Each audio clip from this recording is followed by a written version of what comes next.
And we are live for PFL Belfast on a cheeky Thursday afternoon. We missed two fights. The Owen Mass Oliver fight just wrapped up. We also missed the Chelsea Hackett fight, which she was my lock of the night play.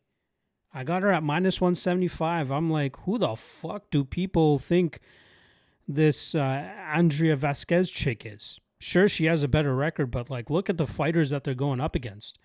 I'll take a 4-3-1 opponent like Chelsea Hackett any day over an 8-2 Mexican who's been fighting bums for the most part on the regional scene. You know, the losses on Hackett's record, understandable, right? You got fucking Dakota Decheva. You got Jenna Bishop. And yeah, she got Victoria Leonardo on her loss column as well, but that fight was a long time ago. That fight was 6 years ago. 5.5 years ago, if you want to be exact. She's grown so much since that matchup. And if you guys remember, she came into that Victoria Leonardo fight as a big favorite because she was a highly touted kickboxing specialist from back in the day. And she was very young back then. She was able to change what needed to be changed. She got better. She got stronger. And we saw a pretty good performance from her there as she went out there and largely dominated Andrea Vasquez, nearly finished her in the first round, put a stamp on it at the ending of the third round. Second round, a little bit closer, but I thought she still won it. But easy lock of the night play there that we're able to hit on Chelsea Hackett.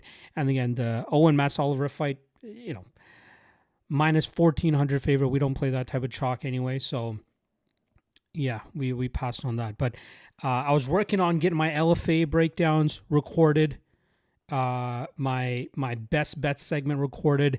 I got those recorded. I got those edited. I got the LFA one uploaded, but that one won't drop until what is that? 8 p.m. Eastern time is when it's going to drop for you guys. Because I'm actually going to drop the best bets segment for you guys as soon as it finishes uploading, which it looks like it's going to be maybe another half an hour or so. So as soon as that's done uploading, I will make that video public, the UFC Winnipeg best bets segment. I'll make that public so you guys can watch that. But you know, I put a call to action out there on my PFL best bets stream saying, or my best bets breakdown. Sorry, goddamn, I'm getting all rifled up here. On the PFL Belfast watch party, I put out a call. I'm like, hey, if you guys want me to live stream this, get at least 10 comments below saying you guys will watch it. And you guys came out in droves. So I greatly appreciate it. And I'm here. I am your humble servant, providing play-by-play and any insights for these PFL matchups.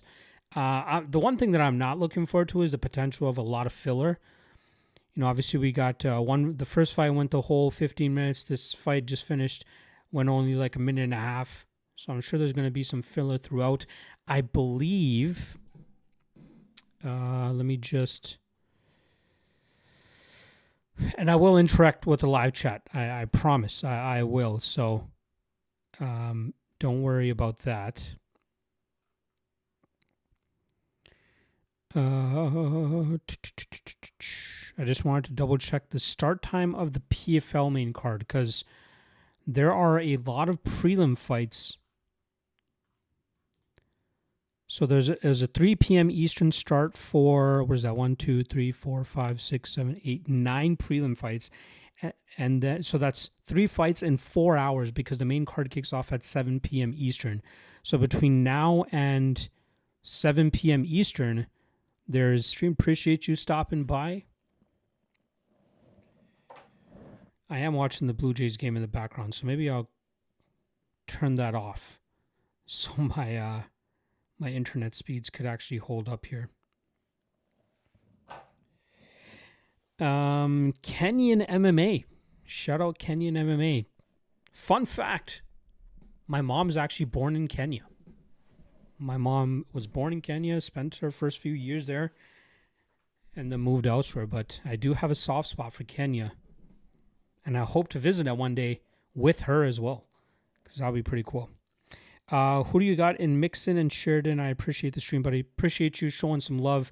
I like Sheridan there, man. I've been big on Mixon in the past. Like, we cashed him big against Kenley St. Louis, but that, again, it's all odds based. And I felt there was a huge swing towards Mixon. Towards St. Louis, because St. Louis pulled off an upset of his own in his previous fight against Mohamed Berkmov. God damn. These speeds I'm getting are not great right now. 1 second, guys.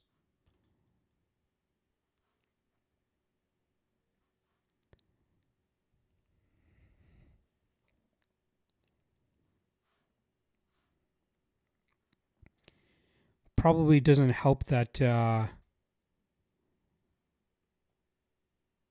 I'm uploading a video right now too. So once that video is done uploading, I'm sure the lagging will subside a little bit. So I apologize for that. But yeah, St. Louis, a lot of recency bias going into the last fight. That's why Mixon was a big underdog. We take a shot there, we cash plus 255. Now here, I think Sheridan is a very solid prospect. I think he is somebody to keep an eye on. He's long, he's lanky, very good Muay Thai, developing grappling game as well, whereas Mixon's more so just a pure striker. So very interesting matchup there. I'm going to lean Sheridan there ever so slightly. Again, it's more so banking on his potential, because Mixon has had a good strength of schedule as well. But I think Sheridan has solid potential, and he could possibly pull it off here. Thoughts on this next fight? I just realized that they jumped right into it. I like Gittens. I like Gittens a fair bit. I was kind of surprised that he had opened as the dog. Now he's closing in around minus 150, but his pace and pressure is very hard to deal with. As long as his chin holds up, which it normally does. We saw him take a lot of damage last time against Taylor Lapilus, but he was severely outmatched in that fight from like a stylistic standpoint, an athletic standpoint. He was very much outmatched there, and he gave Lapilus all he could handle. But he is an absolute dog, man. Just look, within the first 45 seconds, how many big shots he's landing, nasty elbows, staying in Gouchi's face. Gouchi is probably slicker of the two, but I think that Gittens can really make it tough for him. It looks like Gouchi is going for some body shots here. That's not a bad way to approach. Oh, nasty knee there from Gittens, but it's not it's not a bad game plan against a guy like Gittens. It's going to be tough to knock him out, so the best way to probably get him out of there is with body work. So not a bad approach from Gouchi early here, but Gittens is really putting it on him. This is Gittens, man. This is a guy that I was very low on in the Cage Warrior scene because of his lack of athleticism, but he makes up for it with his ability to just grind and push and pressure and just heavy cardio. This guy is like a master at those physical things. Not athletic, really, but he keeps a high pace. I like it. And Gouchi's defense is looking good so far, but Gittens still getting in some solid work. Interested to see Gittens eventually start getting this into the grappling game, really start to make Gouchi work there. Again, Gouchi is probably a little cleaner, but it's hard to get off on clean shots when you keep eating shots like this. And Gittens looking good so far halfway through this first round. He is eating some shots as well, don't get it wrong, but I think Gittens continuously... Oh, big shot there from Gouchi, but again, Gittens just eats it. Doesn't help that both those their names starts with G, for fuck's sake. Gittens probably going to get it done. Yes, I agree with that. Which side of Kenya? I believe she was born in the capital, Nairobi. So, yeah. Would love to check that out one day. Take her with me as well. Gittens putting in work. He is. This is his... Oh! He gets dropped! That's possible. Ooh, he's wrapping up the neck a little bit, but he's getting right back up. Ooh, nasty elbow there from Gittens. He's right back in it. See, gets a little sloppy at times, but he is tough. He's durable. Gouchi definitely more technical, and that's where he's going to be able to land those shots. But I really think Gittens can still get this one back. He looks like he's there still. Ooh, nasty body shot there from Gouchi. There we go. I'd like to see that takedown approach more from Gittens. This is where he really cooks guys, in the clinch with takedowns. But Gouchi's looking good. Gouchi was able to reverse it. I like the elbow from Gittens. Let's see how these next minute 20, this next minute 20 goes.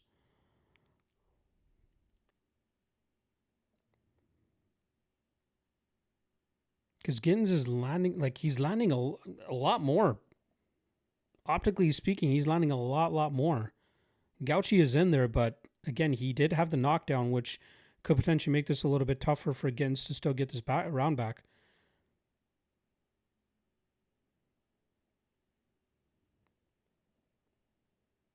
Oof. Gittens is cooking him right now. I don't know if Gouchi can handle this type of pressure. Again, he is the tighter striker of the two. But he's eating a lot of volume. Oh! Solid shots here from Gittens. Really mounting up some big offense here in the last 45 seconds. Looks like he's breaking Gouchi down. Gouchi's sticking and moving as best as he can. He's still dangerous. Gouchi is still dangerous. Good power. Oh. It's possible Gittens probably stole this round back. The amount of volume.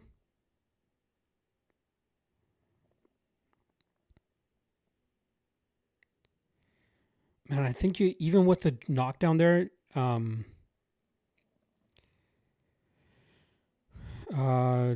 Dark Knight Boxing, what is the stream done? Just type in, go to Google, type in PFL Belfast live streams, and there are plenty sites out there.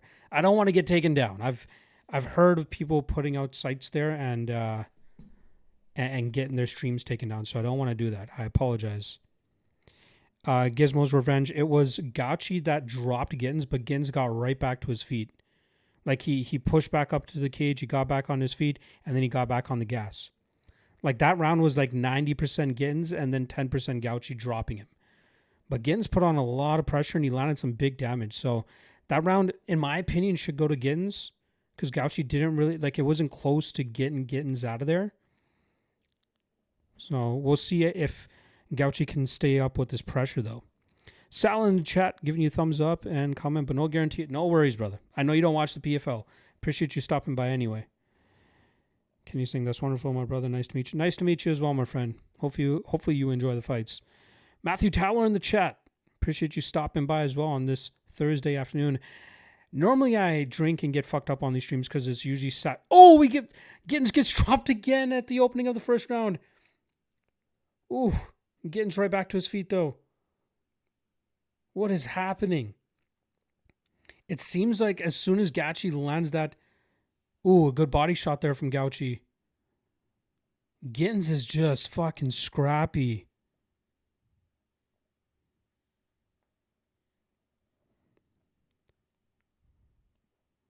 Gittens throwing right back into it.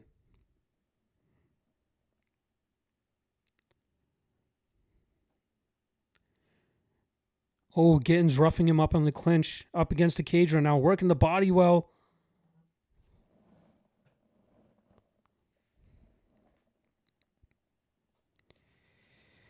Mr. Showtime saying, what do you think is more likely, for Gouchi to win or for you and me to box?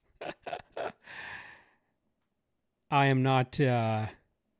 I have boxed in the past. Like, I've trained boxing. Like, I used to work at a MMA gym way back in the day. And I like to hit the bag on occasion, but you're not getting me in the ring, my guy. I'm not suffering any brain trauma, whether you knock me out or not. I don't give a fuck. So you're more likely to see Gouchi win, if you want me to answer your question there, my friend. Lochran is currently minus 3,500 on FanDuel. Dude, his opponent is not good. The guy is experienced, don't get me wrong. But, like, horrible defensive grappler. Lochran should be able to easily get that fight to the ground and get to his game. It's crazy how much damage Gouchi has taken and still being able to throw back crisp shots. This fight sounds better than Dom and John. Oh, for sure. It's a war. Like, one guy is winning 90% of the fight and the other guy's dropped him twice but hasn't been able to get the finish. Gittens is just putting a pace on him, but Gouchi's staying in there, man. Jeez. Oh, nasty spinning back elbow from Gittens. But he was off balance. Wow, Gouchi eats it. Gouchi's chin is crazy, man.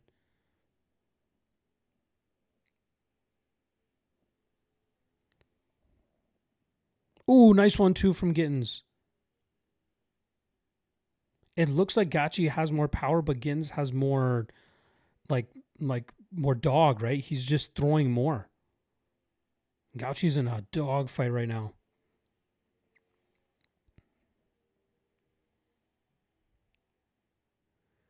Ooh, another big shot there from Gouchi. It looks like Gouchi also has a speed advantage too. That's what's making it tough for Gittens, I think. Gittens keeps throwing though.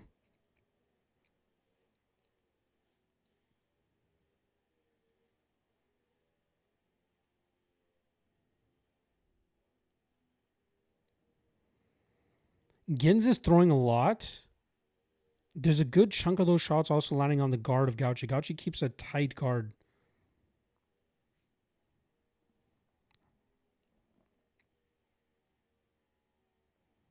According to Fando, Gouchi is winning by a big margin.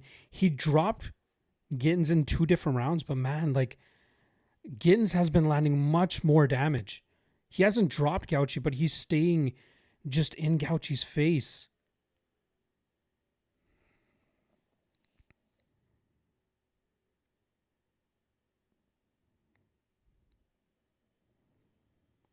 They're literally just trading in the pocket.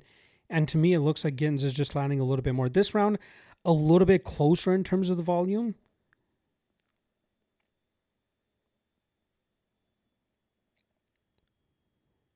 I love Gittens continuously just peppering in some elbows when he can.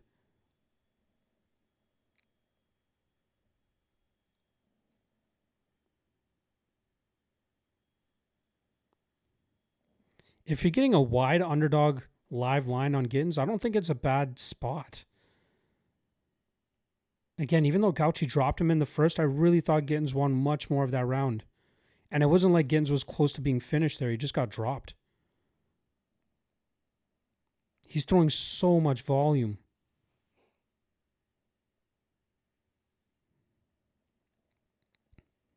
Oh, more nasty elbows from Gittens.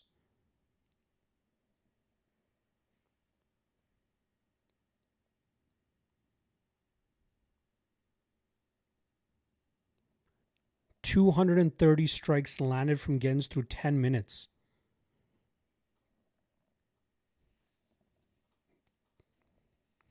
Again, it's not a good look that he started off that round by getting dropped, but like, if anything, maybe you give that second round to Gouchi just because there were like, again, I still thought Gittens put more work on Gouchi in round 2, but with the knockdown and Gouchi picking up the volume compared to the first round, it's possible Gouchi won that second round. By the way, just one drink for this stream. It's Thursday fucking afternoon. I'm done my work for most of the day. I'm just watching the fights now. But get one drink. Cheers to anybody else. It's, what's the saying? It's 5 o'clock somewhere, right?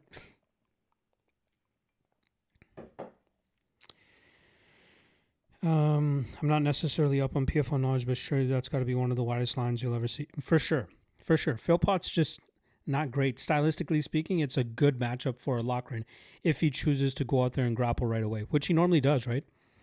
African Marvin Victori. Plus 280 on Gittens. Man, that's not a bad line. It's a close fight besides those 2 knockdowns, but I think it's probably 19-19. Sorry, it's 130 significant strikes that Gittens landed. He's thrown 240, whereas Gouchi has thrown 82 or landed 82 strikes and thrown 120. A little bit more accurate with his shots, but Gittens' volume is crazy. That's got to account for something.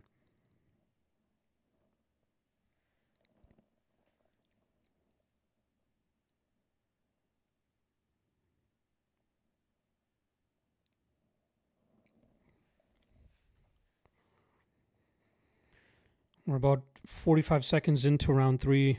It's 4:20 somewhere. Pothead said exactly. Gizmo saying you're one of the best predictors. You can drink when you want as long as it doesn't affect your game. For sure. I'm not studying today. All my studying is done. My studying's done until, well, I guess tomorrow I'm going to start on the next UFC event. But I woke up nice and early to try to get as much work done as I could so I can do the stream for you guys because I felt like you guys wanted it. And here we are.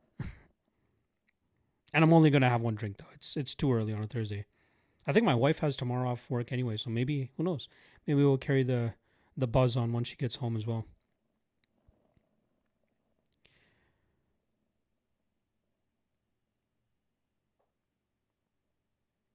There's a bit of stoppage due to some loose tape on Sean Gouchi's glove.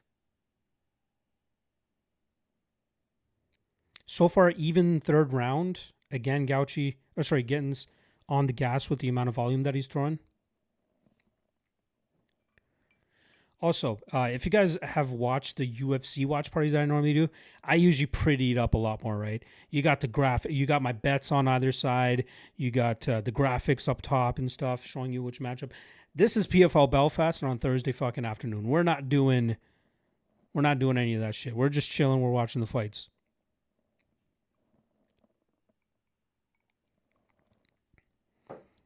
Salad is here figuratively and literally. I like it. I know Matthew Tyler likes his shrubbery. Keel in the chat. What's up, big dog? Glad you're doing the watch party. Thank you, brother. Appreciate you stopping by.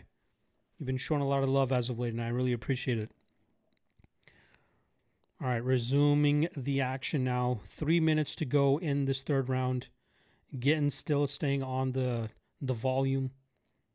It's interesting because he's the one throwing the volume, but Gittens is the one kind of taking the center of the cage. Gittens keeps trying, or sorry, Gouchi is the one taking the center of the cage. Gittens keeps trying to get the command of the cage back. He's throwing a lot of volume, but I think he is wary of the power that's coming back his way from Gouchi. Again, this is one of those weird fights where, like, sure, you see the knockdowns, but the amount of other work that Gittens is doing between that is crazy. It's also crazy that Gouchi has been able to withstand this much punishment. Like, it's knees, elbows, punches, calf kicks that Gittens is landing. And Gouchi's just eating it. Ooh, another sneaky elbow there from Gittens. Oh, body lock from Gittens. Pushes Gouchi up against the cage. And now he's probably going to wear on him a little bit with some knees. Maybe Loughran under 1.5. That's my hesitation, man. Loughran is not... Like, he should win this fight, right? I think the line is accurate where it is. The issue is just he doesn't show the push as much as you would like to see from him. Maybe he does it here. He's got to know this is a very winnable matchup for him and a perfect stylistic clash for him. But, like, I could potentially see the finish coming maybe somewhere around the middle of the second round. So, yeah, I'm staying off that fight all around. I don't parlay that type of chalk, and the total, again, if it was 2.5, I'd be confident in it. 1.5, I'm a little bit more hesitant.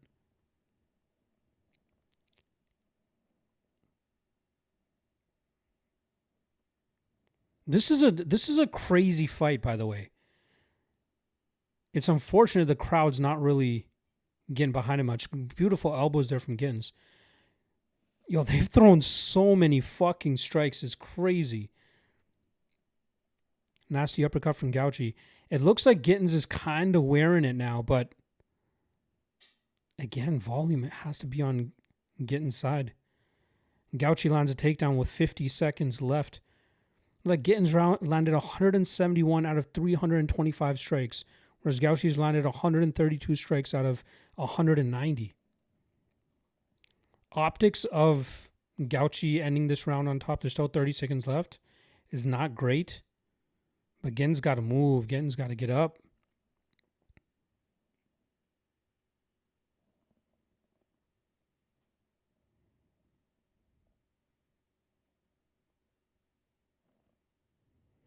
That's the thing. You're right. He's landing a lot of those shots on the guard, and I wonder how much the judges are going to take that into consideration.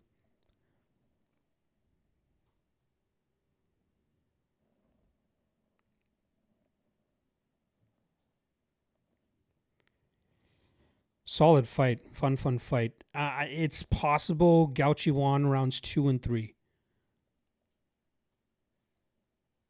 But those first 2 rounds were close. Let's see. I got the Reese McKee fight not to go to distance at -170. That's a crazy fight. That was a crazy fight. I think McKee wins, but I think it's going to be closer than the odds indicate. Gittens winning that, I don't know, man. It's close. He's landing on the guard and the bros. Yeah, you're right. Gittens got dropped before. He got dropped twice. Beginning of the second round and middle of the first round. Definitely a bloody mess, but volume is going to win him that fight. I'm just tuning in. It's on ESPN Plus. Nice. He lost. Still, they're going to take the knockdowns and takedown into consideration. It's possible. Well, he wasn't landing all those shots on the guard. There were some shots, like nasty elbows and stuff, he was landing in close. Gittens close as the favorite. Wow. Let's see. They're still tallying the scorecards, as they say. Again, in these close, when decisions are being read or in between rounds, I don't like to read the chat too much because I don't want to get anything spoiled in case you guys are ahead of me. So I'll wait. Let's see.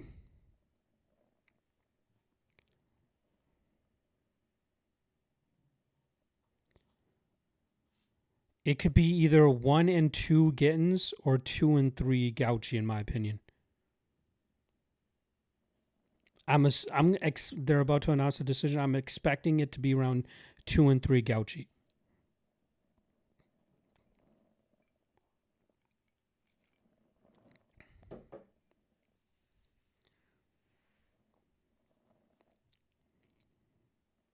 They're taking their time to put these scorecards together.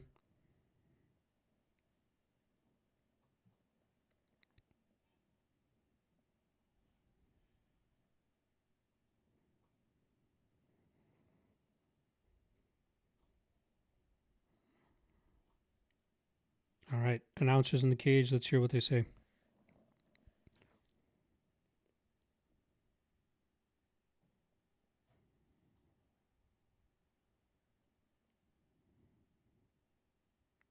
$30, $27, $29, $28, $30, $27 is probably Gouchi. Yeah. 30, 27s, though. That's kind of surprising. I get it, though. Again, the knockdown is hard to overlook, but man, Gittens was landing so many shots. So many shots. Wow. I was close to going big on Gittens. I did still make him my dog of the night play, so we lose on that. I got him at +110. He closed around -150. But Gouchi, like landing those 2 knockdowns was perfect. 2 30-27s from Gouchi, and then a 29-28 as well. Very, very close fight. Close-ish than 30-27 indicates, in my opinion.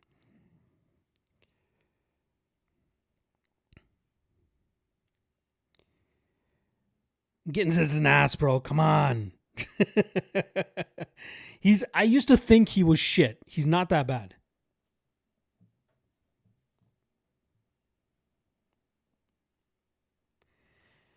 Unanimous decision. I understand. I can see how you can score. Again, round 3, I thought that was the clearest for Gouchi. Round 1, I thought could have gone either way because, again, volume was completely on Gittens' side. He was walking him down. He got dropped once. But the second round, he got dropped, and the volume was a little bit closer. So I could see how you give that to Gouchi. So I'm good with Gouchi winning 29-28. So tough because he got caught with those 2 shots. Yeah. Again, if he doesn't get dropped, he maybe wins the fight, but that's a fight game. You know what I mean? If you don't fucking throw volume, maybe you don't win the fight. Like, it's just, it is what it is. Good win for Gouchi. Whoever got the reverse COV there on Gouchi definitely wins. UFC sent their sketchy judges to Africa. It's in Belfast, my guy. It's PFL Belfast. What is the next fight? I'm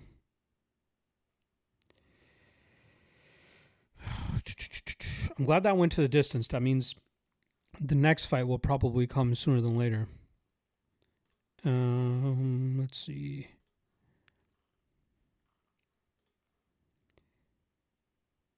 Martinez versus Bashar. I think Martinez is a heavy favorite. I'm going with Martinez there. I think he'll survive the big shots from Bashar early and then put him through the ringer and probably get a finish of his own in round 2 or round 3. Very good grappler, smothering wrestler, decent durability from what I've seen. So, yeah.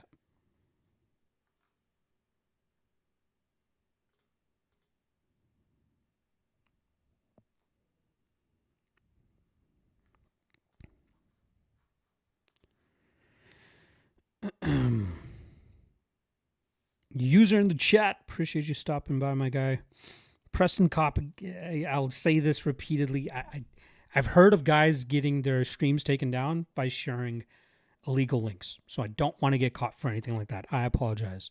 If anybody's looking for links, if anybody is generous enough in the live chat, you're welcome to drop a link for them, but I can't do anything about it myself. Work too hard on this channel to get caught on something like that. What's the play lock? Well, I already cashed the lock of the night play on Chelsea Hackett earlier in the day, minus 175. We do lose on the dog of the night play with Liam Gittens on plus 110. I don't have anything on this next one. As we go through the events or go through the fights, I'll let you guys know what I'm on.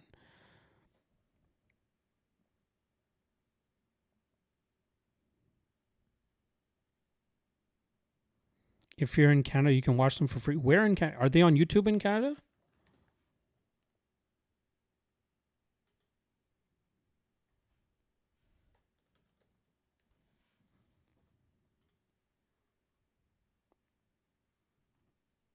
Yeah, it doesn't look like it's here. I think it's on like DAZN in Canada. On Fight Network. Yeah, I don't have Fight Network.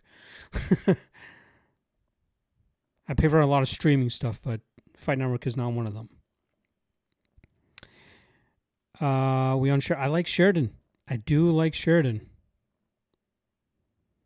Any chance Tyson Pedro Gardens ought to win? I don't think so, man. I think he's fucked in that fight. I think his best path to victory would be like high volume, high output, and stay away from the power punching of Dovlet and grappling of Dovlet. But yeah, I'm not trusting Pedro. So long away from MMA. Yeah.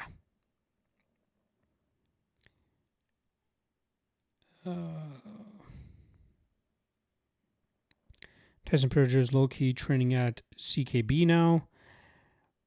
Yeah, again, I'm not a big believer in him. I thought he was quite overrated in his UFC run.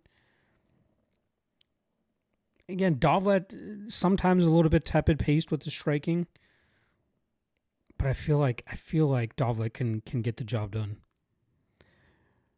Thorism in the chat. Appreciate you stopping by, my friend.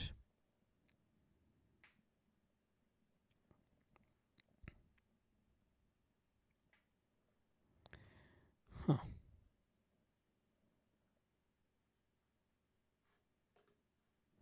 All right, Bashar and Martinez about to kick off in any second here.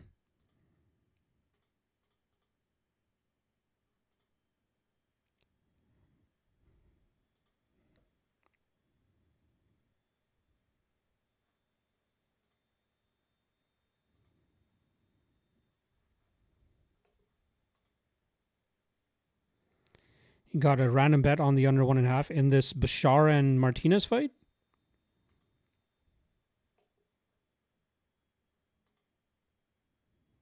Wager Zone in the chat. What is going on, my guy? Got a Thursday watch party going on. Fucking PFL. Luckily, I can watch these fights whenever I want, but... Prediction is Martinez here. Let's see if he can stay away from the power of Bashar. Definitely something to worry about there, but Martinez, usually pretty damn good grappler. I'd kind of be surprised if Martinez got to finish under 1.5. I think if the finish comes, it probably comes from Bashar.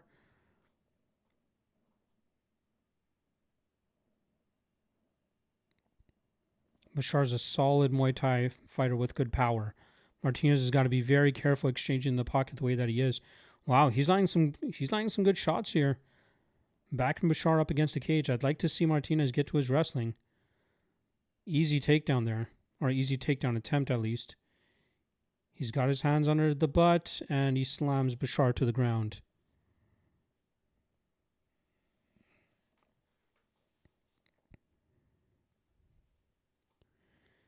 Bashar back to his feet, but Martinez looking like he's wrapping around the back.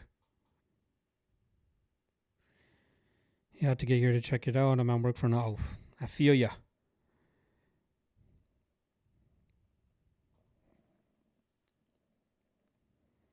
This is where Martinez really thrives. Just fucking wear on dudes on the cage. Matt returning them. Bashar doing a decent job of trying to get some wrist control so he doesn't need damage. It also prevents Martinez from getting his hands locked, but some good work here from Martinez, though. Shucks him forward. He's getting on the back. Ooh, Martinez has one hook in. Martinez is just kind of ragdolling him on the ground right now. It almost looks like he might be setting up a sneaky arm triangle if he shifts his hips again, but he's locked into that back position. Solid elbows to the back. Martinez usually is never in a rush, so that's kind of my qualm with the under for this fight.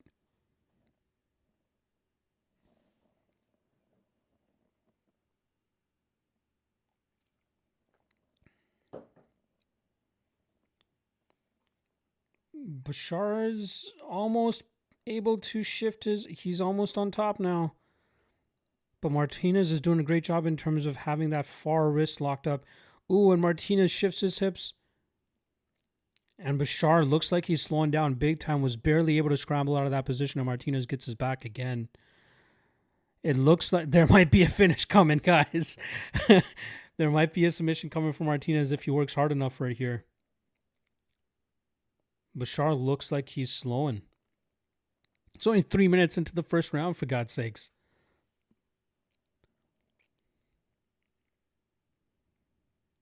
Martinez is threatened ever so slightly with the submission there. Bubbles MMA USA. Appreciate the love, my friend. Again, I do at least 2 UFC live streams a month watching the fights. You know, it's fucking, they're on every Saturday night. I want to have a little bit of a social life, so make sure you come through for that. Tuesdays I usually go live 8 p.m. Eastern for an hour to talk, whether it's a UFC fight week or not, and then 1 p.m. Eastern on UFC fight days I do a fight day live chat. So user, that's been the bane of my existence with doing watch parties, is getting a clock on the screen. There's too many issues with it. I want to just chill and watch the fights, not have to worry about starting and stopping the clock. And there's just no way for me to do that. And again, I do this thing solo. So the best I can do is I'll let you know at the beginning of every round. Once the round starts, I can at least give you guys that marker, so you guys can kind of link up like that, or at least line up like that. So I apologize, user, but it's just too hard. Ooh, Martinez in deep on a choke with 27 seconds left in this first round. Bashar gets out of it. 20 seconds left in the round. It looks like Bashar is going to survive, but this has been pure domination from Martinez.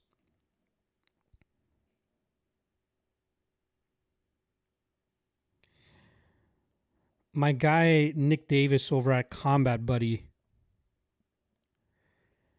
one thing that he used to do is he would set up his screen in a way that you could still see the fight clock on a UFC card.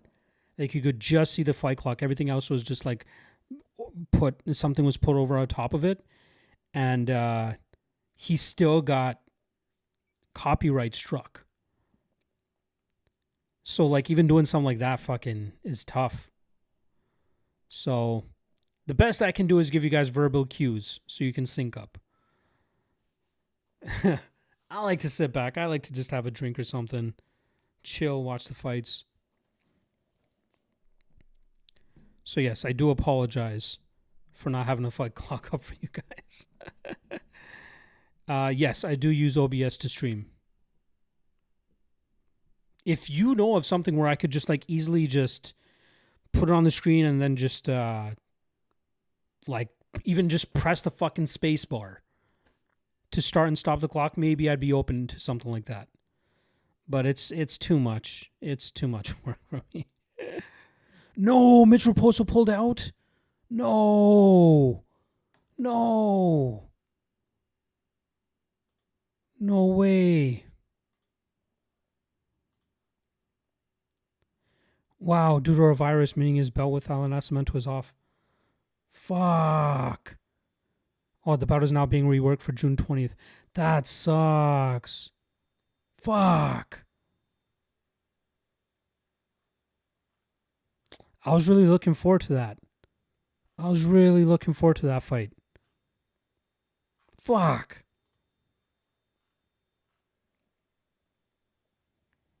Ooh, Martinez deep on a choke. Deep on a choke.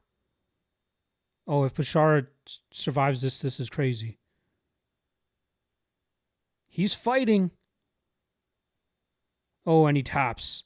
The under 1.5 hits. Good shit on whoever it was. I forgot who it was that took the under 1.5, but wow. Beautiful work there for Martinez.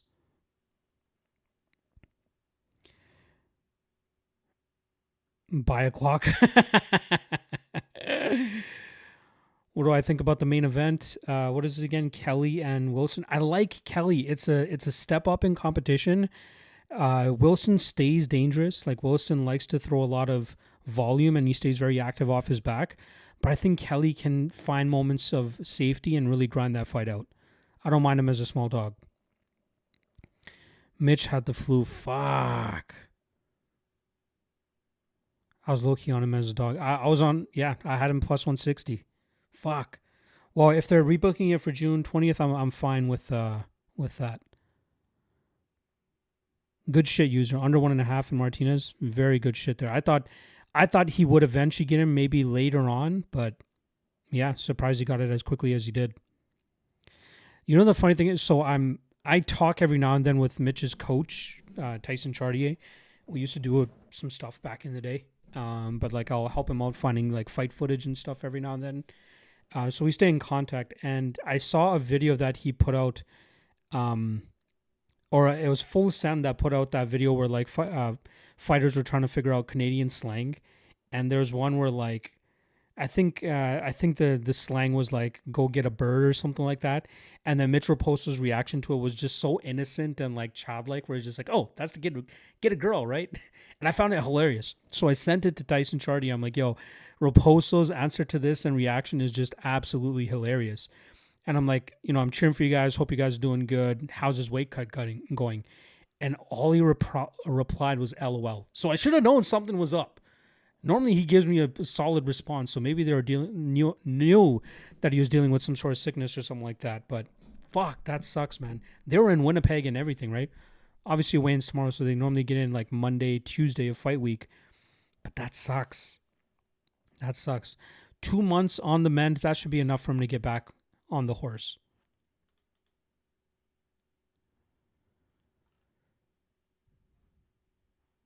What makes you want to? Do you think, are you hesitant that he might not be able to get back in shape or what?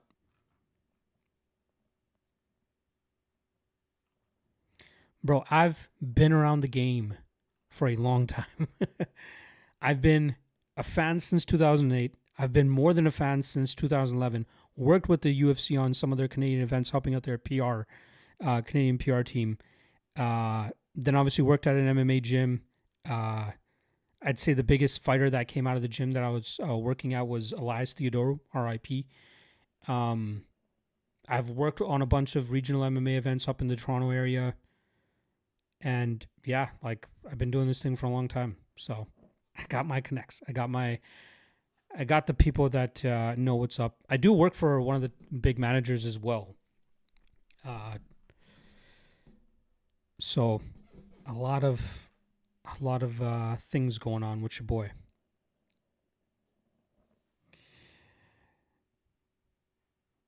I'm gonna play something weird. Over 1.5 plus under 2.5. You are a madman. How about like a over 2.5 fight doesn't go to decision? I've had so many of those sting me in the ass so many times in the past. Like I remember there was one that I think it was the Yulia Stoliarenko and Luana Carolina fight. Or it was some Yulia Stoliarenko fight where I took the under 2.5 and I felt pretty confident about it. And the over hit, but the fights didn't go to a decision. So, like, I got fucked. I got fucked in that one. Yeah, Mitch is tough, and he could have kept it on the feet. Potentially could be a good matchup for him. Yeah, we saw what Cody Durden was able to do to Nascimento before he got clubbed and subbed, right? So if you give me plus 160 on a guy that is arguably more defensively responsible than Cody Durden, it's a spot that I feel like you got to take a shot on. So you think you got good counter reads? You're saying, again, I'm not. I used to be much more involved with the regional MMA scene up here, maybe 6+ years ago. I don't have my finger on the finger on the pulse as much. I think I'm just overall MMA educated, right? I cover UFC, PFL, Contender Series, LFA, Cage Warriors, and then I used to cover Octagon and KSW, but it just got too much. I do drop video breakdowns for for LFA and Cage Warriors. My LFA breakdown will actually drop is actually scheduled to drop at 8 p.m. Eastern tonight. So if you're interested in LFA, you can check that out later tonight.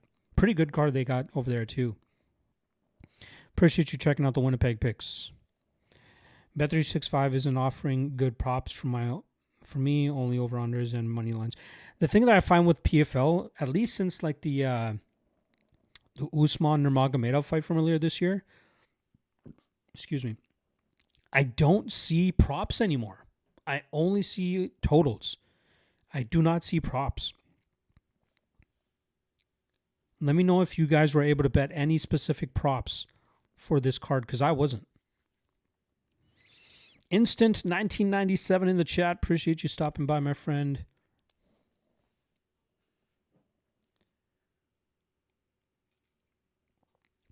This should be a fun one. Sergio Kosio against Pedro Carvalho.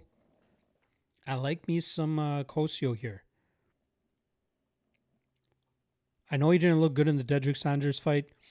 Took that fight on super short notice. Missed weight pretty badly. I don't think it was a good idea for him to have taken that fight against Dedrick Sanders in those circumstances. And then obviously his next fight, lost against Jakub Kashuba, but Kashuba is one of the best fighters on the roster, as we know.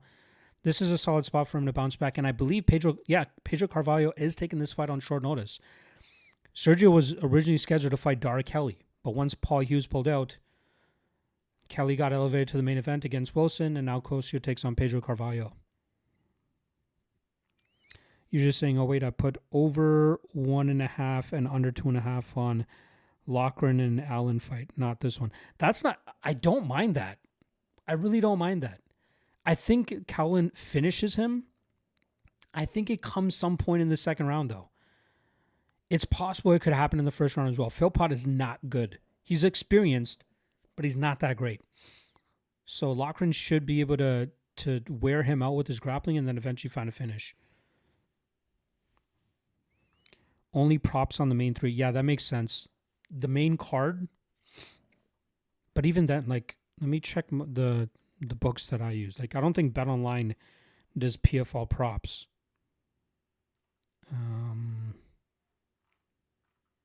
Yeah, PFL doesn't have props. Just quickly scanning these lines for any late line movement here. Looks like Love has come in on JJ Wilson to push him up to -135. Yeah, surprised BetOnline does not have props for this fight.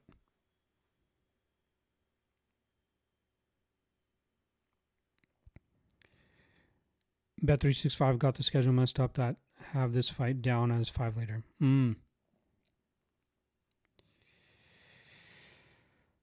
Big T in the chat. Appreciate you stopping by, my friend. Hopefully you're enjoying the fights. You're just saying, who are you playing for this one? I like Kosio. Carvalho has a good submission game, but I'd kind of be surprised if he catches Kosio. I think Kosio maybe knocks him out. But yeah. Jazz Devicius round 3 sub plus 2,500 and TKO plus 4,500 have my attention, but I might just pass altogether on this upcoming event. I have a bad gut feeling. Dude, the TKO round 3 plus 4,500 is legit. I like that.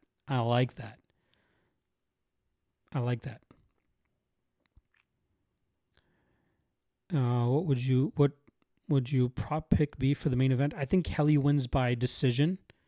Wilson is very, very hard to put away. If you're asking me what the method of victory is, I'm going to go Kelly by decision. I don't know what the odds are there. Slay Doggy in the chat saying I backed Kosio. I like it. It's always surprising to me that Carvalho is only 30 years old. Like, it seems like we saw so many phases of his career. He got a Bellator title shot in 2020. Oh, yeah, I forgot Sergio Kosio looks like he has the Tapology logo tattooed on his back.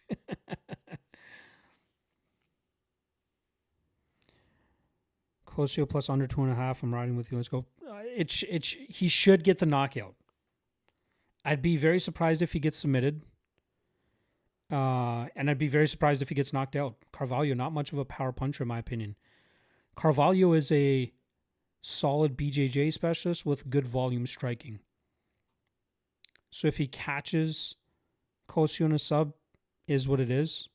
But Kosio should be strong enough and have enough power in his hands to put Carvalho away. And again, Carvalho taking this fight on short notice has not been all that active as of late. I think he did win a fight earlier this year by submission, but yeah, Karamula is saying Kosio can get a sub as well too. He has a lot of submission victories on his ledger as well. I'm thinking KO, but I'll take the sub too. Just give me money line. You're just saying it's going to hit easy. I hope so.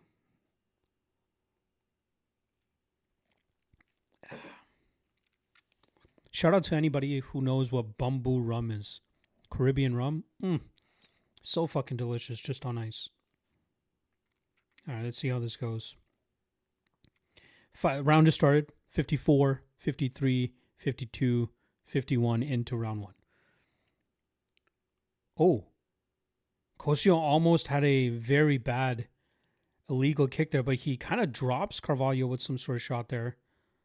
Kosio all over him. Kosio landing some good ground and pound here. Carvalho trying to work back to the cage. Kosio gets his back. Wow, 30 seconds into the round. Ooh, Carvalho looking like... Oh, Kosio threatening with the rear naked choke. Carvalho doing a good job in terms of fighting the hooks. He ends up on top, but Kosio looks like he's nearly back to his feet. That was some veteran savvy shit. Good work from Carvalho to get back to his feet, but Kosio needs to get out of this clinch. This is where Carvalho could wear him down a little bit. Terseno was about to ask what you sipping on. Bamboo rum, my friend. Bamboo. It's known as that sleek bottle with the X in the middle. I think it's like a pirate theme or some shit like that, but it's fucking sick. Instant saying, how far are you behind? I hope I'm not that far behind. Again, you guys got the delay of the stream plus the delay of my stream. Right now it's at 3:30, 3:29, 3:28. So you can figure out how far back or ahead I am from you guys. Carvalho looking like he's trying to cook Kosio up against the cage, but I don't know how long the referee is going to allow him to just wear him down in this opponent or in this position. Kosio reverses the position. I like it. I like it.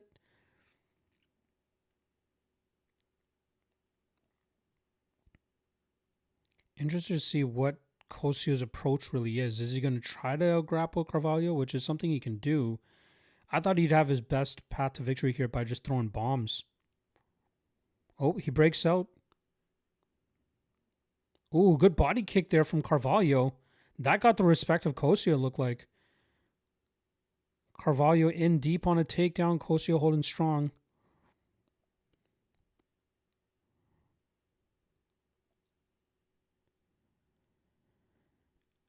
I feel like that body kick may have hurt Kosio.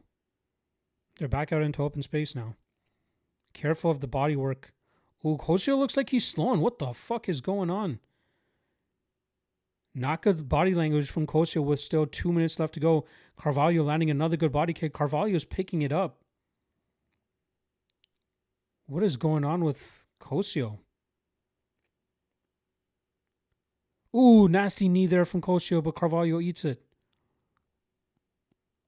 Carvalho goes back to the body kick. I think he recognizes that those body kicks are hurting Kosio. Ooh, Kosio's pouring it on Carvalho now. He throws a barrage of shots and goes in for a takedown. Kosio pulls him back up. Kosio looks like he's slowing, man. It's looking like it, man. Where did that gas tank go? Holy shit.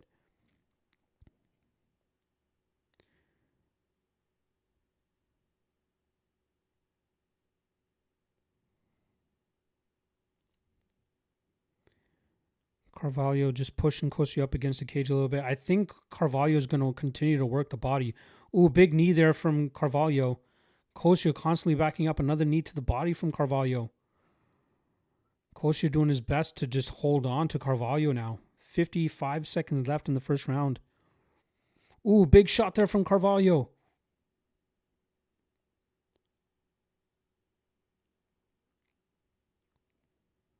Kosio throwing bombs with 40 seconds left. Missing by a mile, though. It really looks like Carvalho's picked up on the fact that all the body shots are hurting Kosio. And he's landing big knees now to the body. Kosio deep on a takedown now. 20 seconds left. Carvalho threatening with a front choke. Kosio gets out of it.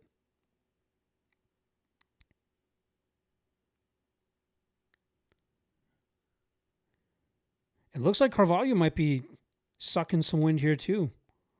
End of the first round. That round is probably a round for, well, not probably. It is definitely a round for Carvalho. But at the end of that round, it looked like Carvalho was sucking a little bit of wind too. So maybe the pace is affecting him a little bit. Whew.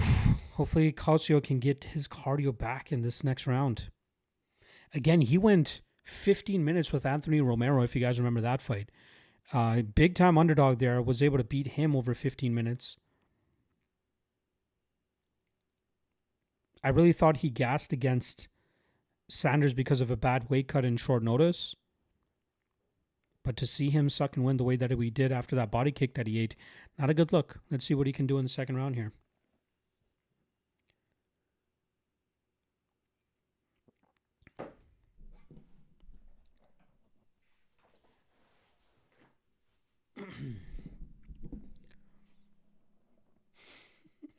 My guy Alfred is just fucking sitting on the couch to my right, just looking like just the coziest piece of shit right now. Looking up at me like, we getting up, dude? No. AKA Alfred is my wiener dog, for those who don't know. All right, round 2 started. 53, 52, 51.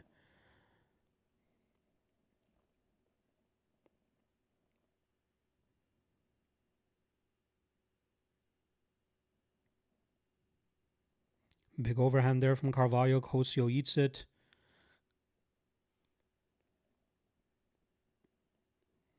Carvalho is on the gas a little bit here. Landing some good body shots again. Another good body kick.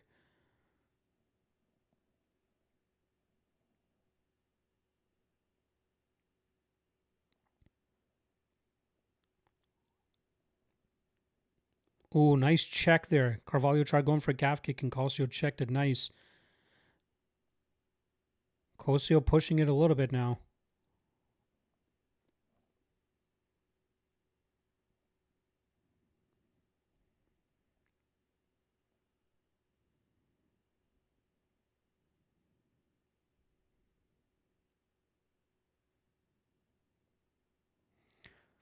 Kosio looking a little bit better than he did in the first round now. He's landing some shots now finally. Looks like Carvalho's reeling just a tad. Good combinations there from Kosio. Looks like he may have gotten his second wind. Carvalho throwing back now.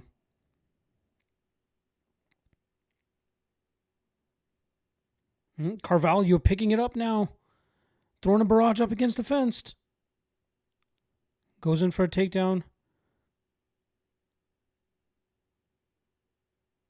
Kosio stopping the takedown though. Carvalho's record makes it look like he has no power. Again, he's more of a BJJ specialist. On the feet, he throws good volume, but not a huge power puncher. Oh, good knee there from Kosio as Carvalho goes for a takedown. Kosio landing some good elbows as Carvalho try to go down for a double leg.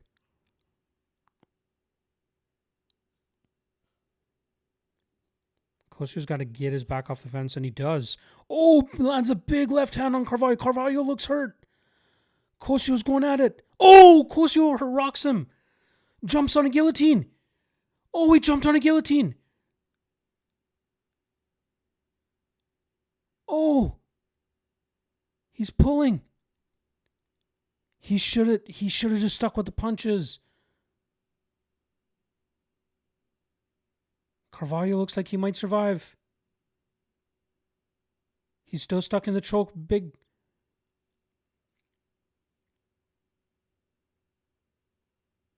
Oh, look, Carvalho's out of the submission. Wow.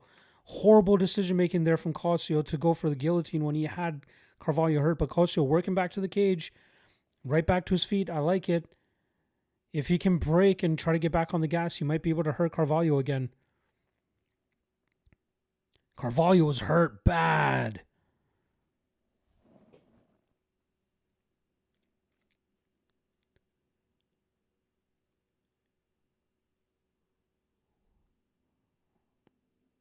They're exchanging in the center of the cage again.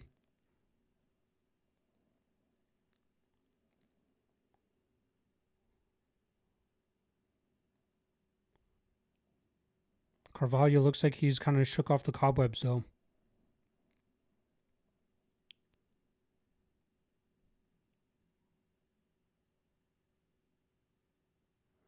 Oh, Kosio gets hurt with a knee.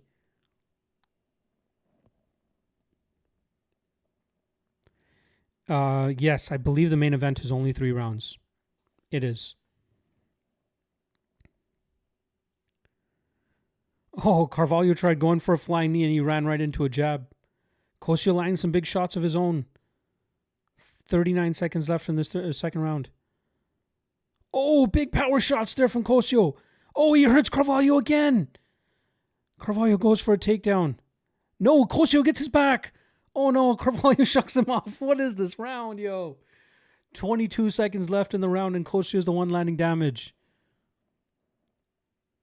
Carvalho's in on a takedown, but Kosio's the one landing damage here. Kosio back to his feet. 10 seconds left. Ooh, lands an elbow on the exit there for Kosio.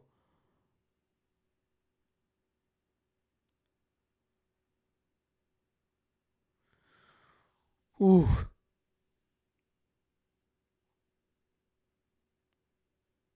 Both guys looking quite gassed, but this is I think Kosio may have stolen that round. He hurt him twice.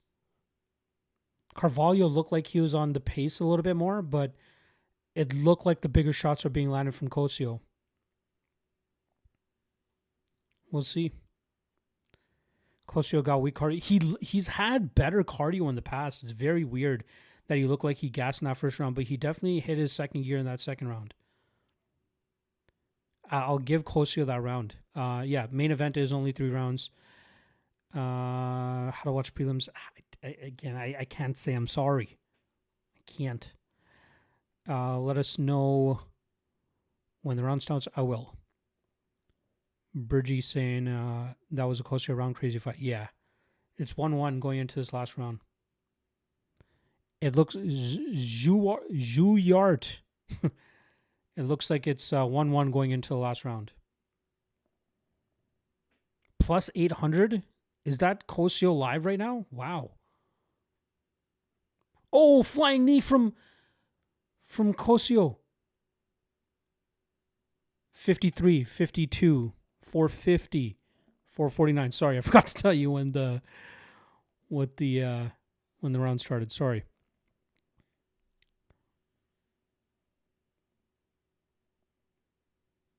Wow, Dan Hardy thinks that Pedro Carvalho is up to nothing.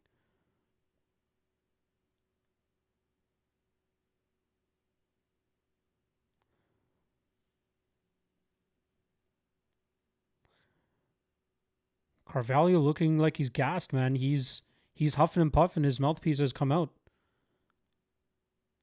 Kosio looks like he has his next wind. He looks like a dog on a bone right now. Ooh, Carvalho counters Kosio and good here. Ooh, Carvalho on the gas now.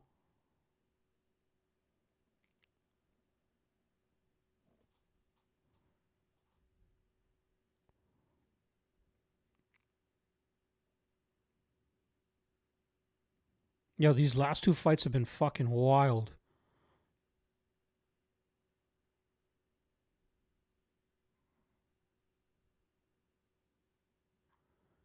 Carvalho going for a takedown. He misses. Eating elbows now.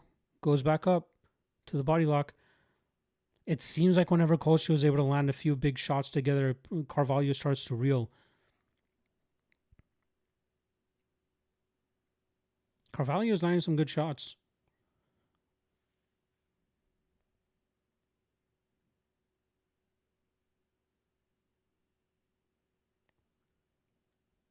Ooh, big overhand left there from Carvalho. Kosio countering back. Well, Carvalho can't miss with that overhand left right now. Kosio keeps threatening with a flying knee. Oh! Both guys landing big shots here.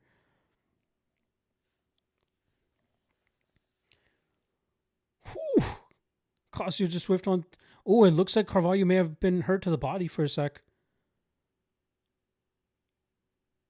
Ooh, there was a head clash there. Carvalho's whipping his head back and forth, man. He's the one initiating these head clashes.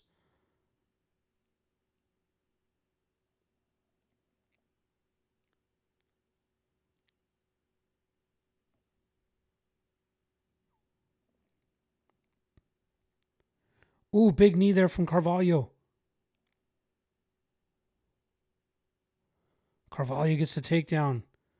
Kosio slowly working back to his feet, though.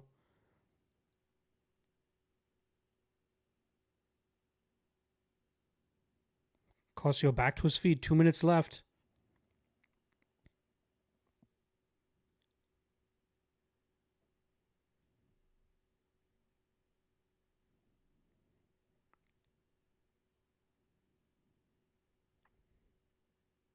Ooh, good knees to the body there from Kosio.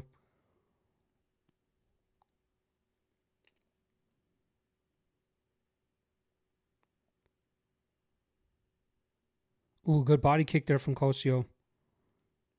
Ooh, nice shovel uppercut from Kosio. 120 to go.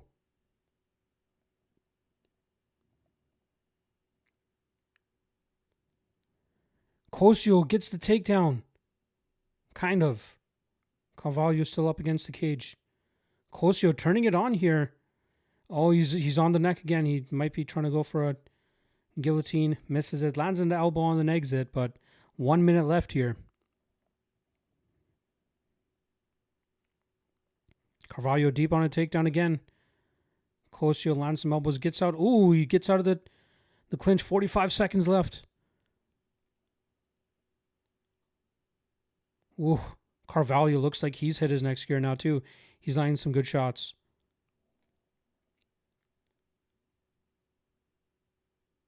Ooh, good body shot from Kosio. Oh, he's going. 30 seconds left. He is chasing Carvalho down. Carvalho looks hurt to the body. Oh, Carvalho's hurt. Oh, big knee from Kosio.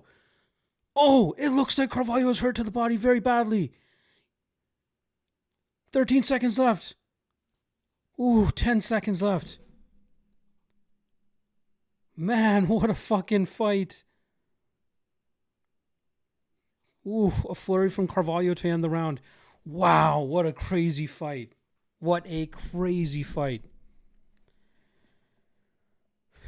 Man, that third round, I'd say most of it was Carvalho, but like that, the ending sequence with Kosio letting go on his body, oof. I'd say round 1, Carvalho, round 2, Kosio, round 3, I'm guessing Carvalho. Whew.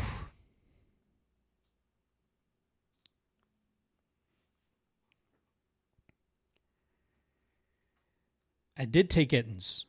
That was a close fight, kind of. Faded MMA saying Carvalho easy decision. Oof. It's likely that he won rounds 1 and 3. That third round was close.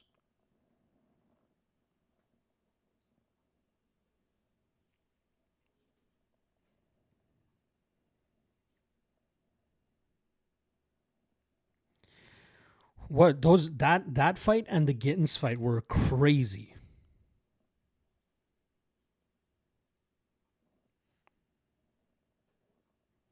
Bro, that last exchange with Kosio landing those shots to the body and Carvalho looking as hurt as he did, judges will definitely take that into consideration. Like, sure, Carvalho probably won most of that round, but like, at no point did Kosio look like he was going down the way that Carvalho looked like he was going down in that exchange.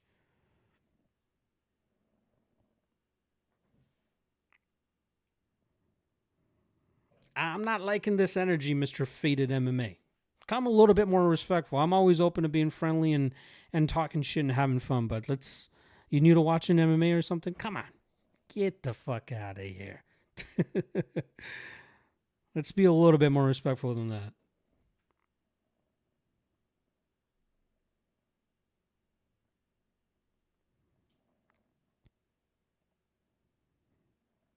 I will say I am surprised at the amount of damage Carvalho was able to land on the feet. I really thought Kosio would. It was weird that he looked like he was gassed in that first round, then hit that second gear in the second round. Pedro saying, "Yeah, I am." Is that cool?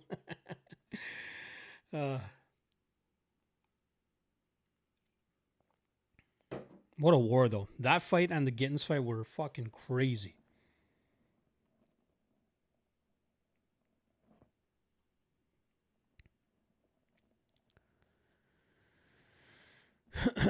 Let's see how they go.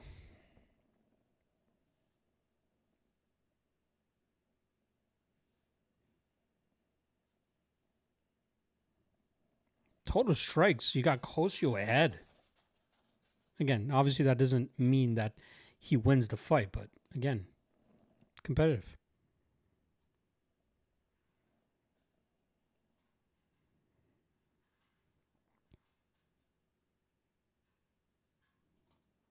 $29-28.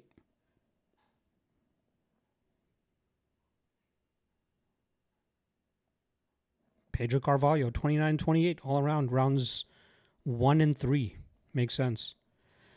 It's hard to be respectful when you talk me out of the Gouchi and talk me into Kosio. Bro, what can I do? This is fucking MMA. I do my best with the research. If it works out, it works out. If it doesn't, it fucking doesn't. Jeez.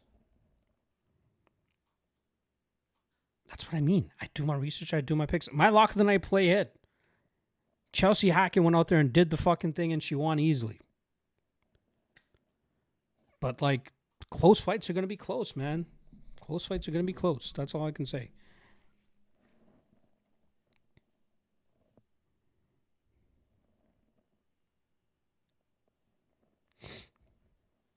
Right? Keep the respect and I'll be happy, but yeah.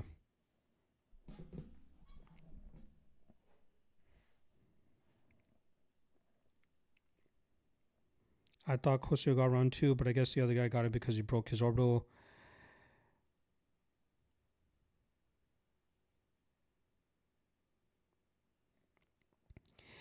I think Kosio won round 2, but yeah, that third round was tough.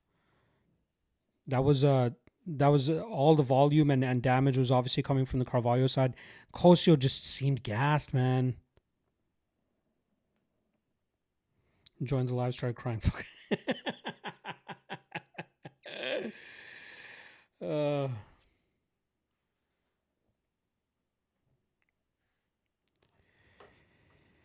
One thing I will respect you for, Mr. Faded MMA, is the punctuation and grammar is on point. Like live chat is usually when you can kind of let it fly, right? You don't got to worry about your periods and commas and all that shit, your contractions and shit. But you're keeping it civil with the grammar. I'll give you that. I apologize for talking you out of those two spots, but again, is what it is. MMA is volatile as fuck at times. Just look at fucking Yuri and Ulberg the other week, right? How much more volatile does it get than that?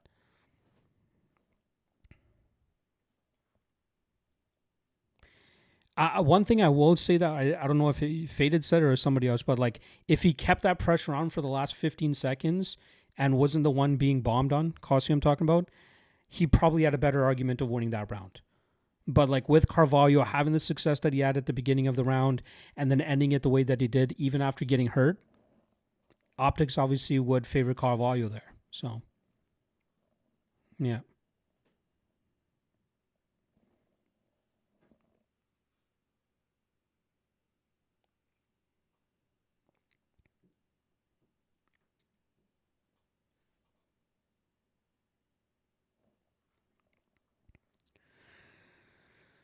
All right, what fight is next?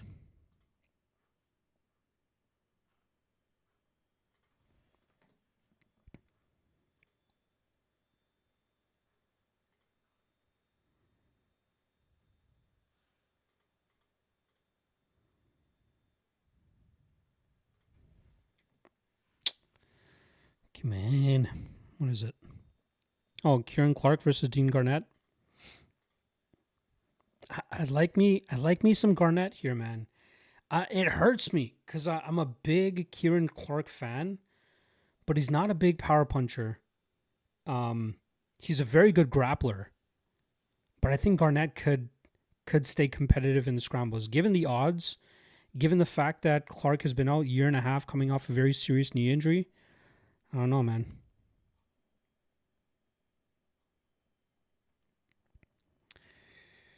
Next fight under, I don't like the under in this next fight. I think it's going to go to the scorecards.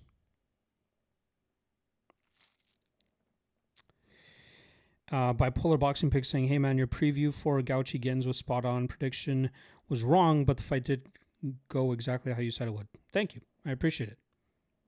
That's the solace I can take in some of these spots, right? The sharper striker ended up getting it done and outworking the volume and the pace of Gittens. I appreciate that.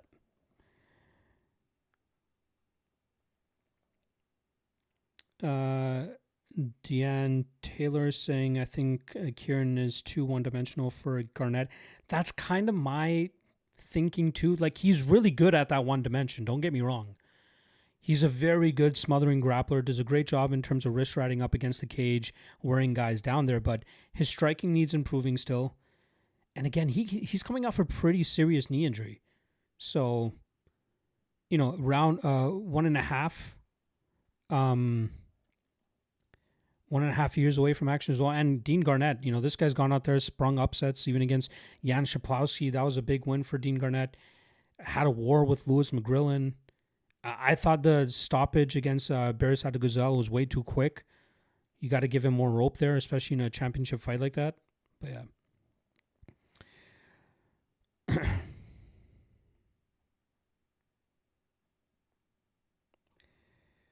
Literally 83% of Tapology was on Gouchi. Anything over 80. This guy's still on the Gouchi fight? Come on, dog. Let's move on. Best betting decision is to take any underdogs with favorite status on Tapology. Well, Mr. Faded MMA, did you bet on Andrea Vasquez then? Because she was an underdog, and Tapology was all over her. Had her as a lock of the night play. Had Hackett as a lock of the night play, and she dominated that fight. Easily won that fight. So...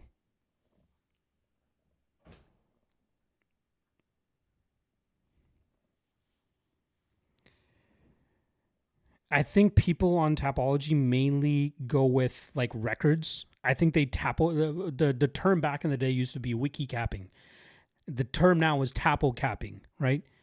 They just look at the records. They saw, ooh, this girl's 8-2. This other girl's 4-3-1. The girl who's 8-2 is obviously gonna win. Nope. Same with the Gouchi fight, right? Gouchi was what, 11-1, 12-1 or something like that. I know he only had one loss on his record or something like that. And Gittens obviously has a few losses on his record. That's what they go off of. They don't go off tape. They don't go off of what they see. So, yeah. I've already hit a parlay. Thanks to you. Appreciate it. I got Hackett, Mass Oliver, Martinez. I wouldn't have put Mass Oliver in there. I don't like betting that type of big favorite, but I'm glad you're able to hit that. Thank you. That's research. Are y'all married? Oh, fuck. I'm always open for banter.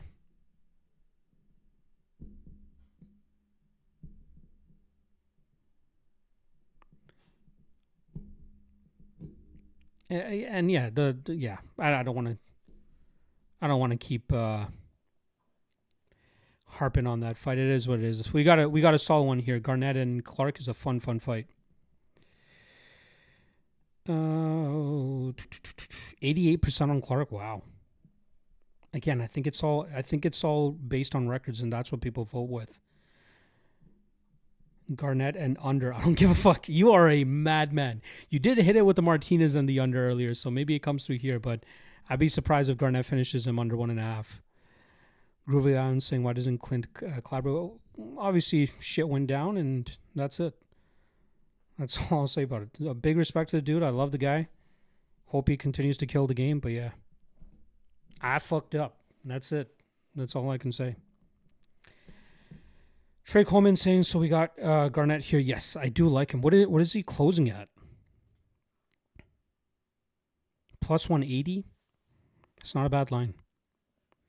Again, it's he has solid experience, high-level competition. He's fighting Clark at the right time, in my opinion, as well, right? Clark is, again, 1.5 years off, major knee surgery, not the most dangerous, threatening striker, very good grappler. But I believe Garnett is a good enough grappler as well. The odds are projecting a Clark decision, so don't be surprised if it happens. Trevor Scott saying, you cashed me many times on dogs in PFL and LFA. Thank you. Thank you. I appreciate that, Trevor. LFA breakdowns dropping tonight, 8 p.m. Eastern. Set your clocks.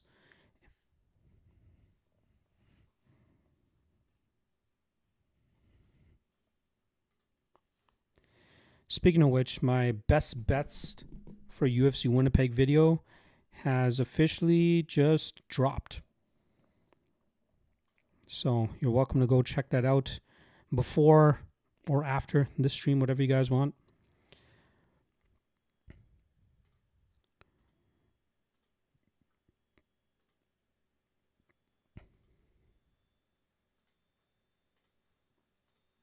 Yeah, it's also weird that Kieran Clark went 13-11 as an amateur, and now he's 10-0 as a pro.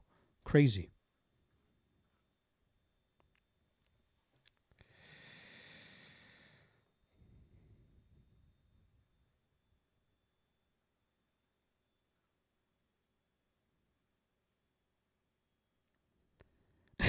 User, you are right there.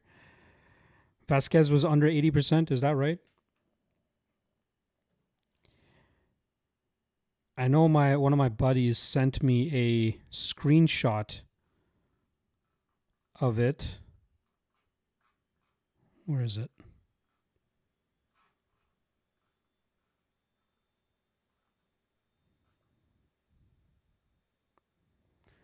So my buddy sent me. He said he looks at Topology picks as well sometimes. The chick was 81% the day before the fight. So again, I don't look into that. I don't really care for that. Garnett KO possible. Garnett KO is possible. Again, I don't think you need to be too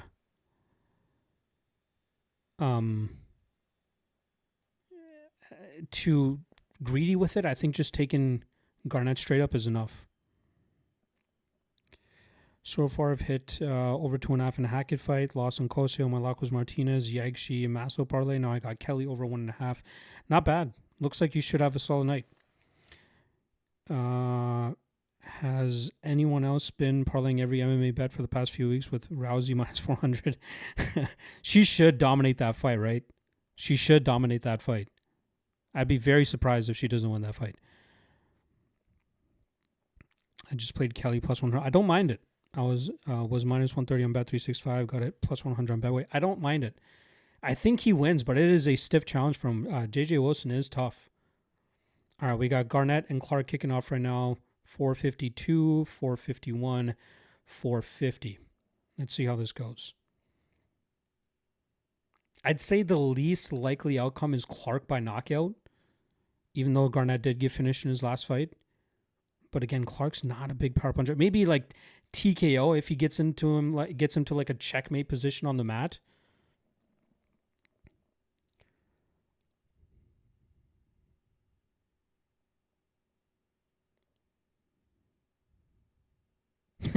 Burgie taken bipolar boxing picks his advice to parlay everything with Rousey. I don't think I'm gonna have any action on like. I'll obviously break down that Netflix card for you guys. Like I'll do a full card breakdown for it and drop it as a full prediction video. But like I think I'm gonna stay away from that fight specifically. I guess Rousey makes sense, but again, ooh, big shot from Clark. He wobbled not wobbled, but at least stung Garnett. Garnett ate it. That was a sneaky left hook there from Clark. Let's see. Clark's striking not looking too bad as right now.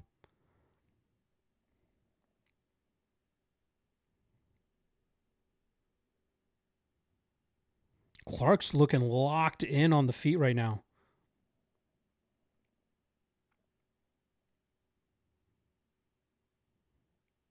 He looks so fucking locked in. Not even shooting a takedown right now. He looks like he's trying to take Garnett. Oh, spinning back elbow from Garnett. Oh, it puts Clark out clean.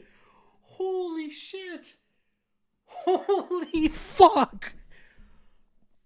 Holy shit. Let's go. Let's fucking go. Holy shit. Bro. That was like Aaron Pico, Lerone Murphy type shit. Bro, that was the cleanest. The cleanest spinning back elbow. Wow. Let's go, Garnett. Let's fucking go.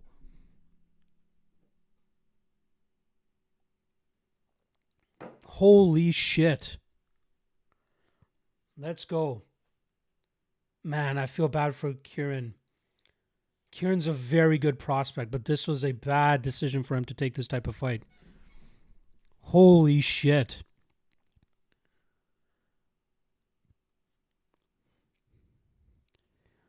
God damn, that's crazy. He's dead. Who died? Dude, he's dead. Dean Garnett, baby. Let's go. Let's fucking go.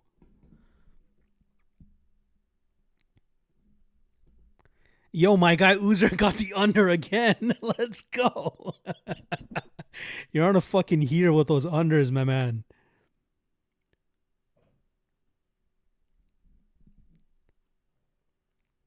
Yeah, Uzer's cooking right now. Hell yeah. Garnett, baby. Let's go.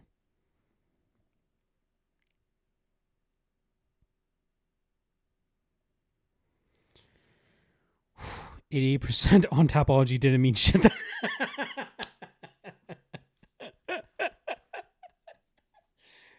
Let's lay off my guy Faded. I know what he's doing. It's fine. It's cool. Faded. I respect you for getting things a little bit more respectful.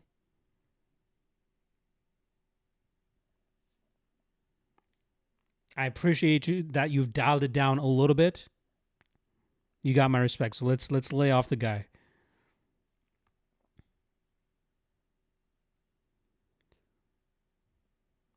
My poor Irish brother getting starched by an old Englishman. Yo, Garnett looks older than he actually is, which is, well, I guess he's like 37, right? But still, I feel like he looks like an early 40-year-old. But he's a guy that did not, he didn't fight enough in his prime. So he doesn't have as many miles on his body, in my opinion. He's very skilled, very underrated.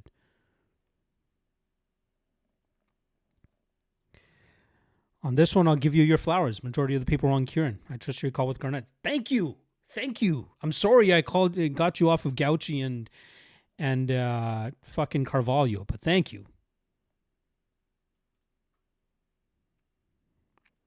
No sweat.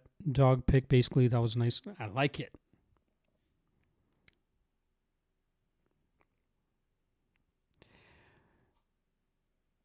Oozer, perfect. This is a positive vibe stream. Exactly. I don't like any of that. Like, I'm willing to talk shit and have fun, but let's try to keep it as respectful as possible. I'm glad that you were able to cash that ticket as well. Faded.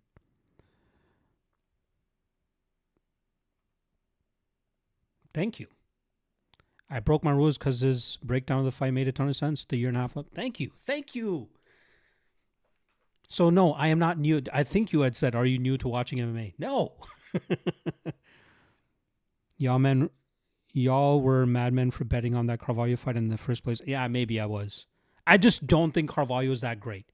And Kosio turned out to be shittier than I expected him to be. All right. Let's see. What do we got for... What is next?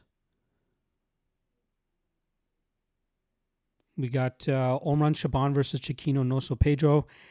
My official prediction is Shabban, but I feel like there is value on Pedro as a plus 250 dog. He is tough. He is very tough. He's strong, power puncher, has a decent submission game himself. He's beaten undefeated fighters, solid, mediocre fighters, I should say, actually. Shabban has a better strength of schedule. Obviously, big win over Shamid Khan Magomedov on Ultimate Fighter. But Chiquinho could definitely make that fight closer than the odds indicate. So I don't mind a little shot on Pedro there. And Abredi Gurben Gadjiev saying Dovlet Yagshimurdov. He's fighting. It's still going to be a while till he's fighting. So Shabban show now. I'm kind of hoping he wins. I am a fan of him. But I think the odds are just way too wide. Next fight under as well. I don't know about the under. I'm keeping it simple here. Omra moneyline plus under 2.5. Yo, you're taking every winner plus the under, eh? Let's see if it goes. I think I put my official prediction as Shabban by sub. So, yeah. Kind of hoping for Shabban, for Pedro here. Deion Taylor saying, y'all don't crucify me, but I got $25 on Philpot. Dude, I'm assuming you're getting like plus 1,500 odds or something like that. I'm never going to talk anybody off of a big dog like that. But stylistically speaking, that seems like a very easy fight for Loughran. If Lewis fucking McGrillen, the power puncher of all power punchers, can go out there and submit you, Callum Loughran should be able to go out there and submit him. And that's not the only thing. I'm like, all of the recent losses, or most of the recent losses from what's his face, from Philpot have been by submission. So this seems like one of those spots that he should get the win.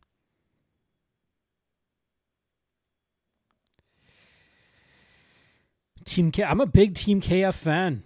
They do need a win. Omran Shabban would be a good win for them there. Lochner at minus 3,500 is ridiculous. I agree, but Philpott is balls. That guy fucking sucks too. Appreciate the donos here for my guys.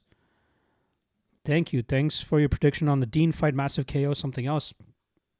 Love it. Thank you, brother. I appreciate it. Coastal Carolina in the chat as well. Appreciate you coming through. Give me your thoughts on the SD, the Hood Wolf versus Jesus of Nazareth. Oh, you're talking about Cedricus Dumas and Jackson McVeigh. Haven't studied it yet. I think my early lean is Jesus, though. I think Jesus of Nazareth ends up catching SD in something. SD looks like hot shit nowadays. You know, that submission that he got over Matej Peñas on the Contender Series was fucking wild. But yeah, I think McVeigh, this is the type of fight that McVeigh needs to show that he can get a win. I think he smothers Dumas and then eventually submits him. That's my early lean. I haven't studied it, but that's kind of my early lean there. Again, much appreciate the donos, guys. One thing I was kind of bummed about is that it seems like I've had issues in terms of turning the monetization on for this live stream, and I was kind of just going to sprinkle in some ads here and there, but I can't. I was just trying to make this stream worth it, and you guys have already made it worth it, so I'm happy about that. Thank you. I appreciate it. I don't like to beg for super chats or anything like that. I don't want that at all. I just want you guys to chill and enjoy the fights. So I do appreciate the donos right off rip here. Thank you, guys. And my guy Duodidsky, I apologize for probably butchering that. Again, the next one, I do like a small shot on Pedro. It's a tough one. I'm predicting him. I'm predicting against him, but I'm playing the odds here. I feel like Pedro will make it more competitive than the odds indicate.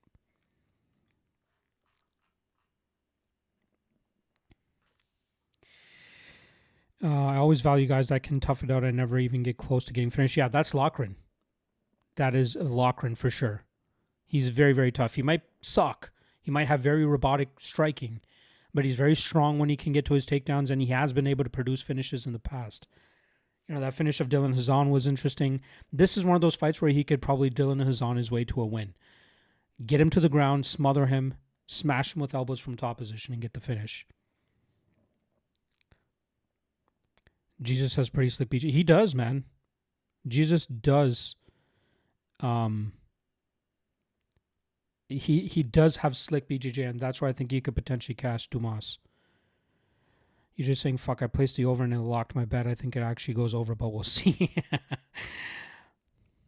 Coastal Carolina saying that'll be my prediction or my pick for sure. Appreciate you going live. Thank you, brother. Appreciate it. Grim Reaper saying Kelly and Mixon parlay. I'm picking against Mixon, but again, I'm picking Sheridan off of potential. He looks very good. He looks very slick with his striking. He's long, he's lanky, nasty Muay Thai. He might be able to snipe Mixon from distance. But I've been big on Mixon in the past, right? We cashed him big, plus 255 against Kenley San Luis. I've cashed on him in the past, I think in LFA. He's a very good striker as well, but I have to go with the slight plus money on Sheridan there. So I am picking against Mixon in that spot. But I do like Kelly. You did place the under. I like it. Shrimp Farmer in the chat. I'm riding a 2-leg minus 200 Martinez. Yagshi Murdov moneyline party. Should I seek medical help? No. I think that cashes. That should cash. Good luck. Dion Taylor saying, what promotion is Rodriguez fighting in now? He is fighting in the UFC. Bro, that Jackson McVeigh and Cedricus Dumas fight is in the UFC, believe it or not. Both guys haven't gotten a win in a while, but for some reason they are they are fighting in the UFC.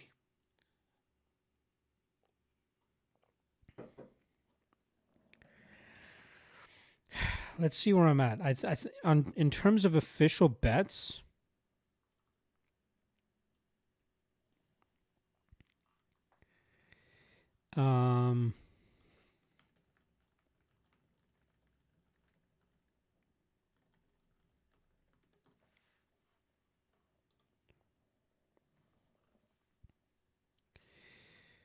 I believe we might be break even or slightly in the dub right now. I did go a little bit bigger on Gittens than I would have liked.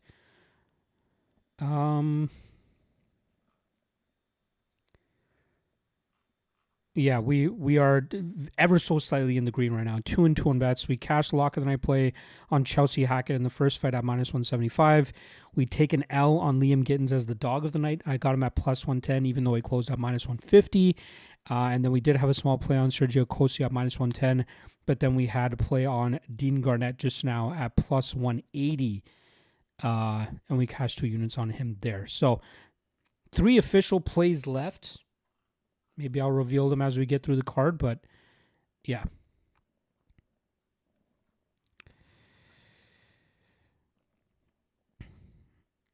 Close to Carolina saying they also have worse fighters on the roster. They do. There are some bad fighters on the roster. Decision making they have never makes sense. Yeah, they've, even Victor Valenzuela, who they just signed to fight in a few weeks, I think against Max Griffin, who very weird signing there. He lost by knockout on the Contender series, and then he goes out there and picks up a win on the regional scene and gets signed to the UFC. Like Asif Choparov, Tapology, that guy. That 10-0. I believe he's the UAE Warriors champion. I could be off on that part of it, but like how they haven't signed Asif Choparov yet is insane to me. Yeah, that elbow was chef's kiss. That shit was beautiful from Dean Garnett. Deion Taylor saying, don't get me back started on the Gittens fight. Yes, let's not talk about that. I felt that he put bro in a blender, but it's whatever. I can see why the damage of Gouchi definitely wanted that fight, but we're not talking about that fight. He was saying reveal. I will go through it as we get through the card.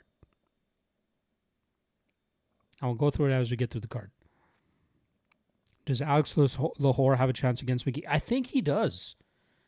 He is very experienced. Has fought, tougher guys than Lahore or than McKee. McKee's fought some tough competition as well. But Lahore has a chance, especially at those odds. I think everybody's over. Wow, McKee's up to -400 now. That's crazy. I think McKee wins. That is my official prediction, but Lahore at +300 is wild.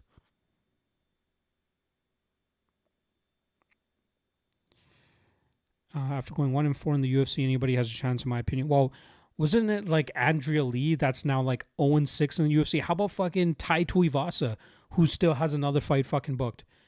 I think they're giving him Sean Schraff, which he might not even win that fight either. Crazy. Dean, why did you bet Yuri? Uzer, do you know Dean Taylor? I will admit, I bet Yuri. I did not expect him to get knocked out by a compromised fucking, what's his face? Carlos Ulbrich. Crazy.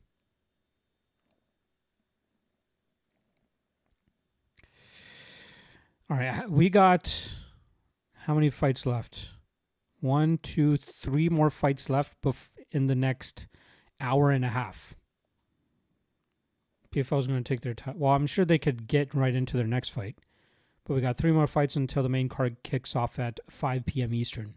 Sorry, 7 p.m. Eastern.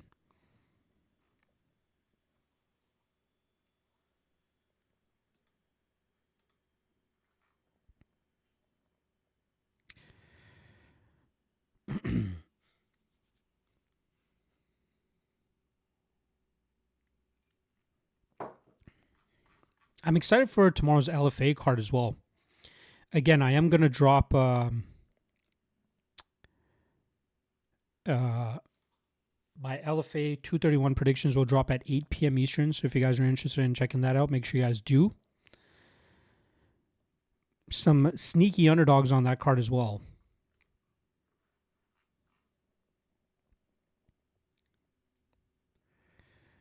Uzer saying Dean Garnett really Lerone Murphy that. He did. Dean saying, I did not bet Yuri nor Ulberg. I picked Ulberg, but I was too scared to pull the trigger because after watching that fight with Raunchy, I just can't predict a Yuri fight correctly. Yeah. I'm kind of in that same line of thinking now. Like I'm pretty sure I faded Yuri with Roundtree, and we were what, half a round away from winning that decision. I don't think I think I think I bet Yuri against Hill. I think I'm pretty sure I did that, but then I did take the L in the Cleo Roundtree fight. Uzer saying I knew Ulberg would KO him easily. Fuck. Should have let us know too, man. I felt there was no way that Ulberg would be able to replicate the type of power that Pereira had. But it wasn't, it was more accuracy and timing than I think power. But power obviously still had a little bit to do with it from Ulberg in terms of getting Yuri out of there the way that he did. Very unfortunate. Bring back my king, Magomed Ankalaev. Why is that guy still not with the fight?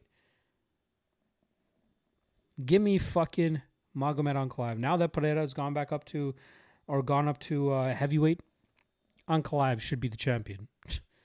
I believe he's the best fighter at 205, especially with Pereira gone up now. And I still think he's better than Pereira. I think it was more so Pereira just going out there and like, hey, I'm going to fucking run through this guy and finish him.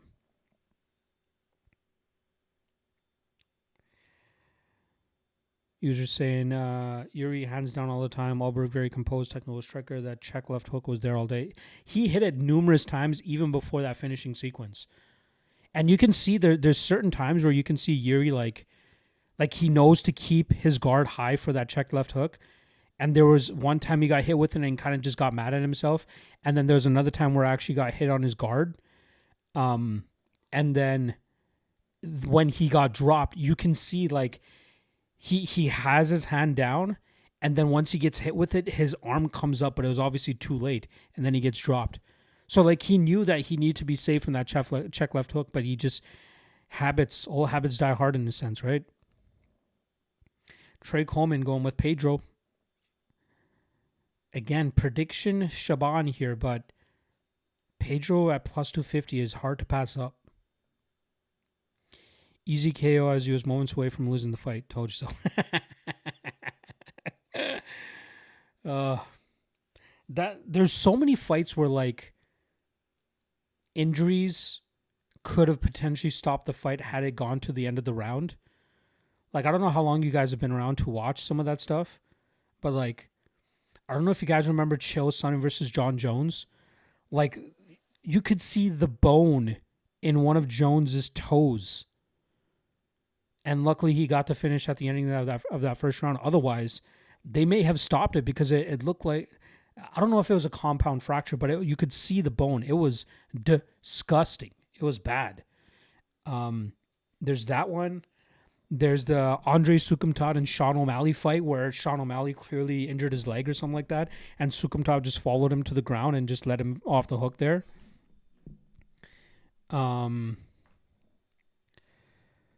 Yeah.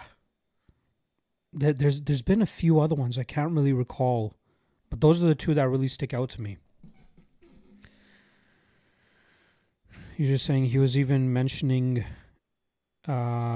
before the fight, talking about the left hook. Yep. Coastal Carolina. He's given us a list of guys he values less than Dumas. Let's hear here. Matt Schnell. Jeremy Stevens. Yo, put some respect on Jeremy Stevens' name, bro. That guy's at least entertaining. Julian Rosa, entertaining. Nate the Trade. Yo, some of these names are sketchy. Tai Tuivasa, okay. Anshul Jubilee, okay. O'Day Osborne, I'm a big Osborne hater. Robert Valentin, I think he's going to remind you this weekend that he is better than the 0-3 record that he has. Marcus Buchecha has been kind of cheeks recently. Junior Tafa is absolute ass. Ebo Aslan, good power puncher, ass outside of that. Tuko Toko sucks, but I did catch him big against Junior Tafa, so I'll always hold very happy about him. Ivan Urslan, mediocre at best.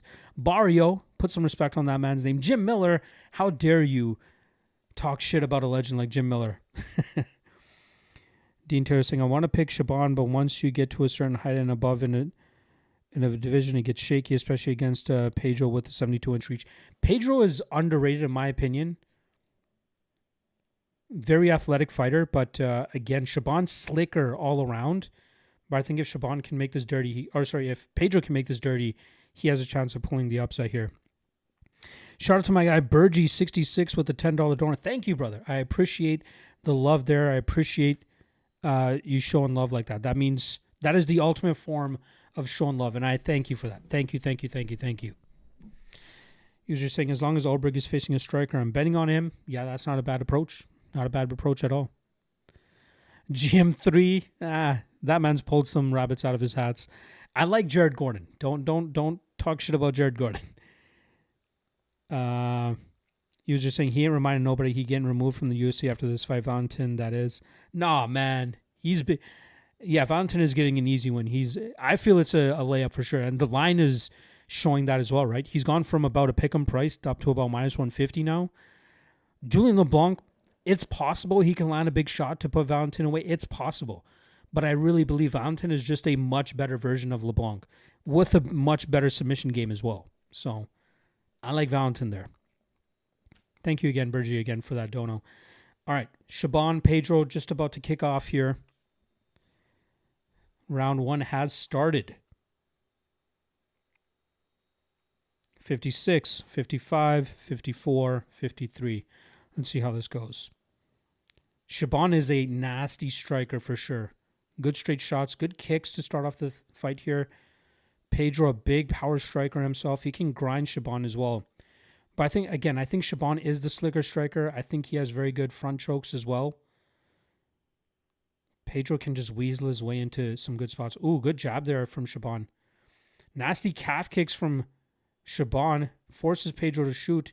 Ooh, he gets the back of Shabban right away, but Shabban back to his feet. Good work there from Shabban. But some nasty calf kicks from Shabban to start off the fight.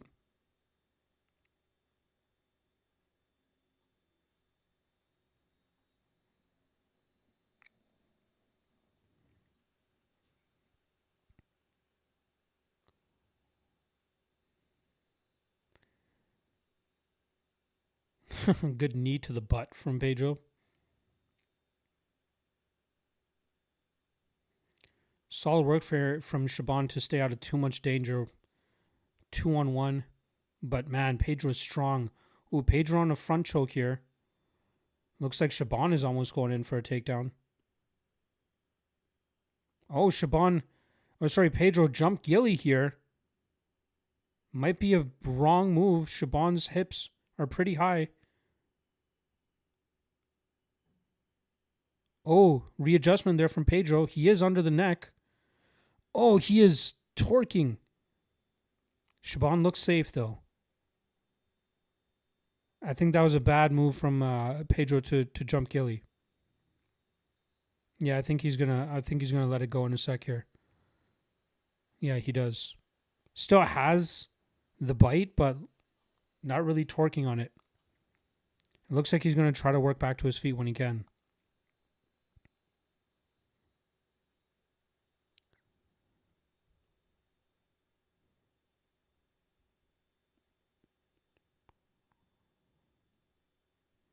Good work from from Shabban to get off onto side control. That takes away the threat of the guillotine. Shabban is trying to like collect the legs. Oh, Pedro right back to his feet. Ooh, Shabban jumping on his back. Interesting to see Shabban go so hard for the grappling realm here. Maybe he's scared a little bit of the power that Pedro possesses. But he was getting off on good calf kicks before this grappling exchange started itself. Shabban has one hook in. He's kind of figure four'd it.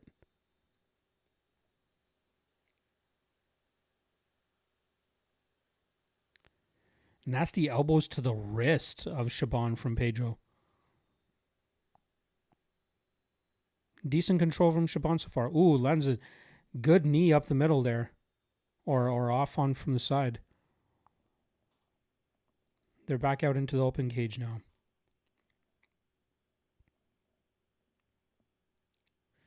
Yeah, keep watching the calf kick of Shabban. He really tenderized the lead calf of Pedro. Ooh, deep takedown attempt there from Pedro, shucked off by Shabban. But Pedro pushes him up against the cage. It looks like Shabban is seeking a front choke here. Oh, he's jumping Gilly now. He reverses the position. He ends up on top. Shabban lets it go and lands an elbow. Shabban on top now. That was a sneaky guillotine attempt there from Shabban to get back, to get that position back. Ooh, full mount for Shabban now. Nope. Pedro kind of gives up his back and gets back kind of up to his feet. Shabban drags him back down. Shabban has his back. 40 seconds left in the round. He's got one hook in. Looks like he's trying to get a body triangle, but Pedro defending well so far. Pedro back to his feet. Shabban climbs off. Sticks with the one hook. Looks like Shabban might be just holding on to get to the end of the round here. 13 seconds left.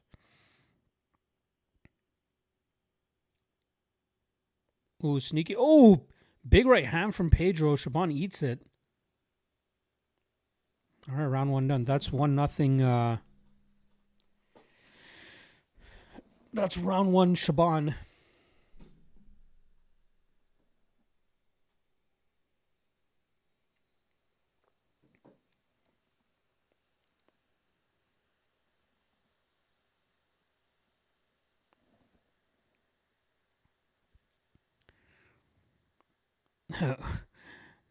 User's got the over and under. He's probably got a middle as well somehow.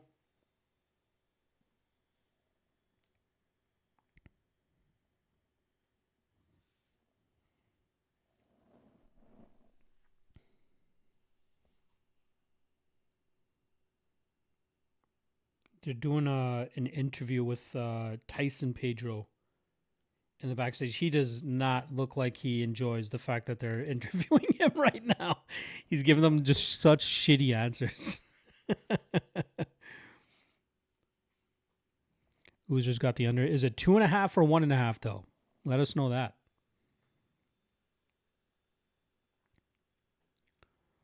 All right, round two has started. Calf kick right away from Shabban. Ooh, sneaky entry there from Pedro, but Shabban shucks it off. But Pedro's got him pushed up against the cage now. Looks like Pedro's going to try to just overwhelm Shabban in the clinch at this point. Ooh, Shabban gets the over-under and reverses the position immediately. Solid knee in the clinch from Pedro. Shabban clearly holding the fence as he's getting this clinch position. Ooh, good. Another good knee to the body from Pedro, even though his back is against the cage. Shabban's landing his knees to the legs of Pedro while Pedro's landing them to the body. They get back into open space. Pedro trying to get back into his face.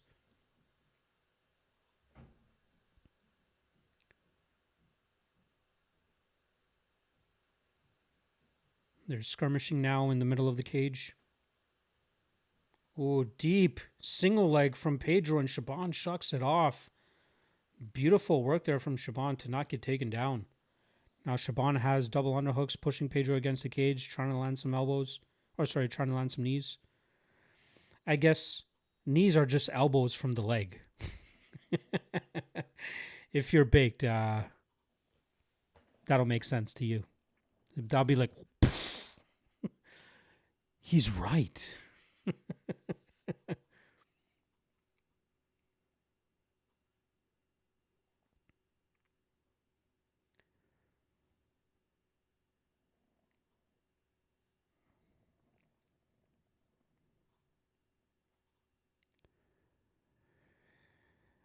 Dean Taylor is saying, first time in one of your live streams, and just want to say I appreciate being in a chat full of individuals that know ball. Thank you.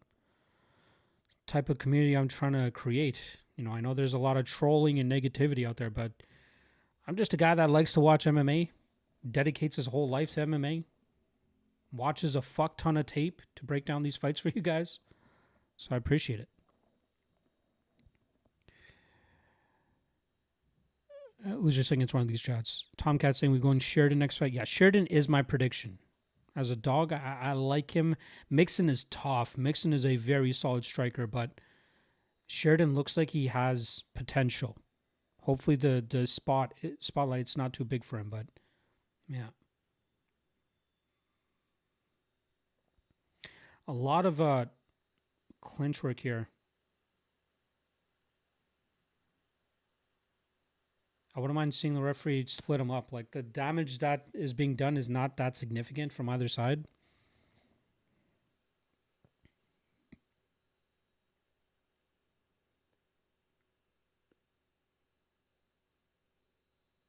Both guys literally just trading knees. But considering it's Shabban who is not against the cage, he's probably winning these exchanges. Tomcat saying that's what I was thinking too. Thank you, brother. Love the content. Thank you. I appreciate you stopping by and saying what up.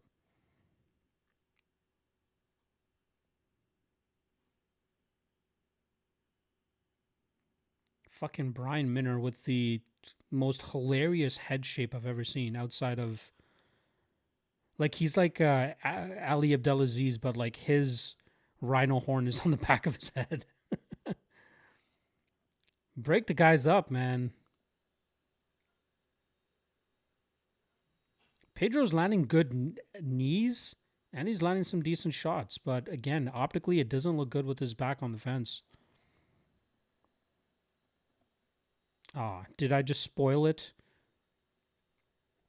Did I look at the chat and get it spoiled? Ooh.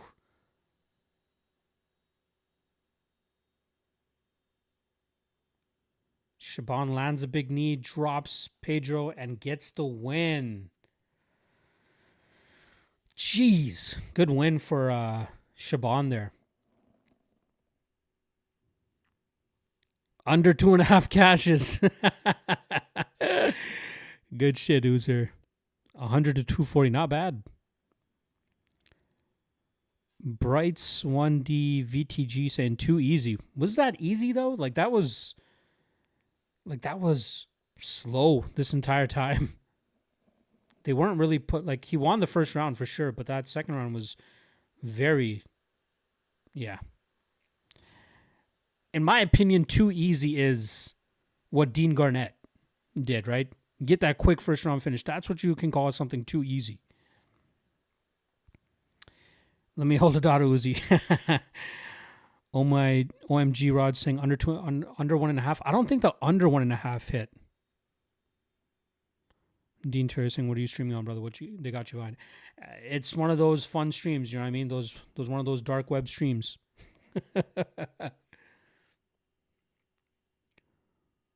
Yeah, there's no way that was under 1.5, right? That was a nasty knee from Shabban for sure, though. I know my guy Instant 1997 is happy that Team KF finally got one on the board. May I ask, Instant, are you from that area? Is there a love that you have for Team KF or what? I will say it's a bummer that Omran didn't get the shot in the UFC. Like, I know he lost on the Ultimate Fighter, but like they should have given him a shot on the Contender Series or something. He's a fun striker.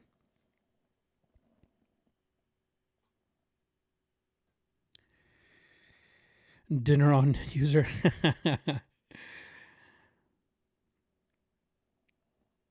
PFL is great. PFL is great. Say no more, brother. Love the vibes in here. Glad you did a watch along. Thank you, brother. Appreciate it. Again, it's Thursday afternoon. I'm done all my studying for the week. I'm chilling. I got most of my work done. I can just chill.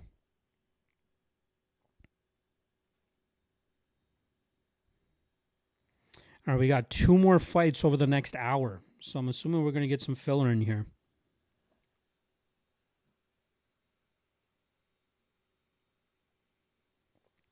At a certain point, I'm going to have to take my dog out just to let him hit the washroom real quick.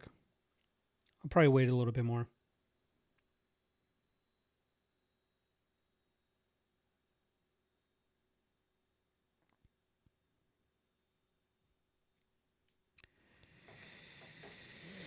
Ultra Byron saying Sheridan versus Mixon. I'm predicting Sheridan to win. I like him as the underdog. Again, that's kind of on potential though. Like Mixon's a very slick striker too, but Sheridan has a good Muay Thai base, long, lanky, good grappling as well. Interested to see how he's going to approach the fight, but if his potential is as good as I think it is, I think this is a very winnable fight for him.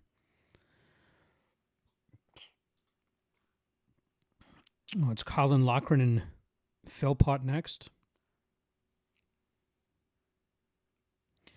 It's time for the over 1.5 and under 2.5 to take effect. Uzer, you are the man. You might be the MVP of this stream so far.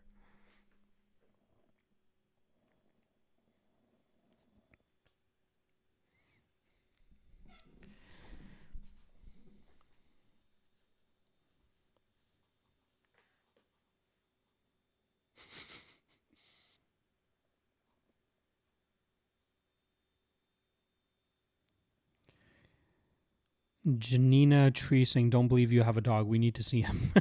It's so weird that you fucking commented that. Well, I guess I just said that I need to take him out, but he's literally sitting just to my right.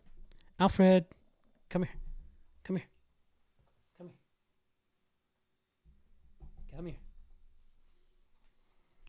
Come here. Mind you, this might be the cutest dog you'll ever fucking see. Come here.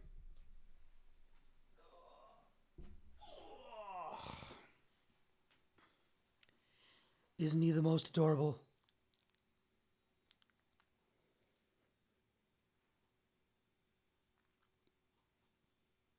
Put your dick away, dude. The cutest fucking dog of all time. Is he not? All right, let me get you back on your bed.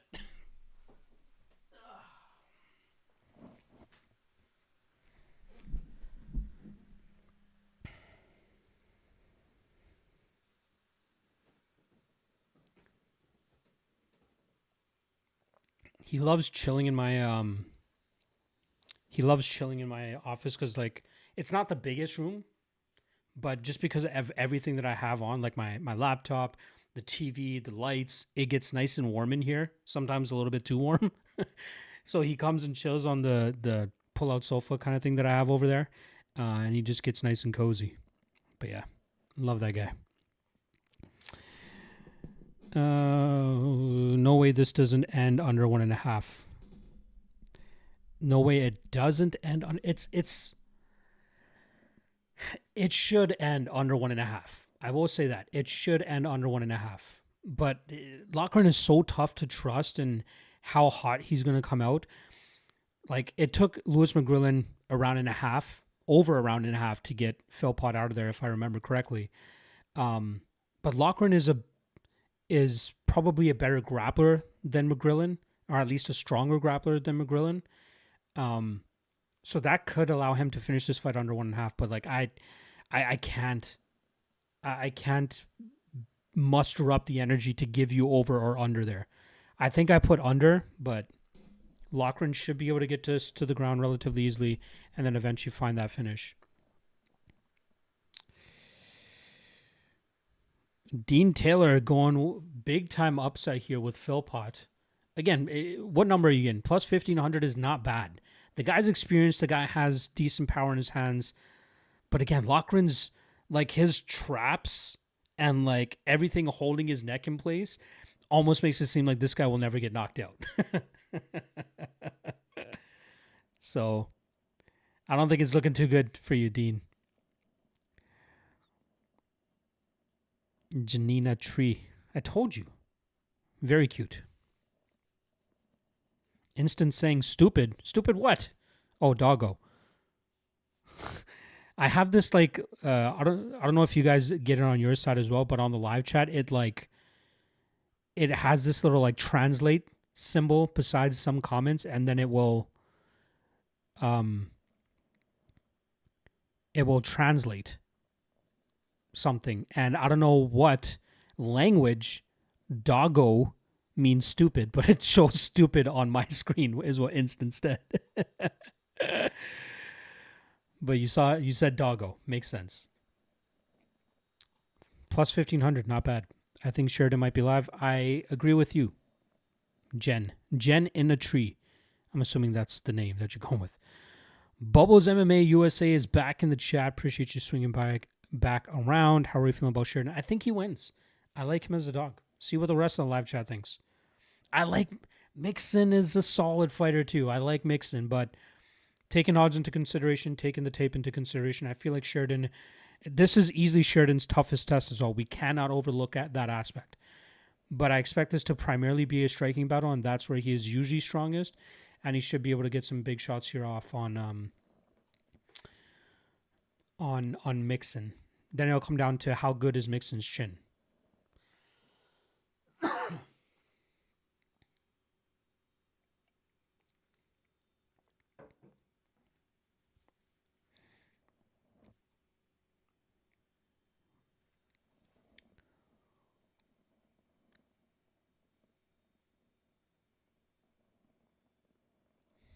Apparently, there's a lot of bad blood between Philpott and Loughran.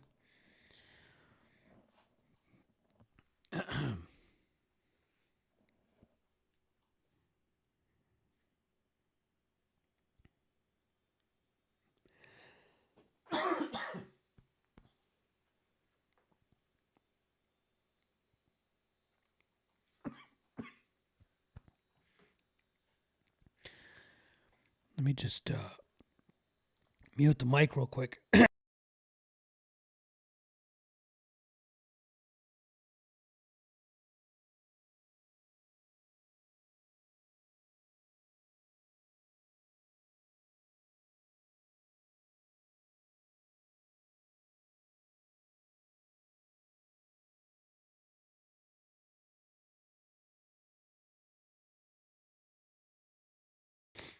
I have no idea what the fuck just happened with my my gullet there for a second. I apologize for that. I agree the reach could play into the counter, the aggressive striker, or maybe he gets caught. It's one of those, right? It's one of those. Either Mixon's able to crash that pocket and land some of his shots, or Sheridan's able to keep him at bay, use that teep, use that long, use that length. But it is a step up in competition for sure. This is a tailor-made matchup for him, for sure. In front of a, he's close to home. Philpott, regional bum. I hate calling fighters bums. I'm not that guy. I don't like to do that. Low-level regional guy. Let's put it that way. Who's saying Mixon over 1.5? Dean Taylor saying, who's betting 3,500 to make 100 on fucking Loughran? Tell me right now. Yeah, nobody should be betting the money line. Again, if you want to bet fucking Philpott for a lottery play, go for it. But yeah. Who's just saying, oh, it's in Ireland. Yeah, it's in Belfast. Northern Ireland, specifically. Tash Sidhu going, Sidhu. Sorry, I'm fucking being all white here going, Sidhu. Give me Philpott KO. Fuck. Let's see. And Ireland makes me skeptical now. I'm not a big fan of having, when a fight is in a certain region, the promotions normally try to put those guys on or in a position to go out there and get big wins. More often than not, especially when it's not the main event or on the main card. This is one of those spots where they're trying to get Loughran a very winnable fight. So, but again, if you're saying it because of if it goes to judges, the hometown guy's gonna. I'm glad that we got Lerone Murphy versus Movsar Evloev, and we got that fight, which, again, I thought it was correctly scored. I thought the right person won. But if there's going to be any hometown cooking, Lerone Murphy would have won that fight. So that is my piece of evidence, my proof that I'll always put out there that hometown cooking is just a made-up thing. It's made up. It's just a way for people to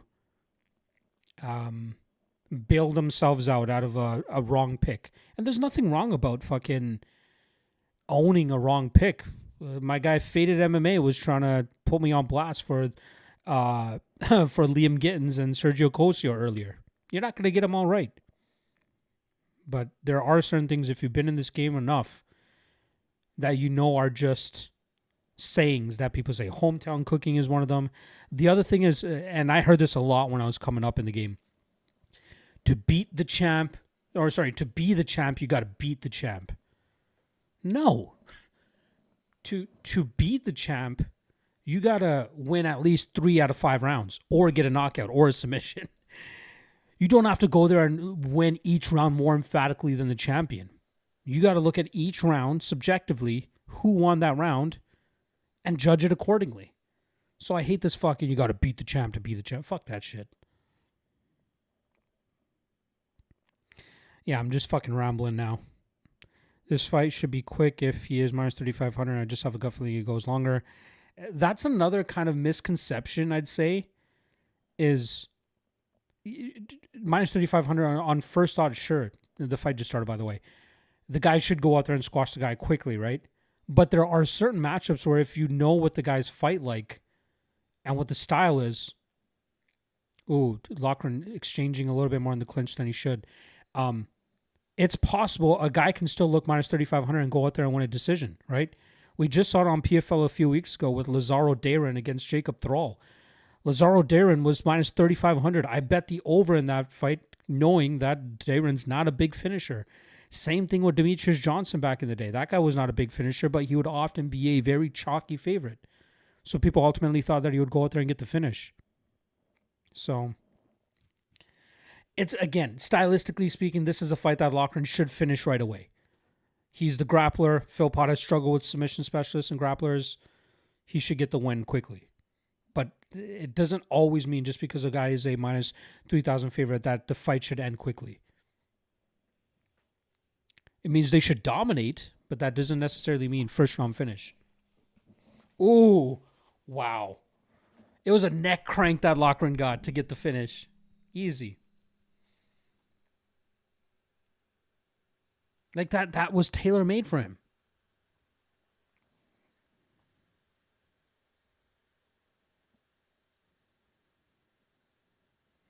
Like, I know Loughran is jacked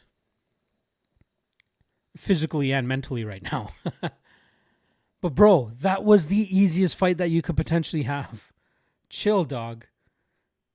I'm sure there's a lot that goes into fights, training camps and expenses and all that type of shit.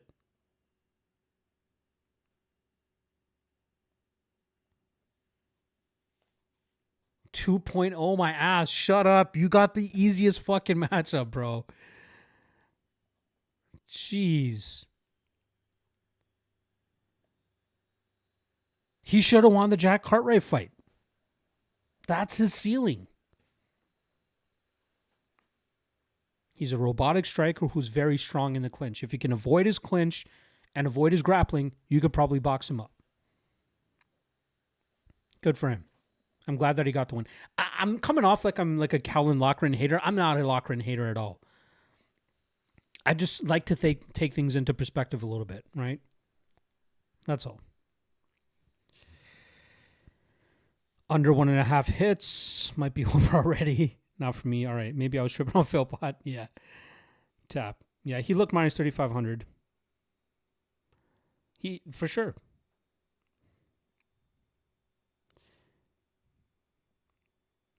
Again, this was a tailor-made matchup for him. It's not, to me, it's not impressive. If he went out there and knocked him out, then you have my attention. If he went out there and just fucking beat him to the punch and just threw bombs, I'm down with that. Dean Terracing, as a professional, knowing your weakness is grappling and you time and time again walk in that ring not having practiced takedown defense or defensive wrestling is just unprofessional. For sure. Very true. That's when you can tell they're a jobber. For sure. Absolutely. Like, let's look at Philpott's record now. He is now 21-18 with 16 of those 18 losses coming by submission. 16 losses by submission. He got submitted by a knockout specialist last time around with Lewis McGrillen. Bro, let's see here. 1, 2, 3, 4, 5, 6, 7, 8, 9. All 9 of his last losses are by submission. Fucking hilarious. Absolutely hilarious. Dean saying opposite of you, Lock. I'm a lock right here. I just don't think he's that good. Sorry, I just want to listen to his post-fight interview.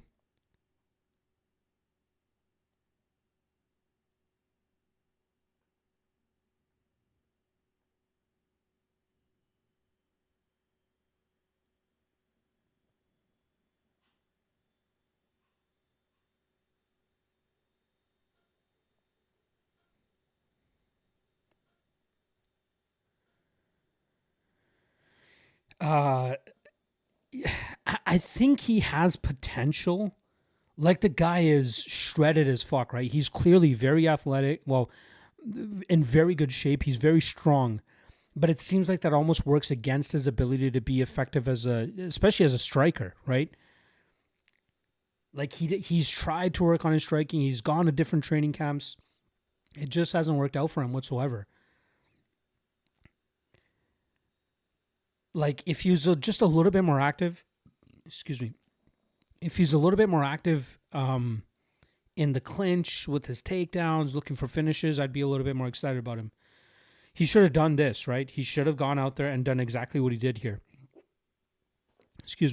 But let's see what he does now. He's saying this is Loughran 2.0 now. Nah. That you can't say that, on, especially when you just come off a win where you're a minus 3,500 favorite.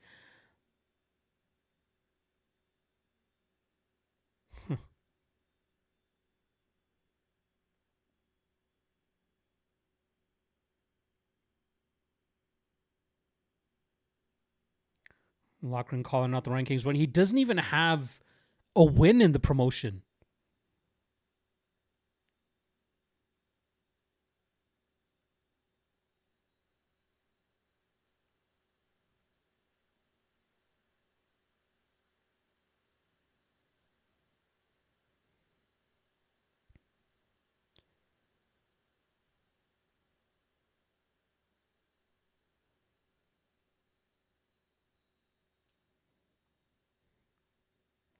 I guess 145 may not be a bad division for him if he feels healthier there, if he feels like he can let go a little bit more. I'm willing to give him a chance at 145 to see what he can do. All right.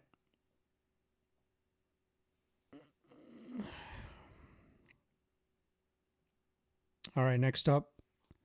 Well, guys, we got one fight between now and 7 p.m. Eastern. So there is a lot of time. I'm sure they're gonna throw in a bunch of filler here. If they don't throw in filler here and this next fight finishes early, fuck, we're gonna have 40 minutes just sitting doing nothing. But yeah, I'm going Sheridan in this next fight. I think I got plus 165.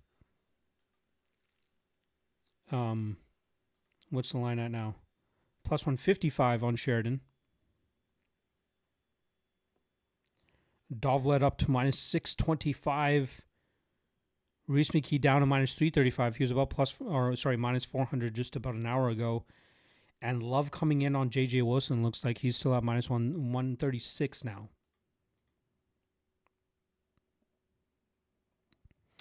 Bro, you should get UFC 5. I used to play it, but I used to be a big gamer, but I'm just not anymore.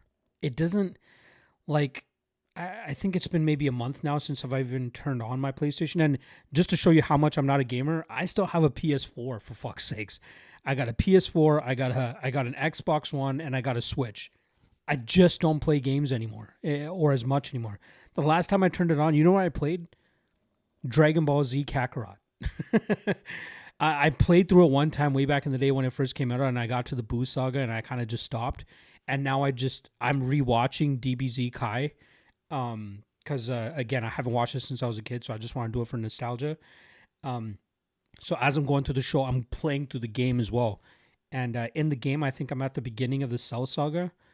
But yeah, it's just a quick hit. Here's another thing that I normally do at night, like right before I go to bed. Not right before I go to bed, but when I'm starting to wind down, I got a PlayStation 2 emulator on my laptop, and I'll play. I don't know if you guys ever heard of this game. I used to play this a ton as a kid. Dynasty Warriors, specifically Dynasty Warriors 3. And I got it. I got the emulator. I started playing it, and it's kind of just like a easy hack and slash.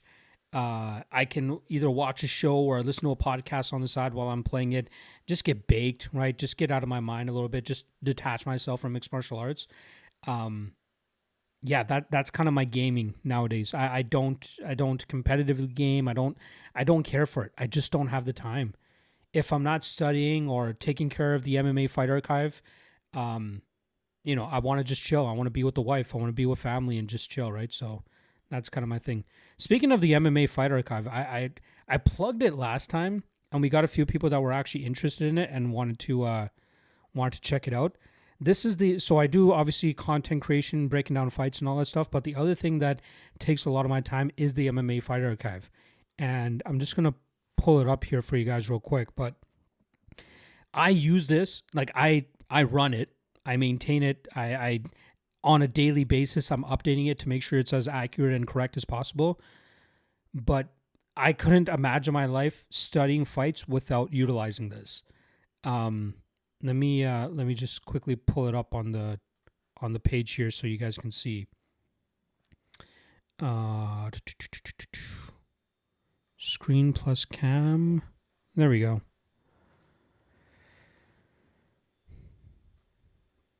Let me just make sure the sizing is all good here. Yeah, so the MMA Fight Archive is basically everything you need on one page to study up on fights. And we cover 20 plus different promotions. So we got PFL Belfast here. So we got all the fighters here. So all you got to do is just like click on one fighter. It opens up another page. We have their Tapology, Sherdog, Instagram, Twitter, UFC stats, MMA decisions, and best fight odds directly linked here, so it's easy to access. But then the best part, all their direct links to their fights right here for you. I don't host the fights on here. Obviously, that's copyright shit. But I have direct links to them. So it either goes to Fight Pass, YouTube, or any other site where they're hosting the fight. And they have it all there. And we have like the entire schedule of the entire, like everything that's announced for every promotion that I cover is on there, right? Octagon 94 is announced for September 26th. Already got it on here. Like the latest fights that are announced right now, Octagon 91 in July. We got 2 fights that are already announced for it, and you can just click into them and study up on these fighters. It's $10 a month. It takes a lot to maintain, hence the $10 a month, but I got over 120 subscribers on there right now. We're closing in on 7,000 fighter profiles on there. So it is very detailed. It is very much, it's amazing. It is amazing. So if you like researching fights and you do it yourself, make sure you guys check out the MMA Fight Archive. It is, you need it. I got commentators for big promotions on this thing. I got fighters, I got coaches, all using this service because they know how much time it saves for them. And yeah, make sure you guys check it out. I'll link it in the description below, or sorry, I'll just link it in the comment section in case anybody's interested in checking it out. But yeah, make sure you guys check out the MMA Fight Archive. If you do your own studying, I promise you will find use for it. All right.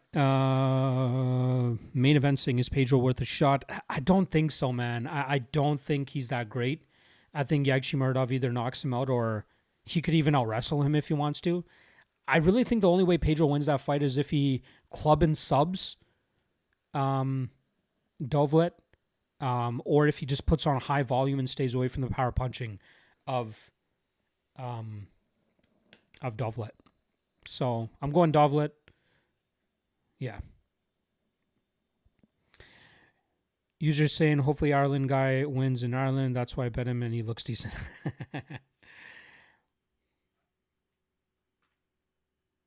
He's 6'5". 6'5". Chris Mixon, very good,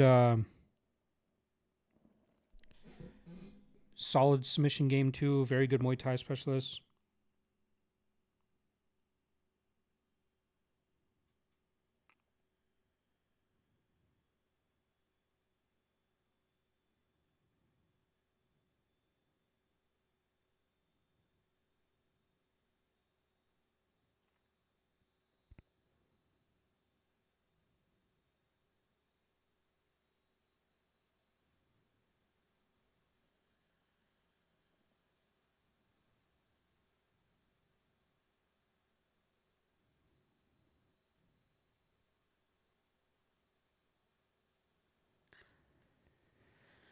He'll find a way to the Contender Series at least. Chris Mixon.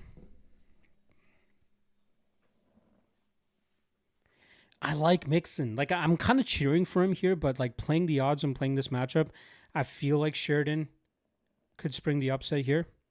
But I like the dog. I do like Chris Mixon. SBG guy, good Muay Thai, developing submission game as well. 6'5" as well is going to be very tough to deal with. Chris Mixon, nasty striker as well. Don't get me wrong. And this is easily the toughest test for Ewan Sheridan. But I feel like he might be able to snipe Mixon from distance. You think Alex has a chance against Reese? I do. Funkmaster Flay. I think he does. I will admit, I didn't pull the trigger on it. But I can completely understand if you're being seduced by a big underdog. I think Lahore is not a bad dog. Very experienced, fought very tough competition. He has some wins over some recognizable names as well. Solid power puncher, decent enough durability. And the one thing we have to remember about McKee as well, optically speaking, he gets cut up quite a bit, right? He gets cut up. He bleeds easy, he cuts easy, and if the fight ends up hitting the scorecards, it could end up playing out much closer because of those optics. Man, these Irish fans look drunk as fuck already.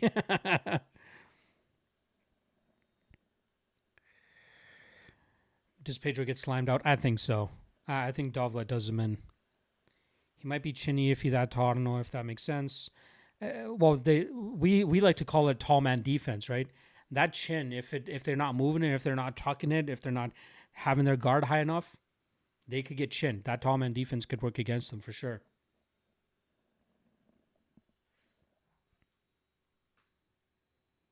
Mixon looks fired up.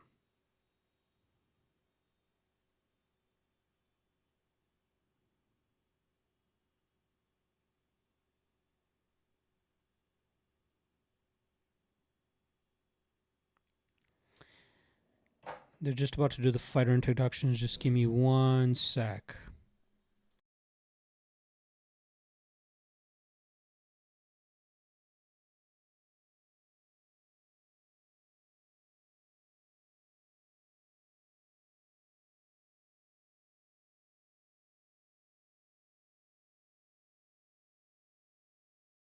We back.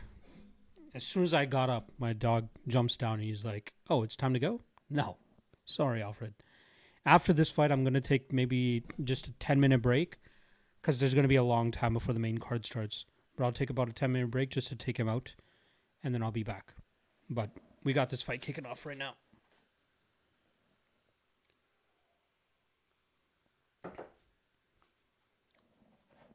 Also, I have pretty much confirmed after that Omran Shabban finish that you guys are far ahead of me in terms of what I'm watching. So I will not be paying attention to the live chat as the rounds are going on so I don't get anything fucking spoiled for me because there's nothing I hate more than spoilers.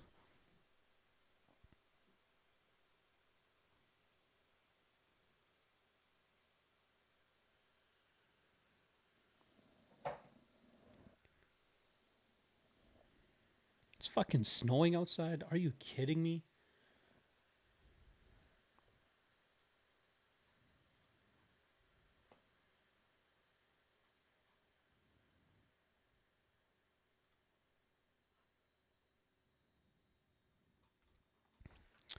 I don't know what happened to the stream just there, but looks like we're back.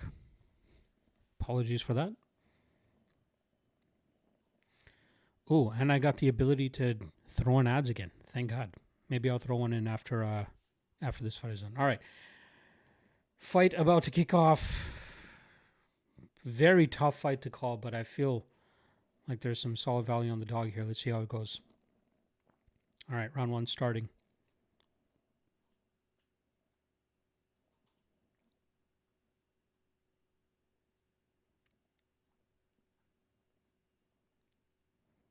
I don't like how low Sheridan's left hand is.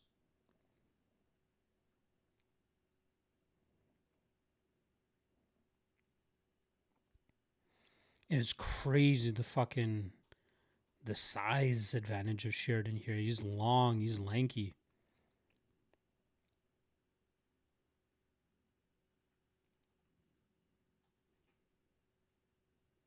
Staying long with these kicks. I don't mind it.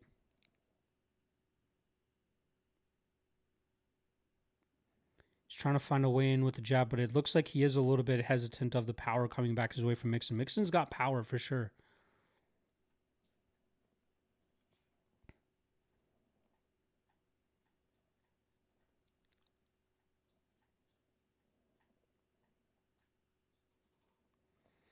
I don't mind Sheridan utilizing these calf kicks. Ooh, decent body kick there from Mixon. Nice 2 down the pipe from Sheridan. Follows it up with the head kick. Things heating up a little bit more.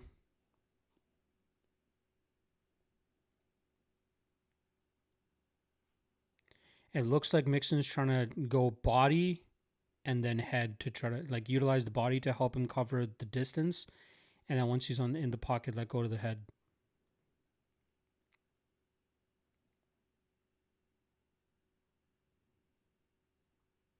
Ooh, good calf kicks there from Sheridan. Looks like they might be having a little bit of an impact on Mixon. I believe if Mixon starts feeling it, like if he starts feeling his calf, he's going to just go in a little bit more recklessly and try to land that big shot. It looks like Sheridan's already kind of bloodied the nose of Mixon, unless it's just very red. He's landing that slick jab down the pipe. Ooh. Mixon tried countering right there. Ooh, another good jab there from Sheridan.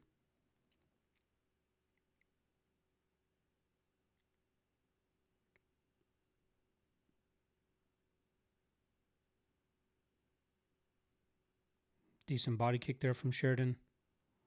I like how active he's staying with that lead hand, but he's got to be careful. Ooh. Ooh, nice combination there from Mixon. Mixon looks like he's getting closer to landing these big shots, man. Fuck. Sheridan's got to mind his defense here right now.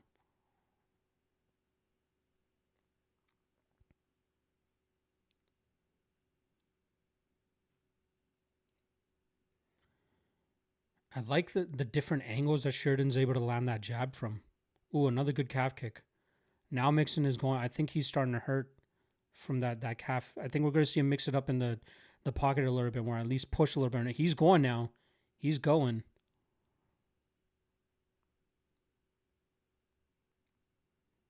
Another good calf kick there from Sheridan.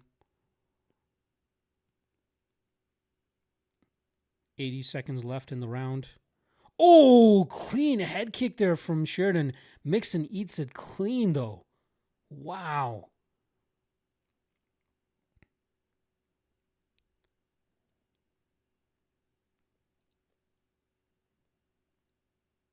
Oh, solid body shot there from Mixon. That might have hurt Sheridan.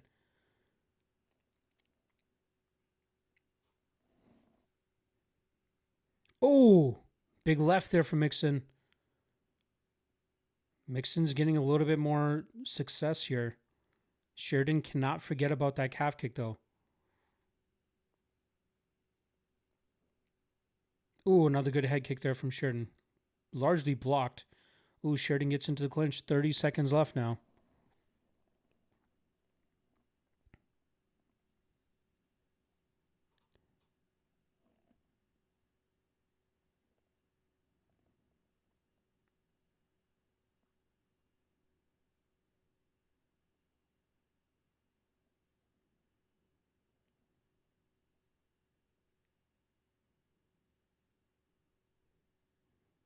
Ooh, Mixon tries going for the takedown and ends up almost getting mounted as the round ends.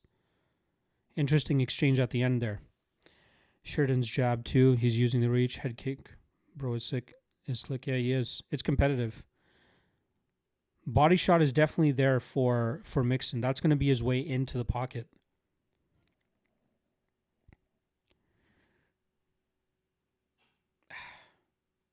Like, I'm assuming...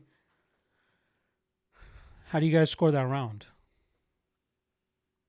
Mixon constantly moving forward, but like it looked like he was whiffing on a lot of those shots that he was throwing.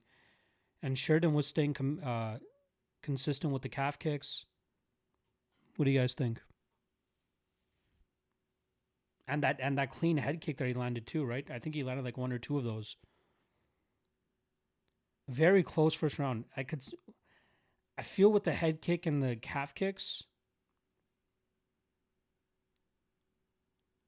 I don't know. Mixon had the cage control. Yeah, Mixon.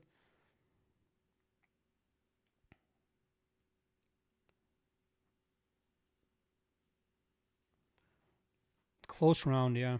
I could see it honestly going either way. Mixon was landing bigger shots to the head, but there weren't a whole lot. And Sheridan was just sitting busier with the kicks. All right, second round is going on now. 47, 46, 45. Ooh, Sheridan tried going for a home run shot there. Sheridan looks like he's trying to pick it up a little bit more.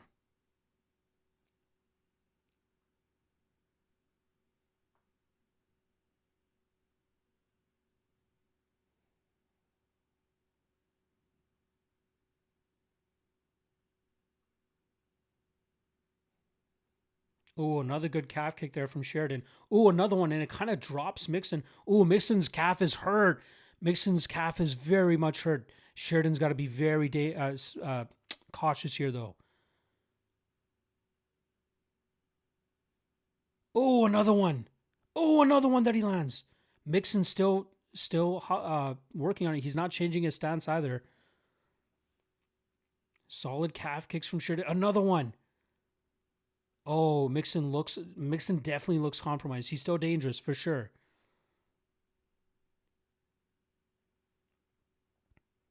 It looks like Mixon wants to change stances. He does it for a split second and then he switches back to his primary stance. He's trying to hide it a little bit. Another good calf kick there. Drops Mixon again. Oh, clean shot from down the pipe from Sheridan. Sheridan's looking like he's on right now, but he's got to be very careful. Mixon is backing up. His back is against the cage. Sheridan's letting go with combinations now. Oh, and he keeps attacking the calf at perfect times. I love it. He's got to be careful, though. I'm so fucking nervous that Mixon's going to hit him with a counter and put him away. Mixon's back now. Oh, another nasty calf kick. Drops Mixon. Oh, big knee to the body. Another calf kick. Mixon is hobbling right now, yo. Come on, Sheridan. Another calf kick. Another one. Now Mixon changed stance. Head kick from Sheridan. Mixon goes back to his primary stance. Oh, this is going to be tough.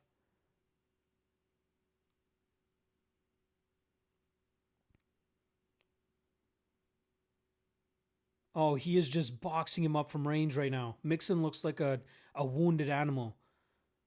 We saw what Ulberg did. We're always going to think about Ulberg, right? But man, his calf is probably fucked right now. He might still be able to produce enough power off of his back leg. Sheridan's got to be clean. Ooh, Mixon's landing some good shots here now. He's got to go back to the calf, though. He can't forget about the calf. Ooh, another good one. Ooh, and a good jab behind it. Mixon looks like he's trying to gather himself.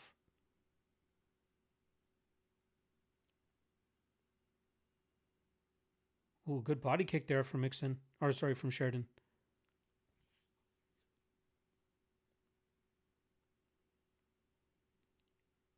Sheridan trying to stay busy with the jab. Oh, good knee to the body from Sheridan.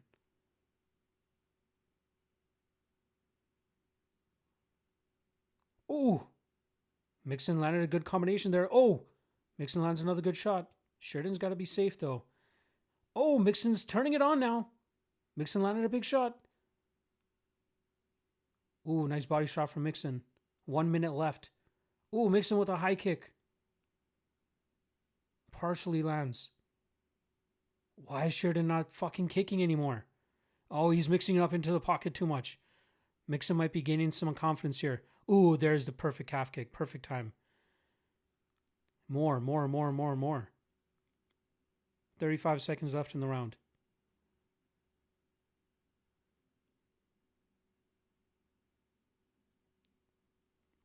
Mixon is walking him down. Oh, Mixon lands a good combination. Hits him to the body. 20 seconds left.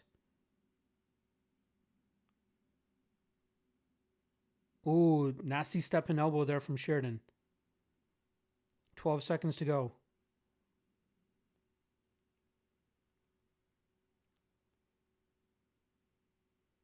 It's weird that he's kind of gone away from the calf kicks.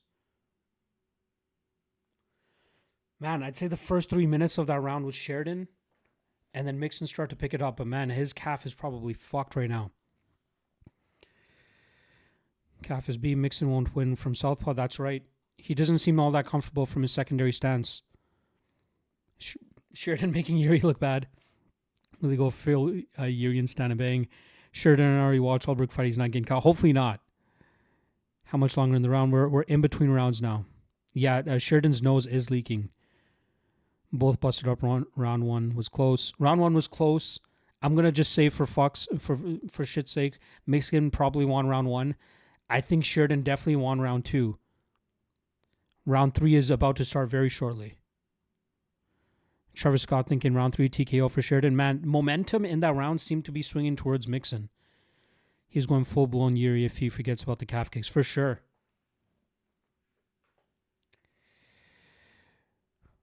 Napg Money saying, who are you feeling for the next fight? Bro, let this fight finish first. This one's a nail-biter so far. All right, round three has started. I'd like to see Sheridan go back to the calf. I don't know if he was just slowing down, but like...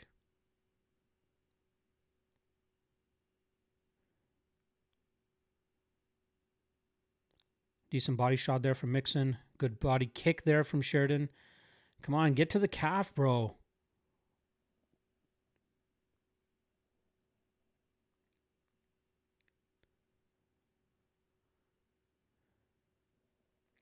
Sheridan's not using his distance. Oh, another good calf kick there. Ooh, Mixon lands a good shot.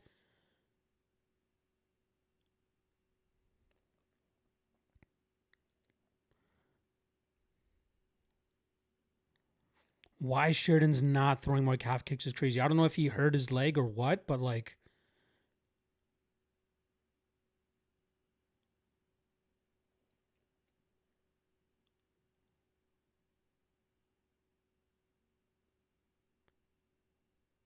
Mixon is on the gas. Ooh, Mixon landed a sneaky elbow there as Sheridan tried getting away.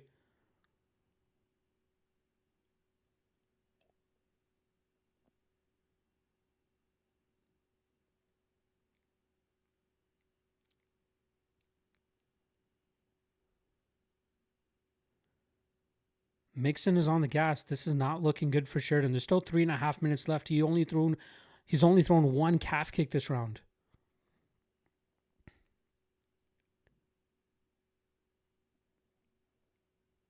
What is he doing?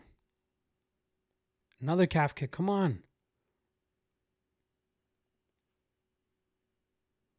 He goes inside calf there. Eats a big shot for his troubles.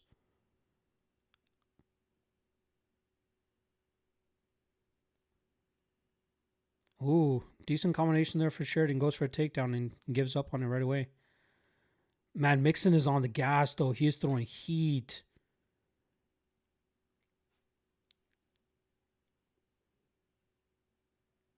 What? Okay, there's one more calf kick there from Sheridan. It looks like he's trying to get to his grappling, which is weird. All right, now he's throwing another calf kick. Goes in for a deep takedown. Gets shucked off. Ooh, possible guillotine. Knee there from Mixon. Sheridan on the ground trying to get into his guard. What is he doing? Does he think he won the first round and he's just trying to coast in this third round? He's trying to scramble.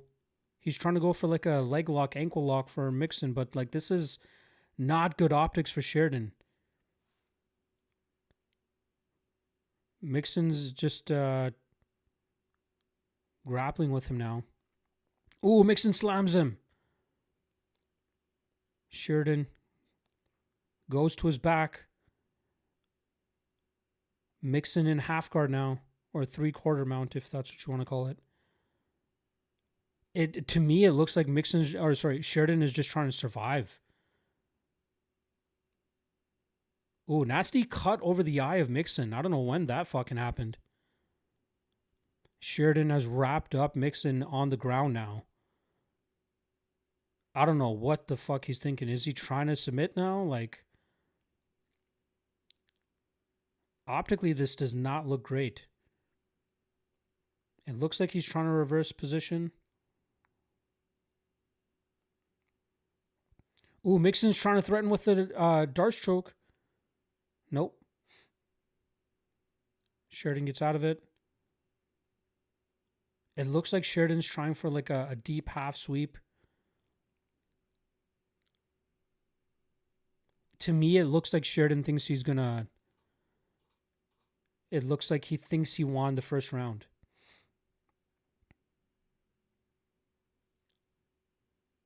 $40 left in the first round. Sheridan's just eating elbows as he's trying to go for a reversal. It doesn't look like he's going to pull it off. Mixon's in half guard right now. Yeah, Sheridan looks like he's just trying to survive.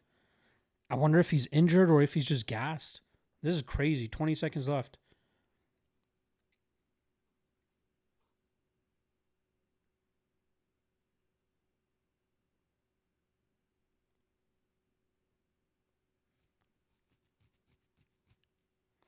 It really comes down to round one.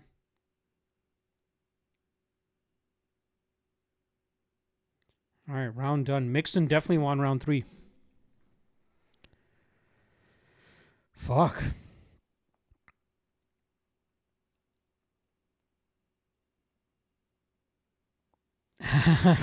Nap G Money saying F this fight. I missed the first half. well, we got Sheridan, my man, so we're hoping for Sheridan. Who's winning, bro, please? Again, it comes down to round 1. I thought round 2 was easy, Sheridan. Round 3 was Mixon. It comes down to round 1, which I don't have confidence that he 100% won it. Sheridan just sold. It seems like it, man. Sheridan's throwing the pray he won round 1. It looks like he thinks he won round 1. Travis Rami, I got you, brother. I got you. I'm trying to give the best play-by-play I can. Trevor Scott saying 2-1 Sheridan, maybe. Instant got Mixon at, plus 400 midway through that third round. So that means odds makers probably thought that he was losing the first 2 rounds. 29-28 split for Sheridan. We'll see. Fuck, man. I don't think there's any way that you can give Sheridan round 3. There's no way. Round 2, momentum was swinging Mixon's way. I don't like how Sheridan ended off that round, but it's hard to overlook the amount of damage that his calf kicks were doing. So I feel like you definitely got to give Sheridan round 2. Comes down to round 1. Mixon had the pressure. He was landing some decent shots to the head, but Sheridan was landing some good kicks. He landed some good head kicks as well. This one's going to be a close one. This one's going to be close, boys.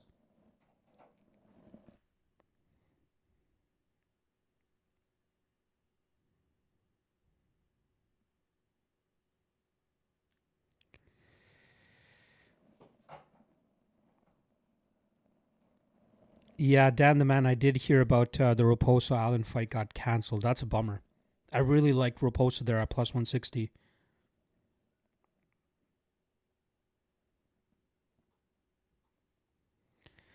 Yeah, I'm in a. I don't want to look at the chat anymore. I apologize, guys, because I don't want the decision to get spoiled for me.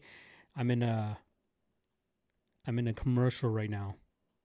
You know what? I'm just gonna throw. I can finally throw an ad in here. Let me just throw an ad in here, and then hopefully the decision will be made.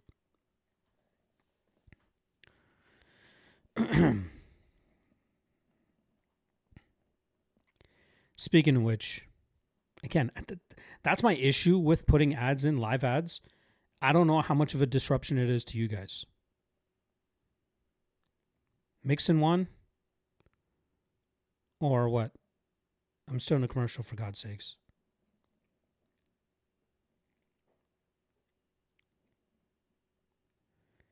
I'm not looking at the chat, boys. I am not looking at the chat. I'm gonna wait until see what it shows me on my screen. I'm getting a fucking protein powder advertisement right now with Alexei Pregande, EFX Sports Supplements.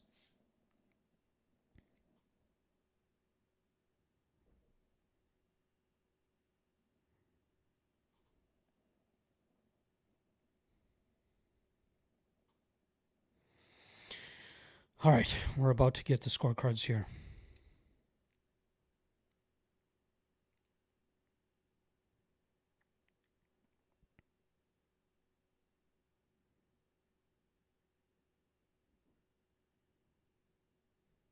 Nasty cut over the right eye of Mixon.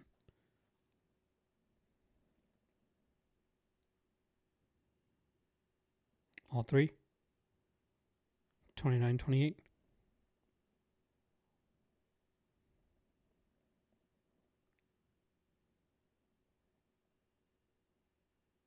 Yes! Sheridan, baby! All three gave it to him. Yes.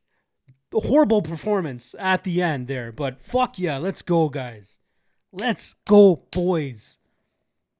I'm surprised all three judges gave him the first round.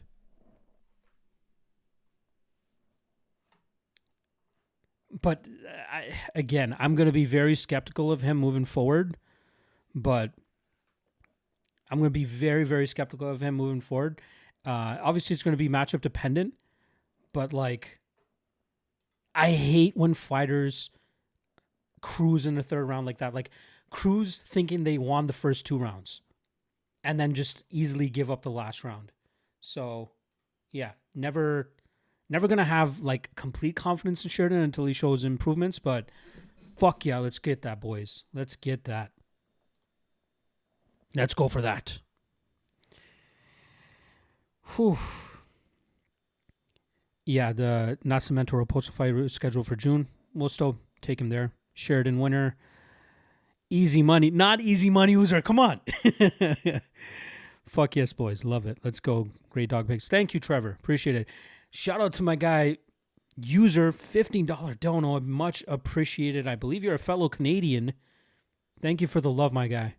Thank you. I very much appreciate that. JRPJJ. Wow. Again, that first round was close. I thought you could at least have one judge score that for Mixon, but I'll take it. I'll take it. Bro, hard sweat. Holy moly, for sure. That last round was like, wow, motherfucker. Yeah. I just need the main event Irish. Whew. That was much more of a sweat than it should have been. Much more of a sweat than it should have been. I still like Mixon. I still think that guy has potential. That's just a tough stylistic matchup, right? Going up against a 6'5" Muay Thai specialist, fuck. But again, Sheridan did not look that great either. We'll take the win, though. We will take the win. What was the Tapology predictions on this one? I don't know if my guy Faded MMA is still in here, but what was the, let's see. Oh, Mixon was 80%. 80% on the dot. Oh. I wish Mr. Faded MMA was still in here. Again, I'm not trying to rag on the dude, but again, further proof that you can't just go on that type of shit.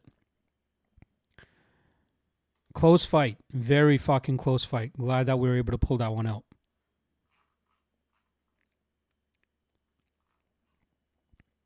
That puts us back in the profit again. I think just under a unit so far of profit, and we still got one more play to go. One more official play, I should say. Gizmo's Revenge needs Dara Kelly. What's late for these last three? Dove KO. I'll get predictions for the last three fights. Last three fights I got. I'm going to go, again, I'll go Yagshi-Muradov. I'm not overly confident on the method of victory. I'm going to go knockout. I'll go Reese McKee decision, although he's way too big of a favorite for my liking. Lahore could definitely make it more competitive. Excuse me. And then I think Dara Kelly by decision, but that's it. That the odds indicate it's a close fight, and I have to agree. And wow, looks like more love coming in on J.J. Wilson as we're talking about it. He's gone up from minus 135 now to minus 145. So a lot of people liking J.J. Wilson, which I get, but I think Dara Kelly, there were those squash matches that he had that he was a big favorite in. Then he had that closely lined fight where he was the underdog against Dmitry Hertsenko, and I was happy to take Kelly there. But J.J. Wilson is easily the toughest opponent that he has here. So, yeah. I think Kelly wins, but I think it's going to be a scrap for sure.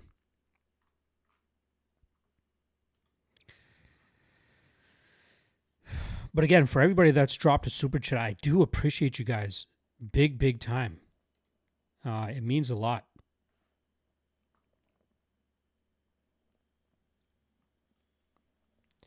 Mixon hurt on both calves. I think it was just one of the calves, but still, again, like it's based on damage throughout each round.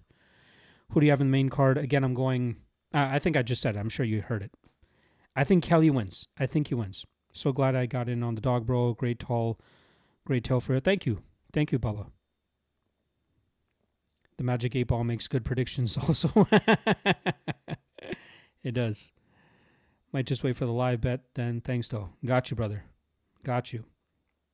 Can't believe I hit Sheridan plus 155 home cooking if I've ever seen. I don't know if it was home cooking, man. It's clear he lost the third round. It just came down to that first round. It really came down to that first round.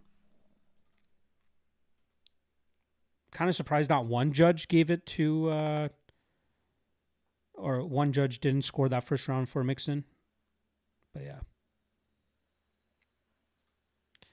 Did my stream just crash on me? Fuck. We still got 10. You know what? I am going to take just 10 minutes.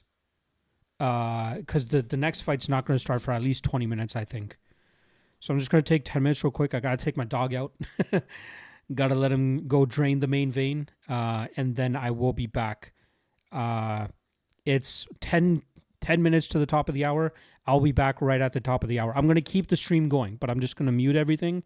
I will be back in 10 minutes. So you guys go stretch your legs as well. I'll be back in 10 minutes, and then we'll do that. I'm going to check game. Oh, love you, user. Love you. Appreciate the love. Hope to see you again around these parts. Enjoy the game. All right, I'm going to BRB for about 10 minutes.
And we're back.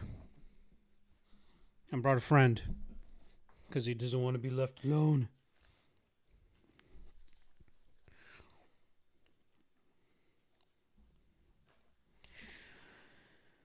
Whew.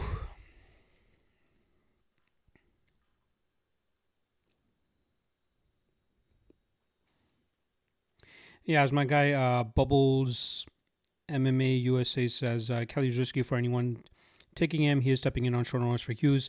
And I replied, he was scheduled to fight Sergio Kosio on this card. And then when Hughes pulled out, Kelly stepped up. But he was preparing for this day, so it's not like he's coming in on that short of notice. They're both dealing with a change in opponent. That's the difference. So, again, it's still a close fight. It's still a tough fight, but I think Kelly has the promise to pull this one through. Seems like my stream is also bugging a bit. Let me see if I can get that fixed for you guys real quick.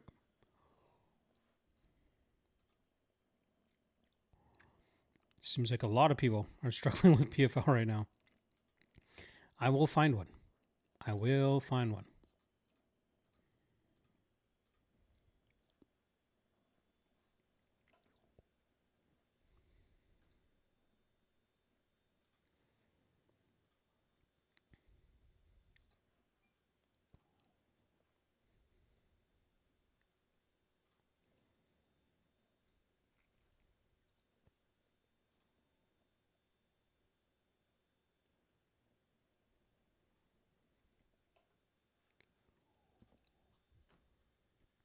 All right, I gotta put my guy down. Sorry, Alfred.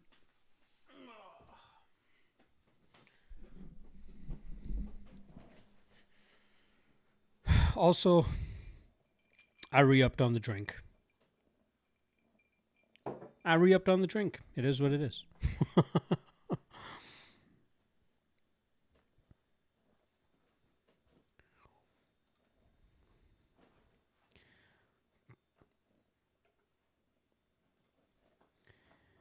Don't mind me, I'm just trying to find a proper working link at the moment. So just bear with me as I figure that out.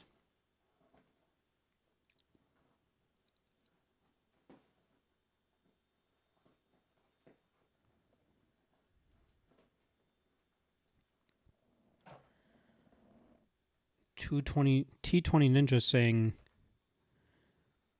does anyone have the Padilla fight pending? Really? Even after that long, they're still pending that? That's crazy. Who fights next? I believe it's it's Yagshi Murdoch versus Pedro, but it's probably going to take a little bit because they usually do like their, just setting up the main card and all that stuff.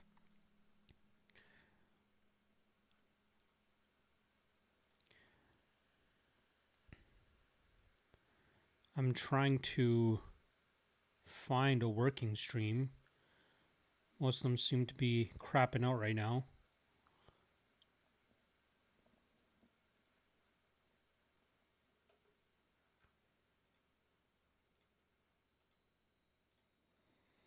There's one that seems to be working, but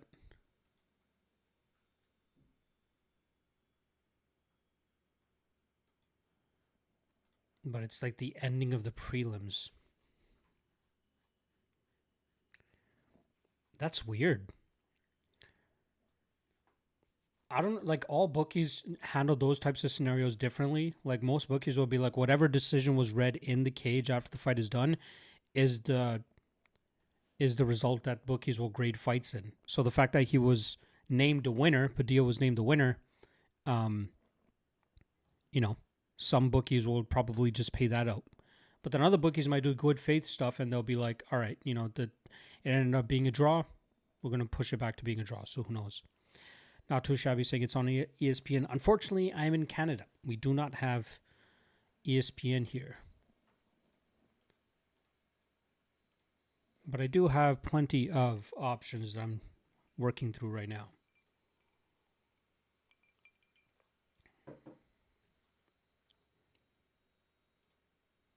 I think I got one. Got one. Horrible quality, but I got one.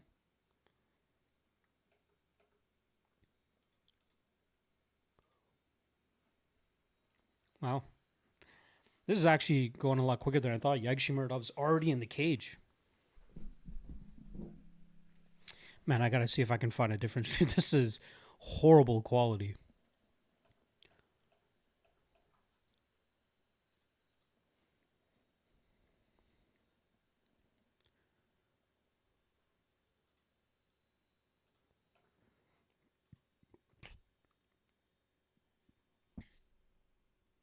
VIPbox.tv. That is the only time I'm gonna say it.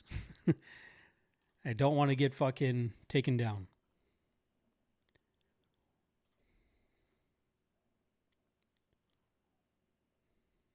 Quality is not the greatest, though.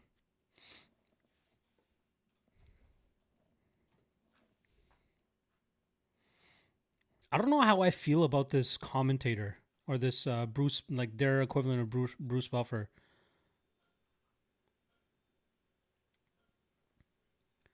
Like he seems like the uncle that's trying to be too cool. So he throws some slang into some of what it talks. Yeah, I don't know.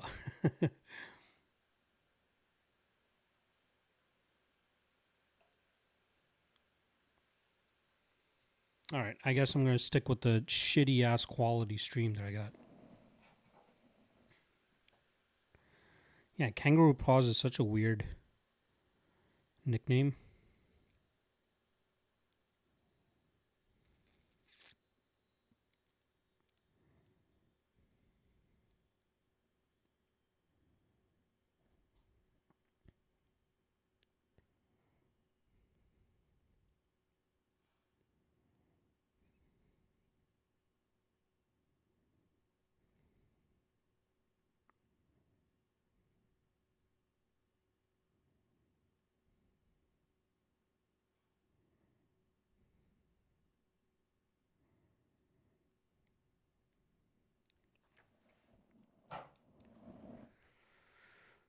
All right, Yagshimirdov, Pedro about to kick off. Very surprised. 8 minutes into the hour, they're getting right to the fights. I like it. I was expecting a little bit more filler.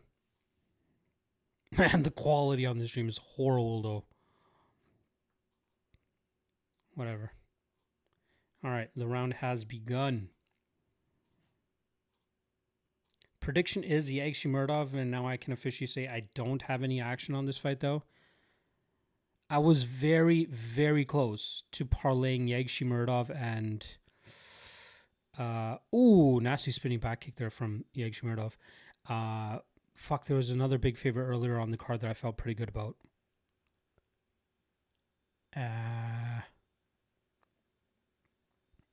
Who's the other favorite?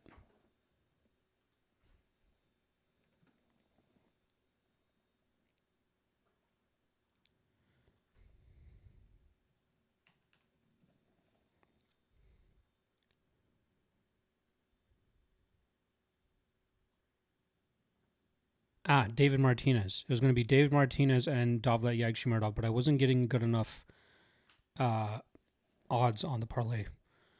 Wow, Yagshimirdov is fucking throwing crazy shit and throwing with power.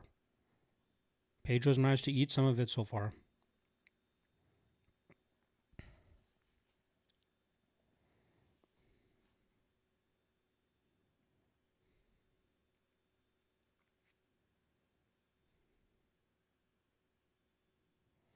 Oh, nice body shot there from Yagshimirdov.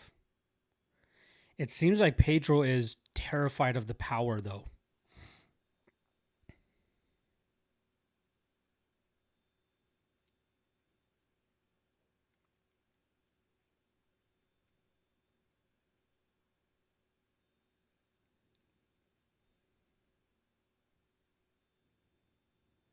Some decent kicks so far from Pedro.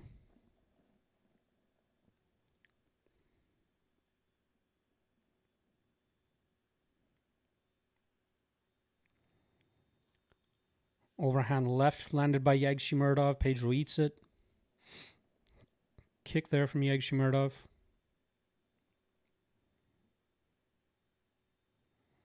Oh, Yegshimardov like jumped into a left hand that missed. Oh, good calf kick there from Yegshimardov. Pedro with the lancing jab kind of hits the guard though.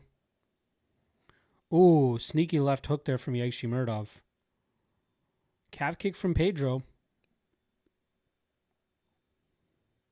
Spinning back kick to the body from Yegshimardov, but Pedro gets away from it.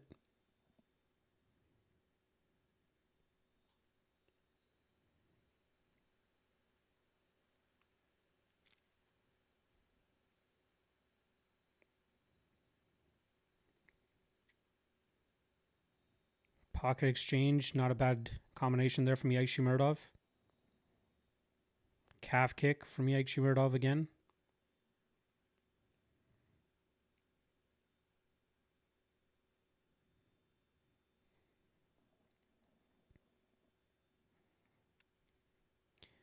Pretty stale-matey first round so far. There's still about a minute and a half left. It looks like Yegshimardov is just a little bit busier. To me, it just seems like Pedro is kind of scared of the power. Like, he's throwing offense. He's had some jabs. He's thrown some good calf kicks of his own, but it seems like the more emphatic shots so far have landed from Yegshimardov. Decent body kick there from Pedro. Oof. Yegshimardov jumped into another left hook there, but he missed.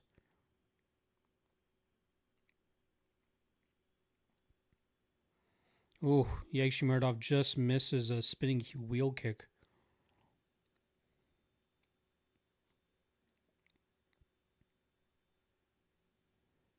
Calf kick checked by Yegshimardov.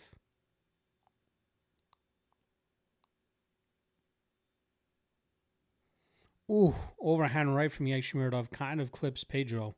Pedro eats it though.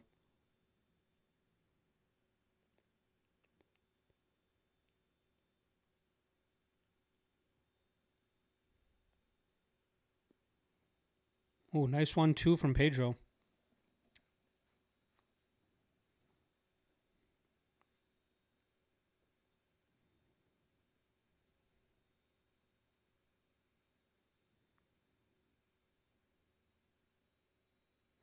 Ooh, big takedown there from Yegshimardov. Slams Pedro. 10 seconds left. Pedro gets, Yegshimardov lands one decent knee and a good leg kick once he went back to his face. Or back to his feet, fuck. 1-0 Yegshimardov so far.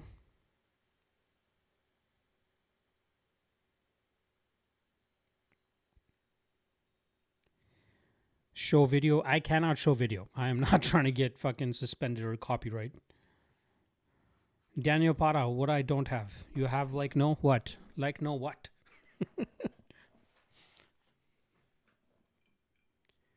Turkmenistan 1-0. I agree.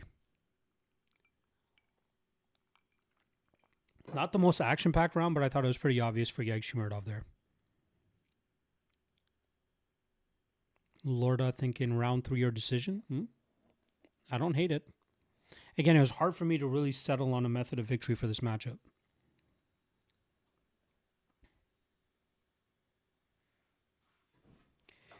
No emotion.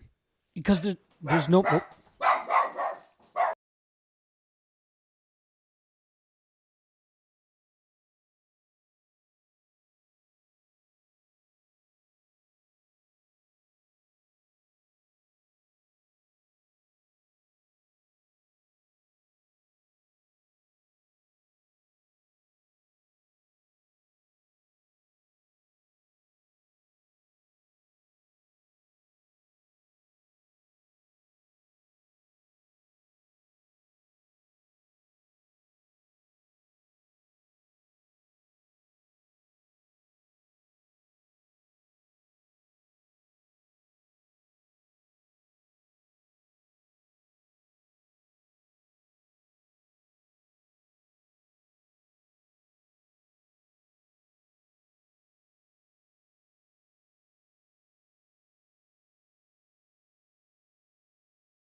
Apologies for that.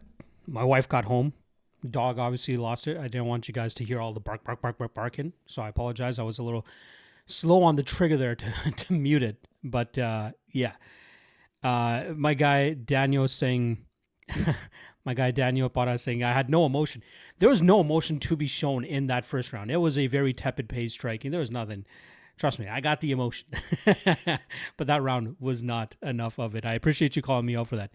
JRP JJ asking, will there be a finish in this fight? I don't know. I think my prediction was Yagshimurdov by knockout, but it doesn't look like it's really trending that way. Although the Omran Shabban fight didn't look like it was trending that way either, until he landed that nasty knee. My guy Gipper Pick is saying, blink twice if you need help. No, I'm good. I'm good. Apologies. But we're back. We're at 311, 310, 309 of round 2 right now.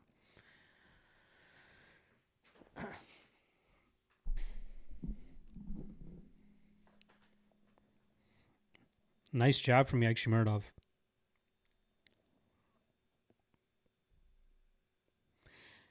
Again, I will admit, almost out of the entire card, this is the one fight that I didn't really give a fuck about. Like, I don't really care for Tyson Pedro. Yagshimurdov is one of those guys that, like, he'll come up short of against Corey Anderson, but he could probably beat most of the other light heavyweights on the roster. He's nothing special either, though. Lorda saying Pedro has never been finished before round 3. Yeah, I remember Shogun Hua TKO'd him in round 3. I remember. This fight is the last leg of your parlay. I'm assuming you got Yagshi. We are over 1.5. Your 1.5 did cash. We got 2 minutes left in this second round.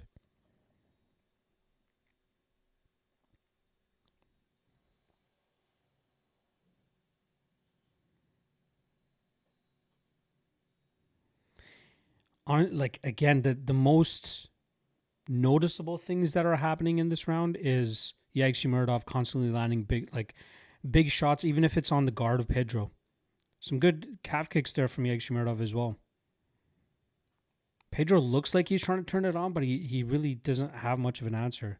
It looks like he's sparring, honestly.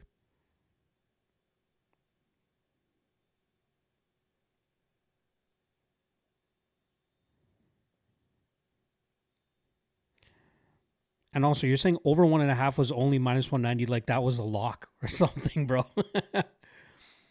It's possible Yagshimurdov could have put him out quickly, too. I don't know. I just really couldn't get a feel on this fight. Odds were too wide for me to really care, at least on the money line. And then I really just couldn't put my finger on whether he would finish him quickly or not. Gipper Pick saying I had Hackett, Martinez, Yagshimurdov. Not a bad parlay. Ooh, big shots from Yagshimurdov. Looks like he almost hurt Pedro. Actually, Pedro's pedaling out now, but there's a big combination there that landed by Yagshimurdov. 40 seconds left in this second round.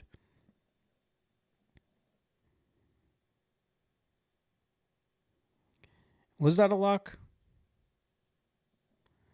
I don't know. He had that, he finished Impa. It really depends on, again, with Pedro's inactivity in mixed martial arts, that gave me a little bit of pause. Oh, Dovlet. Big takedown there. Nearly got reversed, but he still ends up on top. Has the back of Pedro. And the clock ticks to the end of the second round.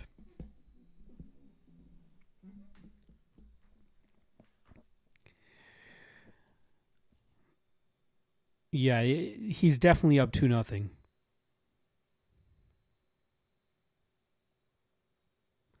Gas Tank leaves the chat every minute the fight goes on. Interesting.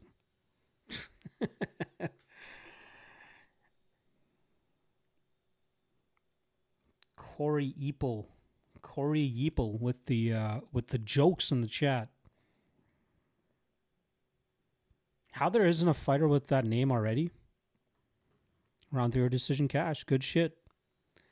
I gotta check Tapology. There's gotta be a fighter named Suck Me Off.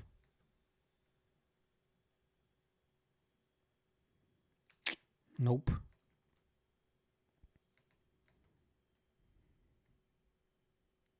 We got Sukmak, Sukma, Sukma Jim, Sukmuang, Sukmanyuk, Sukmanov. We got Sukmanov. What's this guy's name? Vladislav Sukmanov. 0-2 pro boxer.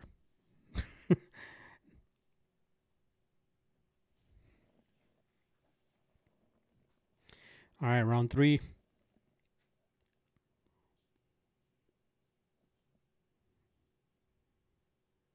Muslim Salikov is close. Yeah, you're right.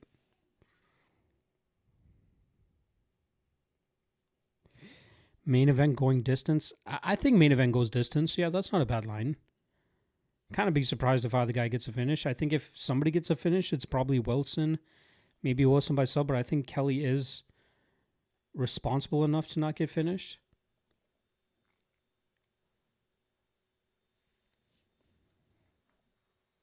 I'm glad I can amuse you, Corey.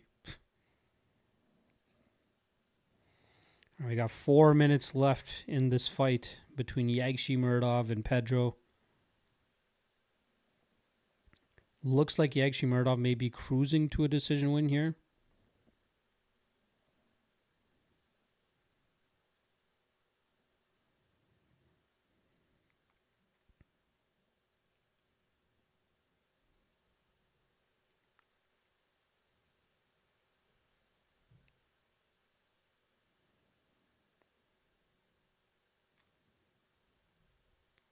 Yagshimuradov staying busy. Literally, as I say that, Dan Hardy says Tyson's going to have to pick up the pace here.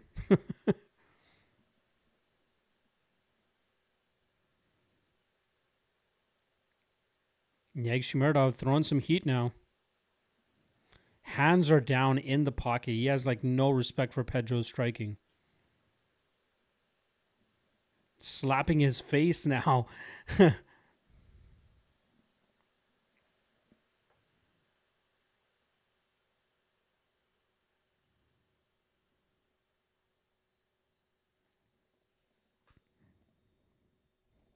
Apologies for the little hiccup there. Oh, Pedro hurt Yagshimuradov. Oh, Pedro dropped Yagshimuradov. He's trying to get the finish. Oh, Yagshimuradov dropped again. Yagshimuradov trying to survive. He's trying to wrestle. He's trying to wrestle. Oh, Yagshimuradov is hurt. Oh, Pedro's like 2 or 3 strikes away from finishing this. Yagshimuradov is hurt. He's trying to hold on to Pedro as much as he can. Oh, he's down now. Oh my God, 2 minutes still to go. If Pedro keeps going, he might be able to get the finish. Yagshimuradov trying to get a Muay Thai clinch. Oh, he's grappling. Pedro trying to get a big shot off. Oh, Yagshimuradov is getting chewed up. Oh, he's deep on a takedown, and Yagshimuradov gets a slam. Oh my God. Yagshimuradov slam takedown ends up in a half guard. Wow. It looked like Pedro was gassed. It looked like Pedro was gassed. He put all of it into that barrage of shots. Wow. Wow. 1.5 minutes now. 1.5 minutes. Yagshimuradov in half guard, landing ground and pound now. Oh, he has an arm triangle choke position here. It looks like he's just going to hold on more than anything. Pedro trying to kick away, but Yagshimuradov is heavy on top right now.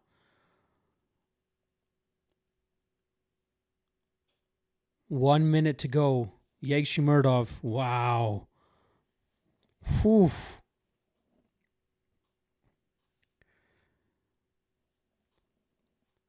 Yagshimuradov saved by that big slam takedown. He's been accruing solid top position ever since. Good on Big John for not stopping that fight. Yagshimuradov continuously was moving.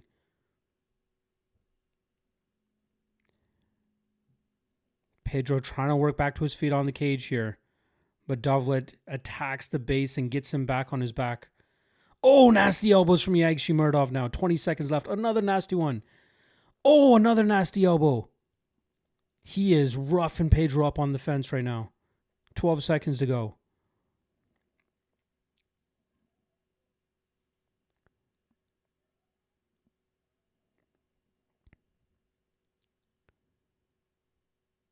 And he cut Tyson Pedro pretty badly on the forehead. Round ends with Yegshimurdov on top. Wow. Jeez Louise. Big finish there for Yegshimurdov to get back into it. But Pedro nearly finished on the third round. This should be 2-1 for Yegshimurdov. Holy crap. Whew. Crazy. My stomach dropped hard. Yeah, for sure. If I actually put that parlay in, I'd be fucking twisted up right now. Gipper Pick saying you're 40 seconds behind. I know. It's the stream being behind, but also my stream being, a little bit delayed from what you guys are seeing as well. So I don't know what to do about that. I apologize. I don't know what to do.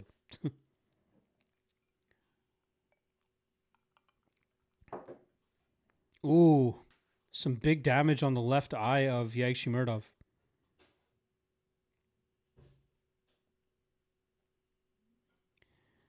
Should still be an easy win there for Yegshimurdov. 2-1.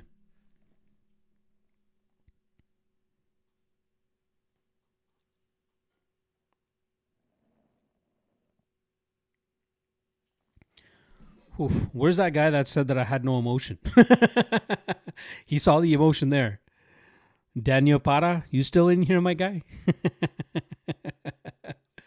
Was that enough emotion for you when they finally gave me something to put emotion to words?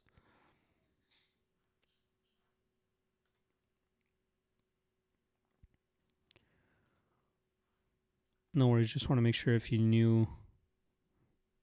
Yeah, thank you, brother. I appreciate you letting me know regardless. That's why, like, during rounds, I won't look at the chat. During rounds or right before a decision is about to be announced, I don't like looking at the chat because I don't want it to get spoiled for me. So much so, like, even like my TV is that way, but I can see in the peripheral my chat moving. And, like, when the Dean Garnett finish happened, I could see it moving. And I'm like, oh, fuck, something happened. Like, right when the elbow hit, I saw the chat moving. I'm like, something happened. So I got to find a way to kind of hide the chat as well.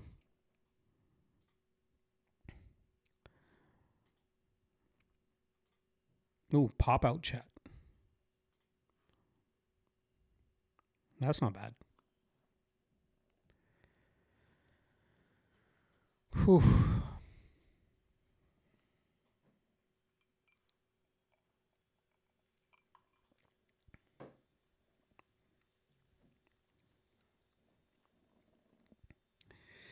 Yeah, no sweat. Even if it's not you, I'm sure somebody else will say something.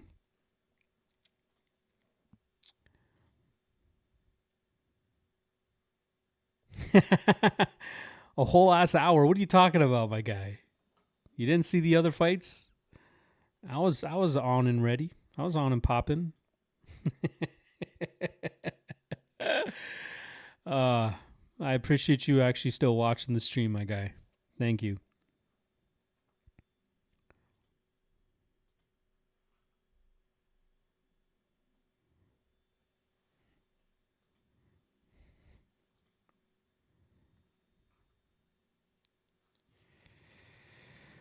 Whew, I'm still bummed that the Raposa Nascimento fight is gone. I thought my parlay was dusted there for a sec. I know, right? That's just how quickly MMA can switch around. Wow. Something just got released on X. Arman Surikin and his two friends were removed from an American Airlines flight from Los Angeles to Philly because he was looking at his phone during takeoff. Wow. Must have been something else that went on with that. But, like, how do you, like, what? Do they go back to the gate? What do they mean?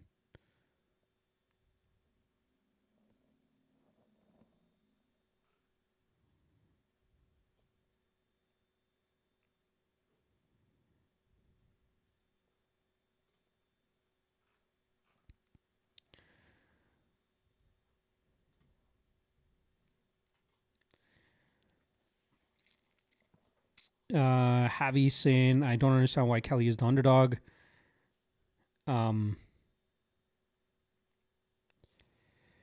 Again, Wilson has the strength of schedule. He's tough to contain. Kelly's good, but this is his toughest test to date. So I think people are leaning on the experience of Wilson. But I think Kelly's ready to really show out. Yeah, Gipper, I think you're asking about the Arman Sarukian thing. Yeah, got kicked off a plane.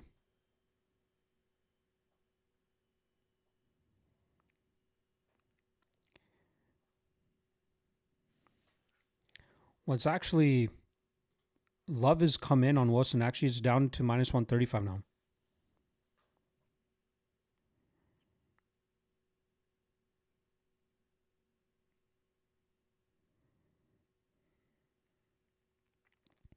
Yeah, minus 135 for Wilson now. It seems like a little bit of love came back in on Kelly over the last hour. But yeah.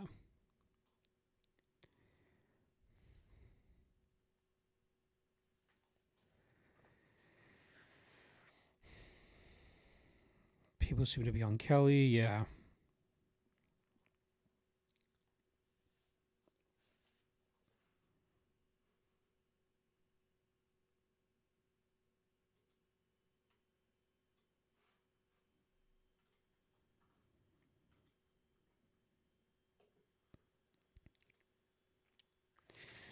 All right, we got two more fights to go. We got Reese McKee's PFL debut next up against Alex Lahore, or Lahore, however they want to pronounce it. I don't think McKee deserves to be such a big favorite. I think he wins. I just think he's a little bit slicker of a striker, but like with how easily he busts up, excuse me, he cuts very easily. He's fighting a very tough guy here in Alex Lahore. Very experienced fighter as well. Salty 26-11 record, 36 years old as well. But he has 6 losses by knockout. Last time he got knocked out by was the slick striking of Iwan Serdou. But I think Serdou has much more power than McKee. Patrick Kinko was able to ground and pound him with nasty elbows. I don't know. I when I think of Reese McKee, I don't think of minus 350 favorite, especially against a guy like Alex Lahore, who, again, he hasn't fought for like UFC, but he's fought for pretty much every other promotion that there is to fight for. He's fought for Brave CF. He's fought for KSW. He's fought for Octagon, Cage Warriors, Bama. He fought for Cage, which is like the big promotion over there in Finland. Fought for Bellator, UCMMA as well. So Lahore will make this a tougher fight than it should be for McKee.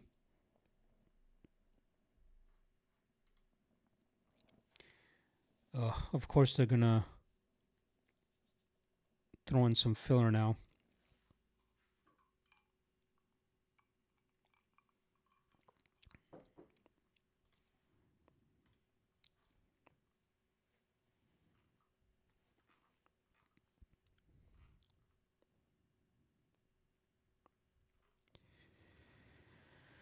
We are slowly turning things around after the tumultuous start that we've had to 2026. But profit does depend on Dara Kelly tonight.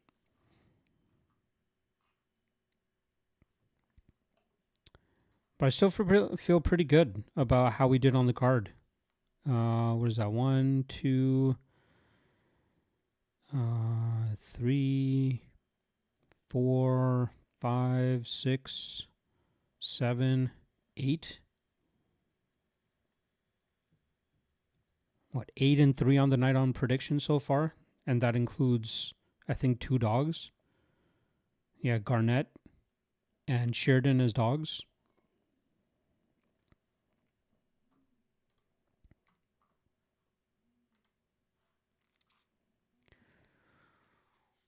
Let's get this going. Let me know what you guys think about the UFC event, or if anybody has looked into LFA. Let me know what you guys are looking for LFA. I will have my LFA breakdown actually dropping in the next half an hour. I have it scheduled to release at 8 p.m. Eastern. So make sure you guys check that out. LFA goes down tomorrow night. By the way, I wanted to see if my Blue Jays were able to pull off the comeback, and they weren't.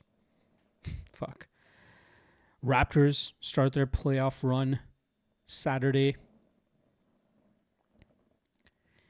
Any chance next fight ends in sub? Well, Lahore's never been submitted.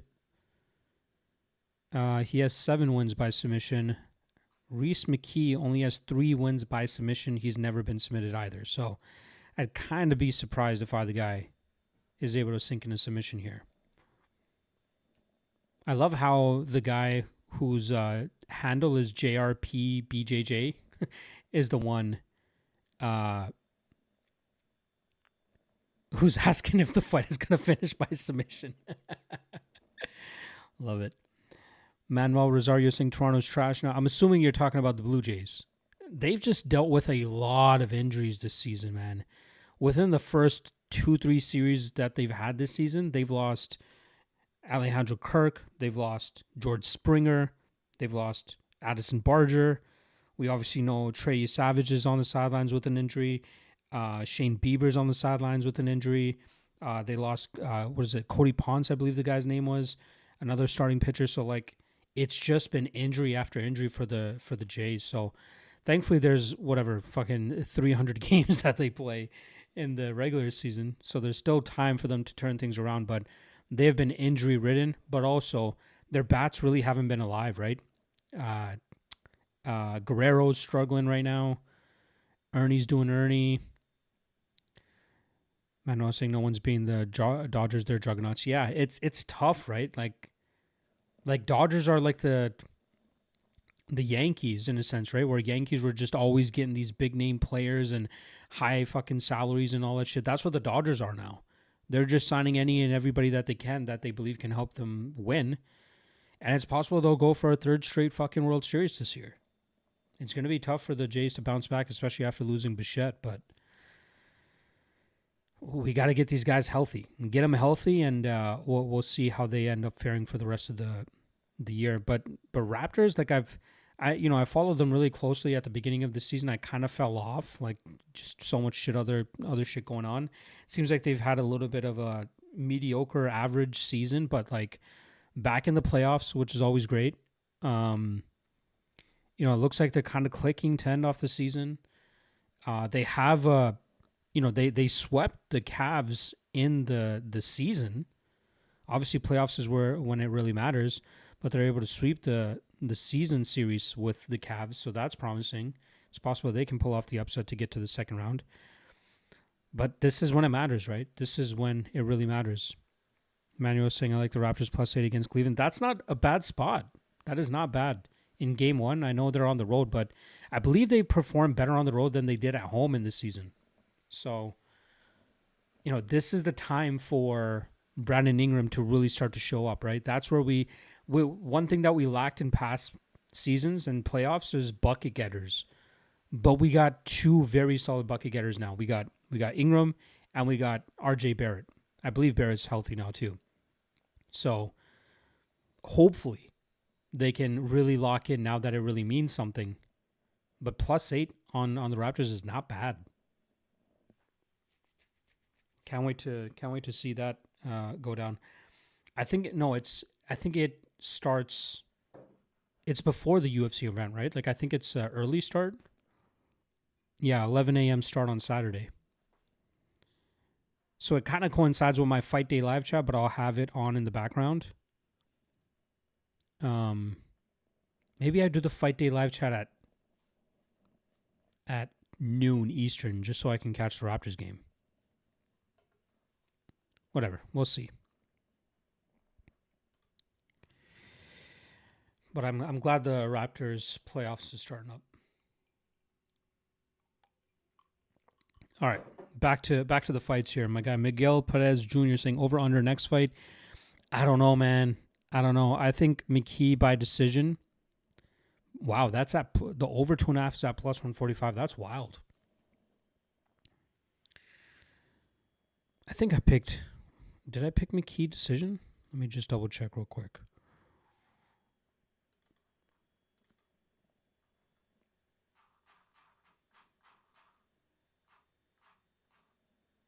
Yeah, I took McKee decision. Very low confidence, though. But it's going to be bloody.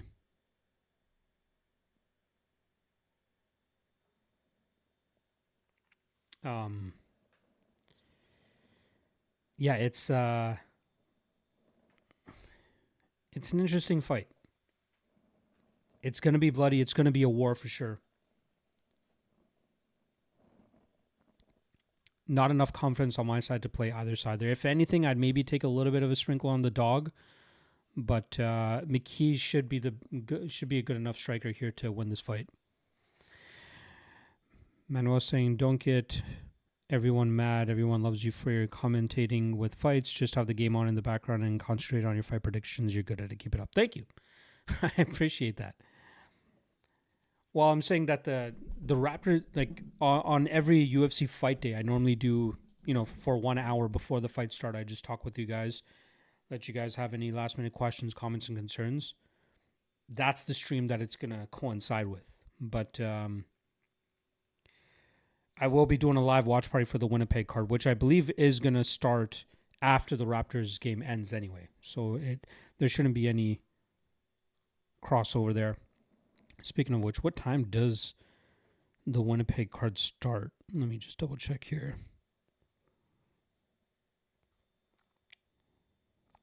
What is that, 5 p.m. Eastern? Yeah, 5 p.m. Eastern, early prelim start time. That's not bad. I do appreciate the positivity there, Manuel. Thank you.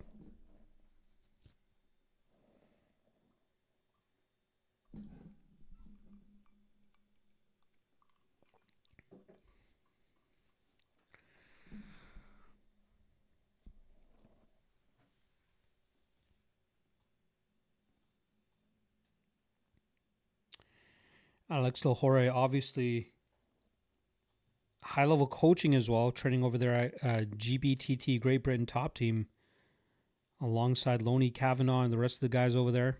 Nathaniel Wood. Obviously, you see Brad Pickett in his corner.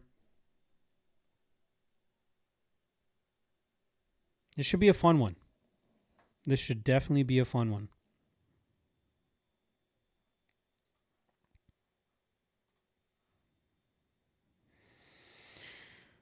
Reminder, I did drop my best bets segment.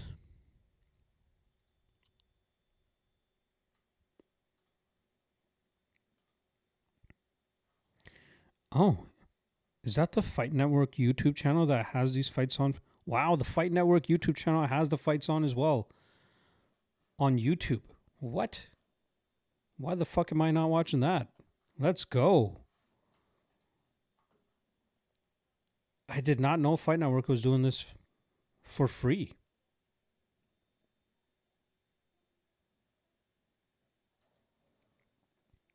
Huh. If you're in Canada, go to the Fight Network YouTube channel.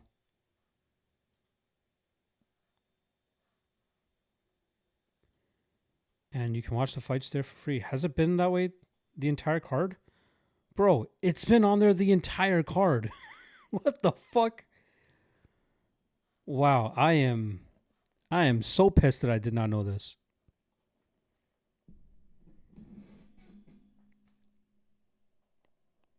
Wow. I wonder how far back this stream is, though. Because it seems to be at the same pace that my stream that I was watching is on. You're welcome. I enjoy your predictions. I will keep on watching. Thank you, brother. Thank you. They're giving Reese McKee the live performance walkout. Some dude with a guitar. Who the fuck is that?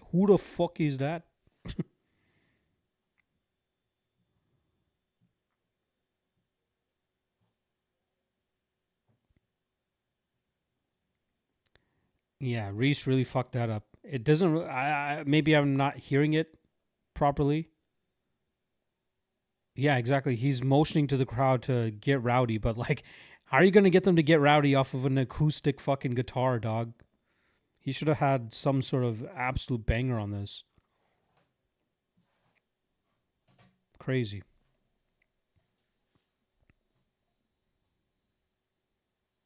I don't know what this song is.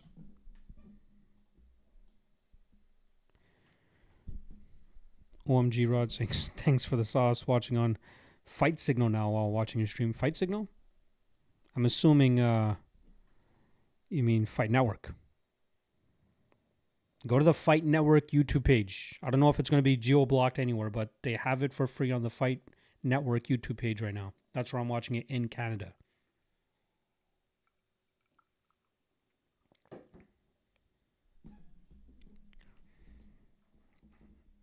Where are you, Chris Mayhem? If you're in the States, it's probably geo-blocked because I think it's on ESPN in the States. Dean Turner saying low hormone line because of this walkout. I don't disagree. I don't disagree. Not a hype song at all. I've never heard this song. I don't know who the fuck that guy is. Dan Hardy saying it's a great walkout. Obviously, I can't listen to the fucking lyrics because I'm trying to talk to you guys. This man ain't even in... this man ain't even the main event and hiring live singers, right? Maybe he thinks he's the biggest name on the card, which arguably he might be.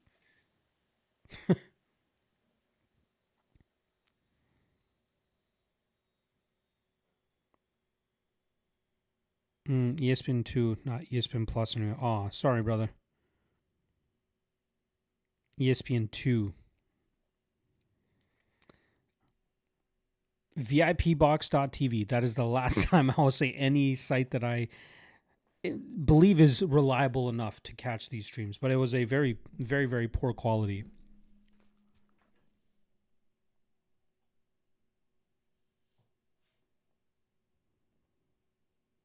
It's hilarious that they got the graphic on the screen here, like the paths to victory thing, yet Dan Hardy is still using the telestrator to touch each thing that he's about to talk about.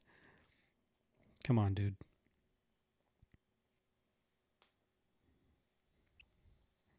Yeah, I don't know how that ESPN shit works. I'm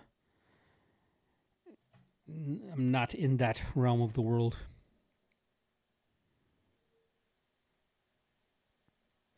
Also, that's another thing that I noticed about this card. There's a lot of fights that had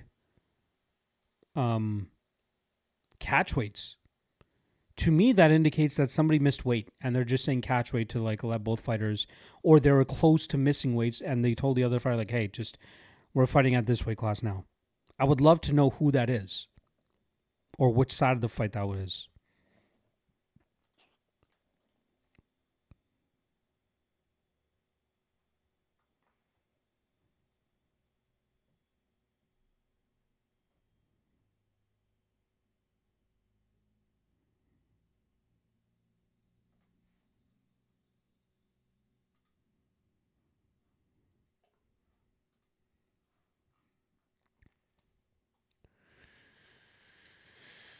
All right, let's see what Mr. Reese McKee can do here.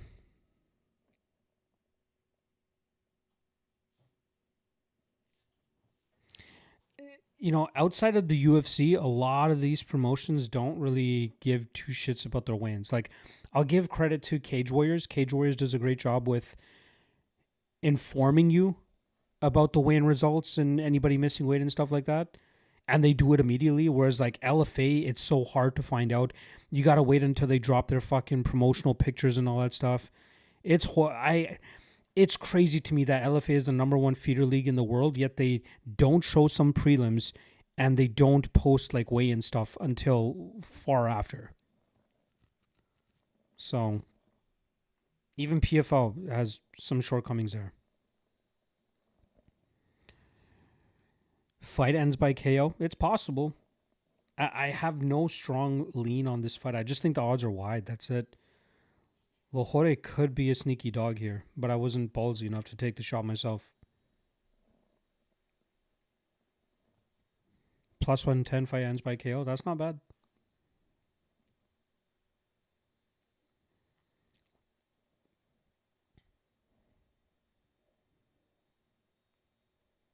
You bet on Reese. The fight just started. I'm watching it on Fight Network on YouTube. Couple good calf kicks right off the bat from Lahore.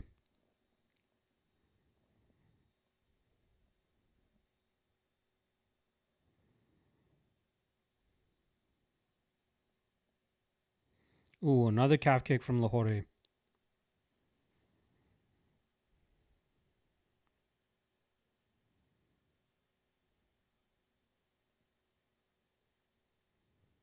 He's not a bad dog. Ooh, calf kick from McKee.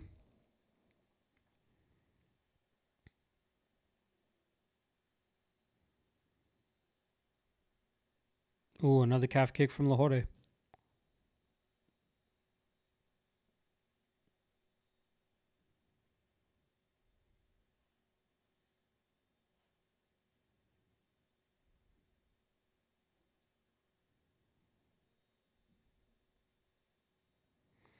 They're literally just trading calf kicks so far. It looks like Lahore's are doing more damage. But tough to really tell because McKee's not really showing any damage or showing any sign that he's feeling it.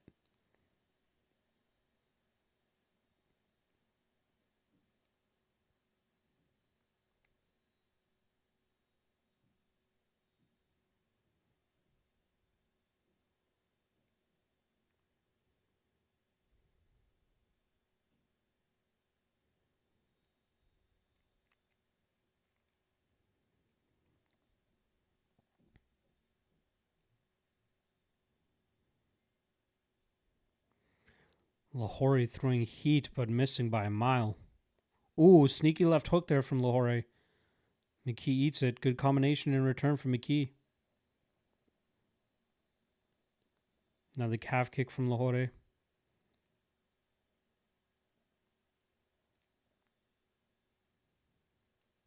Good defense so far from Lahore.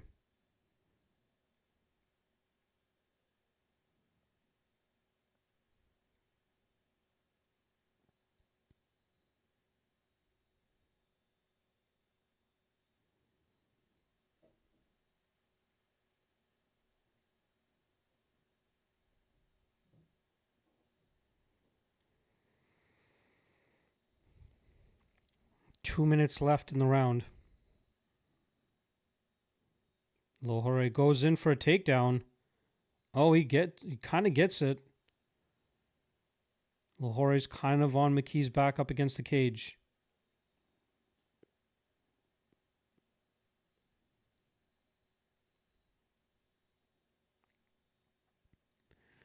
Lahore is trying to get the back, but so far good defense from McKee.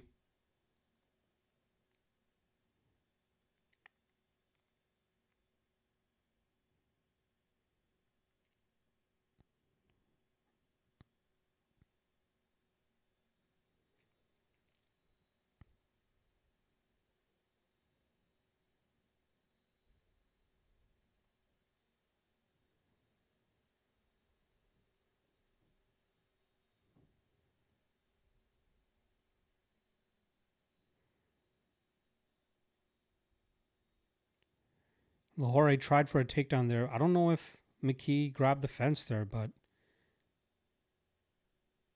Ooh, bit of a takedown there from Lahore. Gets one hook in. But McKee back to his feet.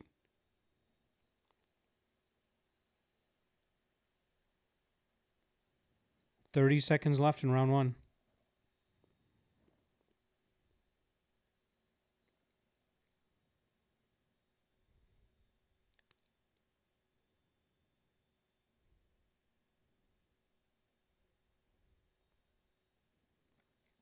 Lahore looks intent on trying to get this fight to the ground, but McKee's showing decent defense so far. Ooh, good knee from McKee to end off the round here. Round one done. Lahore could be good. A couple of French grounds. Interesting round.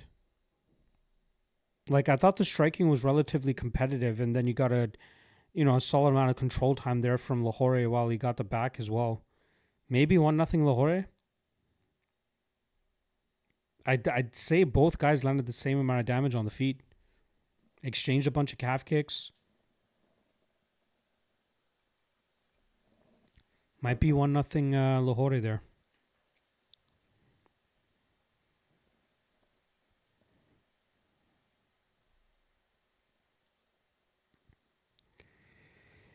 Looks like the Wilson and Kelly line is settling around minus 135 for the veteran, J.J. Wilson.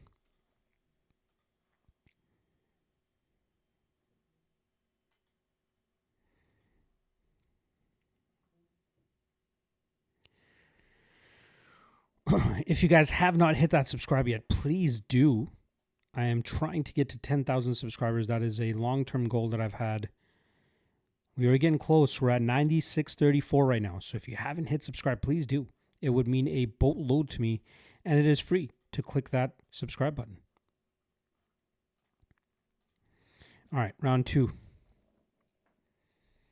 They are trading calf kicks again. McKee looking like he's on the gas a little bit more, though.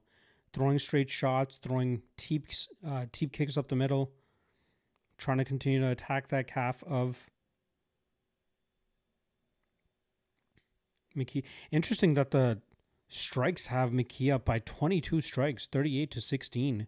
I thought it was much more competitive than that. Ooh, another calf kick from McKee. Lahore throws a big shot, but McKee gets out of the way. McKee definitely picking up the volume here.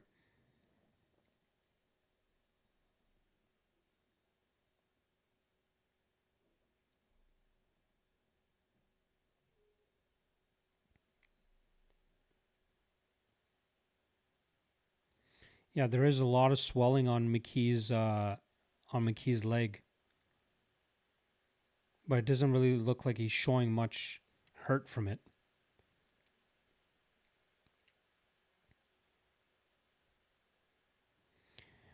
Minute 15 into this second round, it definitely looks like McKee's a little bit more in control. Another good leg kick there from McKee. Goes high with the head kick and kind of gets it blocked.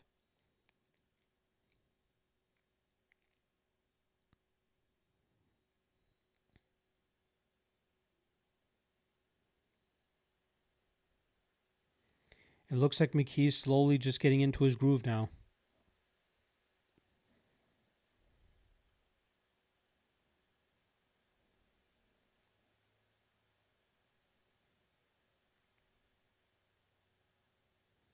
Oh, another good calf kick there from McKee.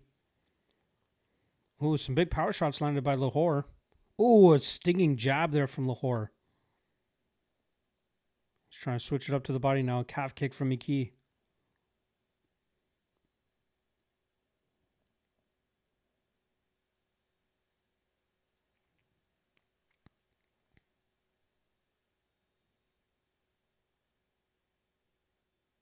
Ooh, nice little pocket exchange. Both guys landing some good shots.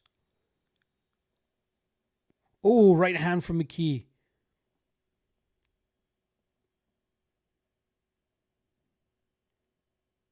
Yeah, McKee's definitely getting into a groove now. Not saying Lahore is out of this, but McKee's dialed in. Lahore just throw a big overhand right and he completely missed.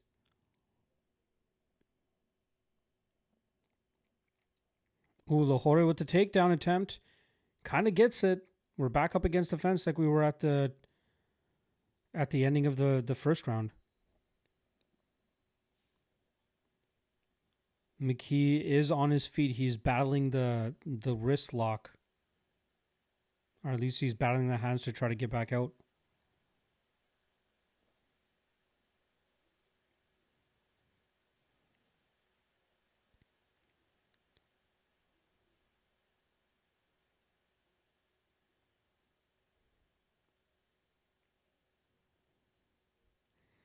Lahore's like just attached to his back with McKee up against the cage, and it looks like Lahore is just working hard for these takedowns.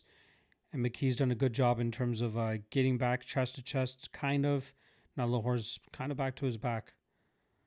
McKee's got a strong whizzer, while Lahore has double underhooks. McKee has finally gotten an over-under now. He's trying to reverse the position, and he does. But Lahore struggling to try to get it back. Lahore's working for this takedown, man.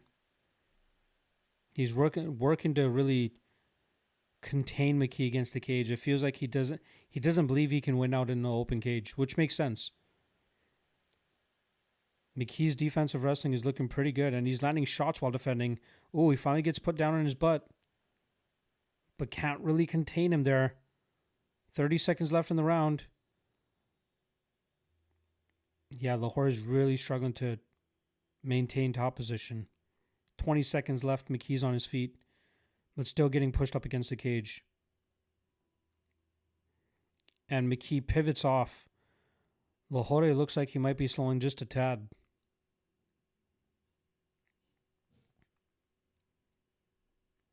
Three, two, one. That's the end of the second round. McKee, well, again, the first round kind of close, but McKee definitely won that second round. Control with no damage. 2-0 Reese. I'm a little bit sketched out about the first round, but again, seeing those numbers at the beginning of the second round and seeing that McKee was up by like 20 strikes, I don't know what the fuck I was watching because I thought Lahore was landing just as much in return. First round kind of close.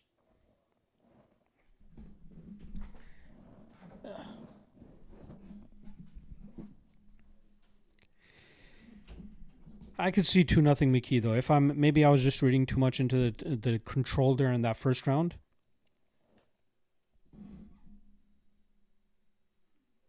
Paddy McCrory in the corner of Reese McKee.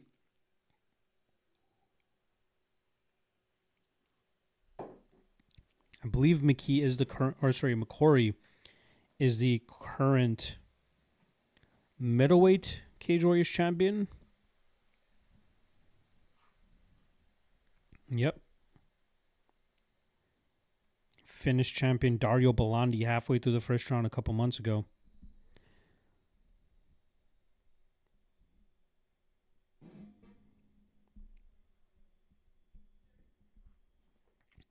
Okay, Mr. Phoenix Osman. Cool. No politics in this shit. All right, round 3 is underway. Oh, big shot from McKee. Drops Lahore. Lahore still seems all there, but he did get dropped. Lahore accepting the fact that he's in full guard. It seems like he almost wants to be here. Maybe think he can pull off a reversal or a submission off his back. But Lahore did just get dropped.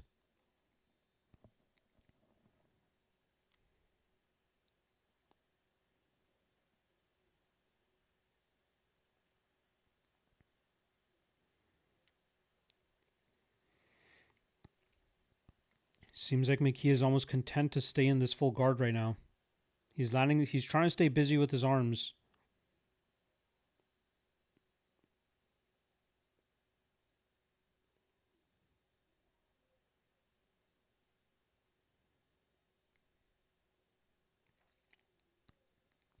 Lahore tried getting to that knee shield position, but McKee walked him down. He's now back in full guard.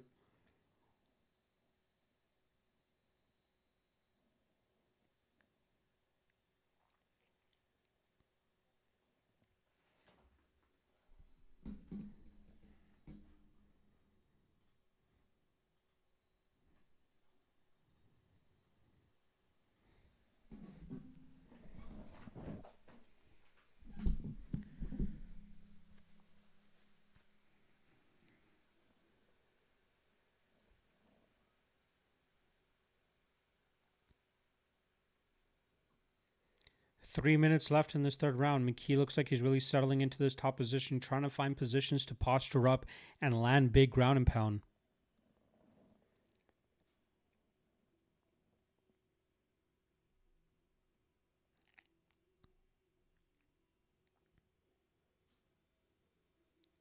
McKee.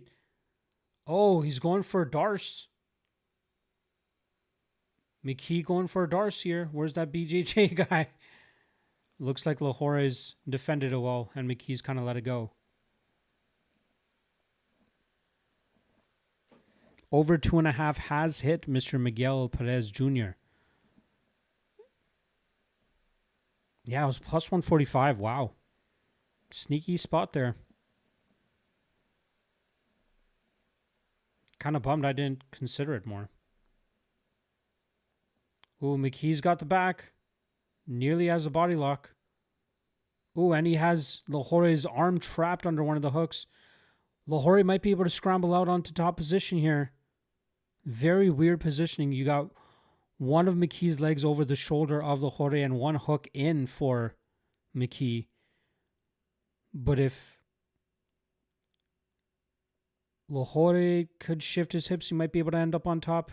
McKee's trying to readjust. McKee readjusts, gets the back again. Solid work from McKee.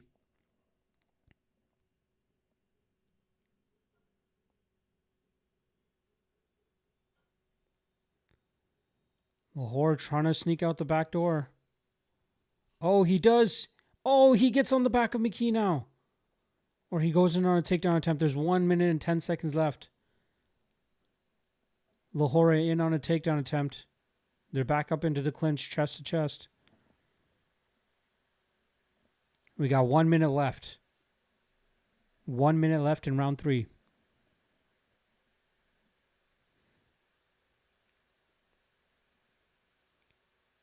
It looks like this might just end up on the cage. 40 seconds to go.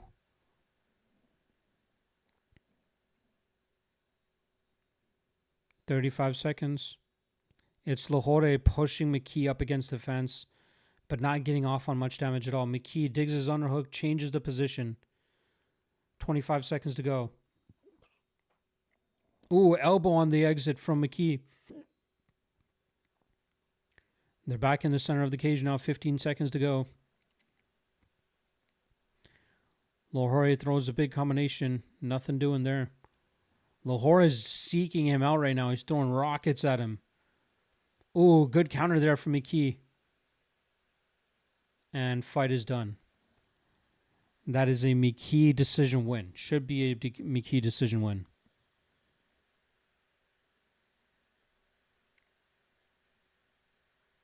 I'd say for sure rounds 2 and 3 McKee. I would be surprised if any judge gave Lahore one of those 2 last rounds.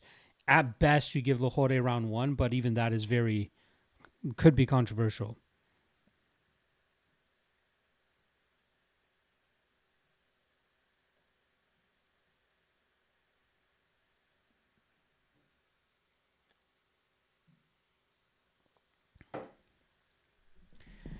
Andrea Skane or Andrea Kane. I got decision or KO. You got, it's going to go to, well, it is going to a decision. I believe it's going to be McKee that gets the decision here. Please hit that subscribe if you haven't already. My LFA 231 breakdown just dropped on the YouTube page as well. LFA goes down tomorrow. So make sure you guys tune in for that if you like. Appreciate everybody that's been showing love for this PFL stream. Even the PFL breakdown, we had over 1,200 views just this morning alone on the breakdowns there. You guys are the best for showing love over there. 2,500 views on the PFL breakdown. And I believe the vast majority of those happening within the last 12 hours.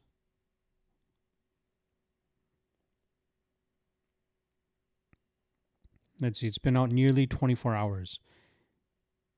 And in the last 12 hours, we got 1,700 views on it. You guys are fucking maniacs, and I love it.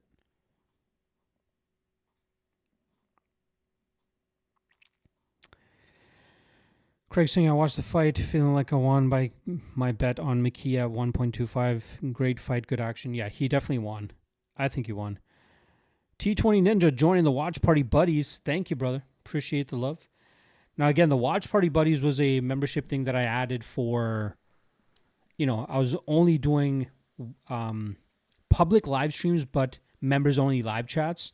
But I think I'm ditching that now. It's so much more fun to be able to talk to, new people every now and then get new people that are willing to engage in the live chat. So that thing now is more so just to show support to the channel, and I greatly appreciate you hopping on to the Watch Party Buddies thing there. Reese is still not good. I agree. T20 Ninja got one parlay down. What else do you got left? Craig saying, any prediction on the main event? Yes, I do like Kelly. It's going to be a competitive fight. There's a reason he's the underdog, but I think he has enough bite to get the win here. Lorda saying, how do you not finish him? McKee's not again, against that level of competition, an experienced, very experienced guy. And Alex Lohore, I think it's tough for McKee to finish that kind of guy. Kelly is my last leg. All right, good luck. I think he wins. I think Kelly wins.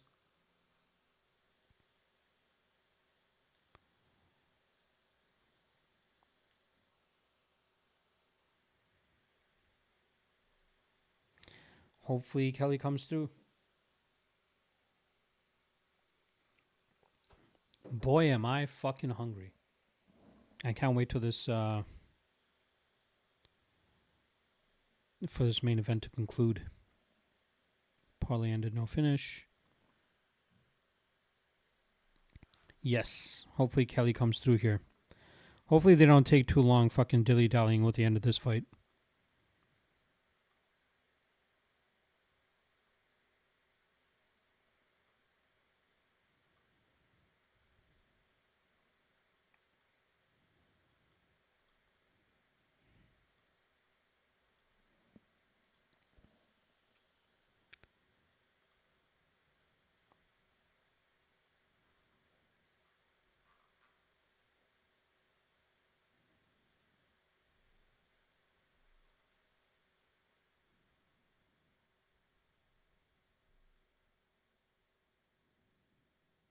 $30.27.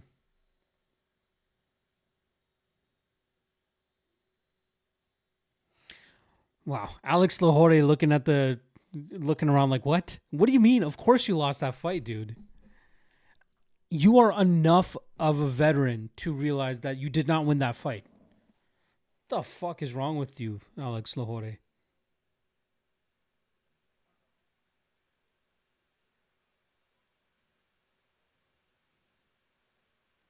Is he retiring?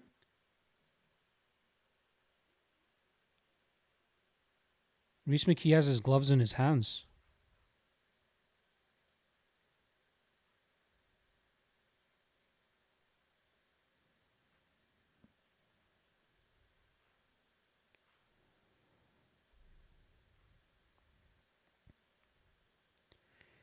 Andre in the chat, appreciate you stopping by, my friend.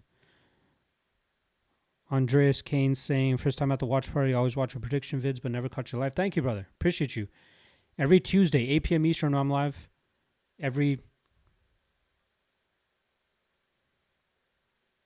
What's going on?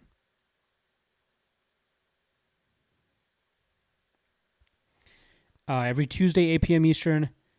Every Saturday, fight day for UFC, 1 p.m. Eastern. And then we do watch parties for the UFC at least twice a month. And if we have like these off Saturday PFL events, I'll do a watch party as well.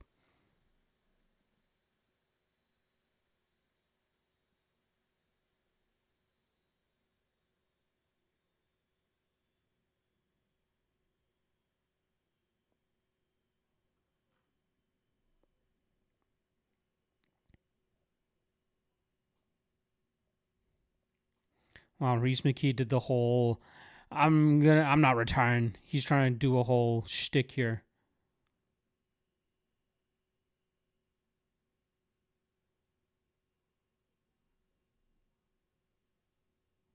Wow. Paul Hughes has legitimate crutches.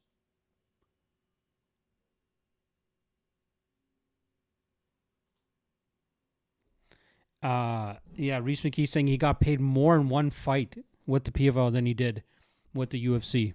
Wow. Did they give him fucking 6 figures? There's no way they give McKee 6 figures, right? There's no fucking way. Thanks again, Andreas, for stopping by. Hopefully you're sticking around for the main event as well. COG saying 30-27 is interesting. I thought he lost the first. Yeah, the first was close, but it looks like they gave it to him. Forbes Dharma saying Kelly or Wilson for the main event. He's asking the chat, but I'm going Kelly.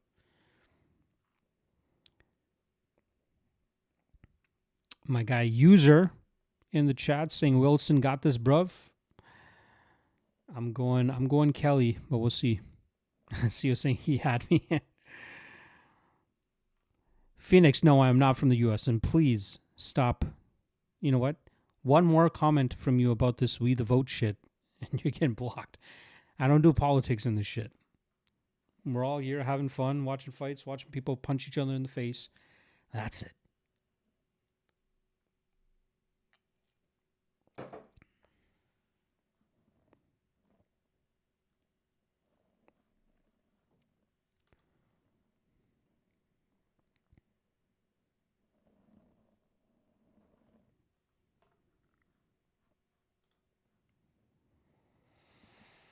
Appreciate to whoever just subscribed to the channel.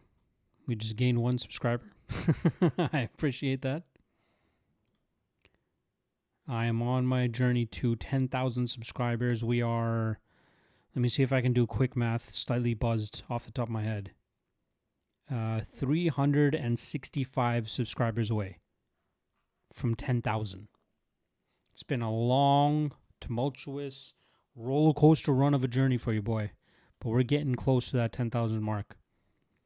I like to pride myself for not being loud and boisterous and arrogant. Just be me. That'll be enough.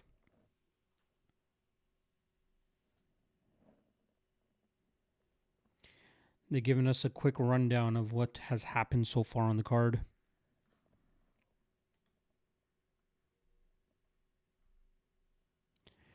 I believe I am now 9-3. Yeah, 9-3 on the night on predictions. Whether I profit on this card will come down to Mr. Dara Kelly. Thank you, Dean Taylor. Appreciate you. Daryl C. saying he just subscribed. Thank you, brother. I'm trying to get to that 10,000 mark. Ooh, just got 2 subscribers there. Thank you. I appreciate it, guys. I'm hoeing myself out for subscribers right now. But yeah, trying to get to 10K. You know, like, again, at the end of the day, they're just numbers. But I'm sure you guys as viewers and stuff, you guys recognize if you see somebody with at least 10,000 subscribers, that gives them a little bit more legitimacy, right? I don't need to prove myself or anything to anybody, but like I feel like I'm deserving of it in a sense, right? So thank you again, Daryl. Brizadine saying, do you do UFC 2 or mainly PFL? Oh, whoever mainly does PFL is absolutely crazy, right? Of course I do UFC. I do UFC, I do PFL, I do the Contender Series, I do LFA, and I do Cage Warriors. Speaking of LFA, my LFA breakdown just dropped about 20 minutes ago on the YouTube channel. So if you're interested in the LFA, that event goes down tomorrow. I just dropped my full card breakdown for that. And no, I will not be doing a live stream for the LFA. I might have to, considering how many of you actually came out for this PFL one. So we'll see. Main event is tough to predict. I'm not sure who to bet on. I may just watch. Sometimes that passing is the best way to go. You don't always have to have action on spots. You've been spot on for the main? I hope so. Got to get on that one championship risen too, my boy. I hear you. I hear you. There's just... So I used to do KSW and Octagon as well. I even used to do ACA. There's just not enough time in the day for me, man. There really is not. For the amount of like research I actually do on a lot of these fights, I dig into these fights and I do written breakdowns on the Patreon page for these fights as well. So that's time consuming in and of itself. And then I do the MMA Fight Archive stuff that I talked about a little bit earlier. The MMA Fight Archive probably takes the most amount of time for me because of, every day I have to double check that the schedule is correct. Then I have to add new fighter profiles because there's I'm closing in on 7,000 fighter profiles that are on the MMA Fight Archive. Yet there's always multiple fighter profiles that I have to add on a weekly basis. So yeah, I just don't have the bandwidth, the brain power to hop onto any more of these promotions. COG saying, do you think the main event goes the distance? I think so. I'd kind of be surprised if somebody gets to win. If somebody gets to finish. If somebody does, it might be Wilson by submission. But I think it's going to be a grinding back and forth fight that eventually favors Kelly.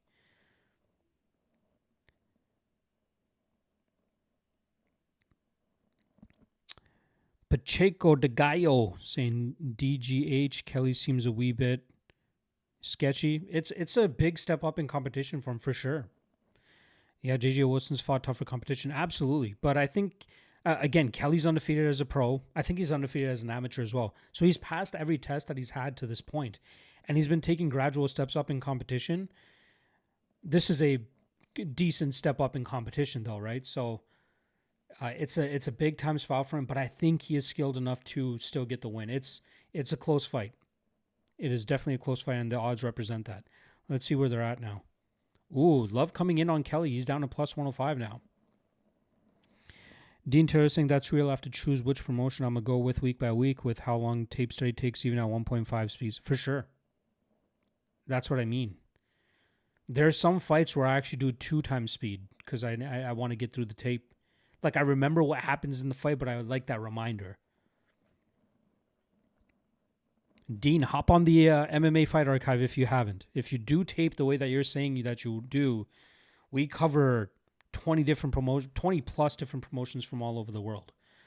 And if you find yourself kind of scrambling to find tape at times, especially for the Contender series, which is probably the best of where it's at, or the best use of it, it saves you a boatload of time. All the links you need on one page. Ben Vargas saying, how old is JJ now? I want to say he's in his 30s. I don't remember off the top of my head. No, he's 28. He's just experienced. 11-2. He went 9-1 with Bellator. He's 1-1 with the PFL. He's definitely underrated. But I think Kelly is a solid prospect.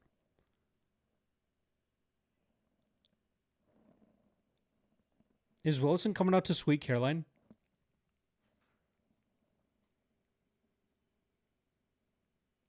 Oh my God, JJ Wilson coming out to Sweet Caroline in Ireland. Even the commentators are talking about it. What a masterful move here. I love it. You can't get booed walking out to that song.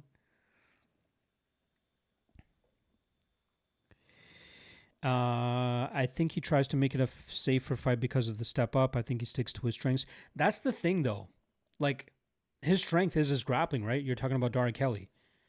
But Wilson does not accept bad positions for long periods of time. He constantly works back to his feet. And he dishes out damage at a decent rate even while defending. So Kelly's going to have to really get him into a compromising position to be able to control and accrue control time.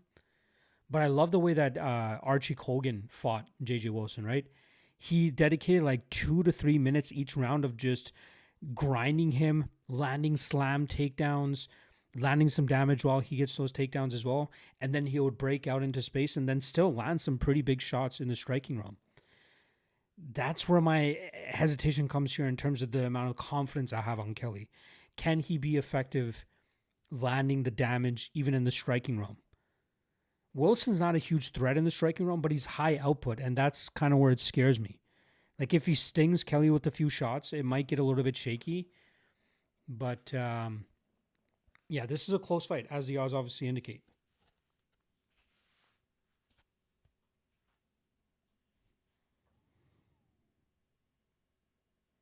Tired of Googling to find YouTube videos. Fight Pass is horrible in terms of their search engine. Yeah, if you're not on the Fight Archive, try it out. Try it out. We have everything on one page. So all you have to do is, again, we have all the fights and matchups listed. So you can click on the fighter that you want to research. And we have all the direct links there as well. MMA Fight Archive. It is on the Patreon. It's on Patreon. I also have it, I believe, in the link in the description of this video as well. Let me just double check that.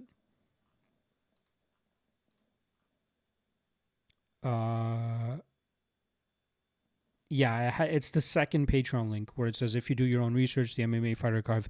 Check that link in the description, and I promise you, if you do research, it will save you a boatload of time.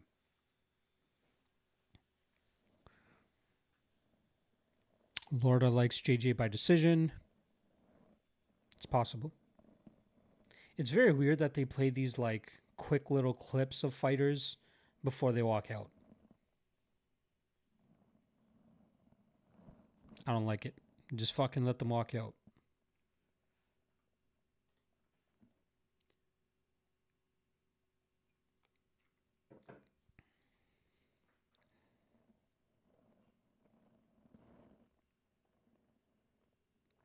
I promise you'll be thankful for it. Again, if you do a lot of tape study, this will save you time in searching. Appreciate you showing love there, brother. McKee by decision was crazy. Can't believe he didn't get a finish. Again, Lahore's kind of tough to put away. You know, in what, 37, 38 pro fights that he has, he's only been finished 6 times, and McKee, not a big time finisher. Or at least against that type of competition. JG saying, JJ. Let's see. It seems like we're pretty split here in the live chat.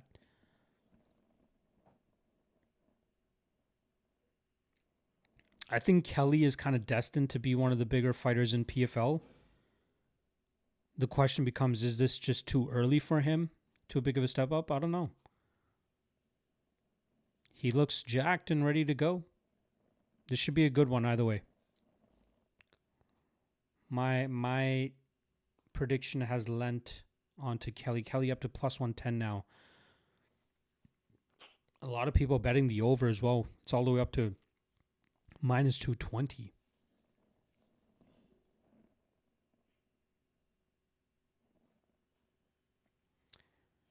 OMG Rods saying JJ round 3 or decision. Interesting. Dean saying both main eventers with no live music. Take notes. Yes. Seems like he's got the Irish on his, well, obviously they're on his side, but it seems like he's got them rocking in the audience as well. 2 knockouts, 5 submissions. 2-0 in the PFL. Finished both of those opponents.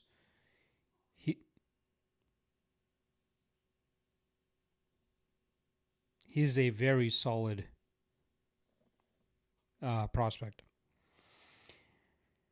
Everyone picked against JJ, but his odds got more wide. Doesn't make sense. Again, that's I hear that a lot. The vast majority of bettors, especially guys that bet big money, you don't know them. You never hear about them. So like content creators and predictors like me and stuff are a very small percentage of people that actually put, you know, large amounts of money on these types of fights. So yeah, we'll see. This is a fun one. Can't wait to see how it goes down.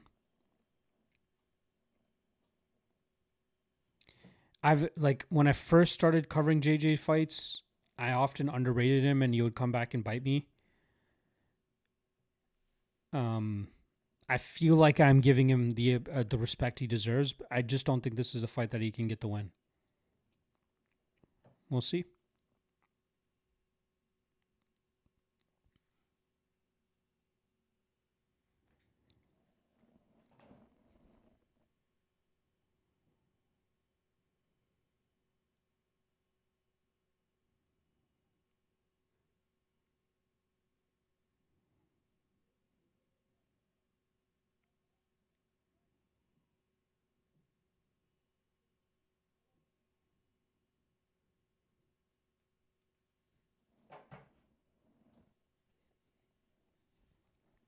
This announcer kills me, yo. Yeah, Dean Taylor is saying it right there too. Announcer having too much fun on the teleprompter. Oh, I thought you're talking about Dan Hardy. I'm talking about fucking their Bruce Buffer.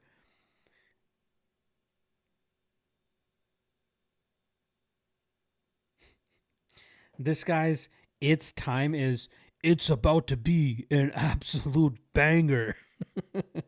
Like he looks like the uncle that's trying to be too cool. Good for him. I don't mean to make fun of him. Do you, boo boo? You gotta be unique. You gotta be different.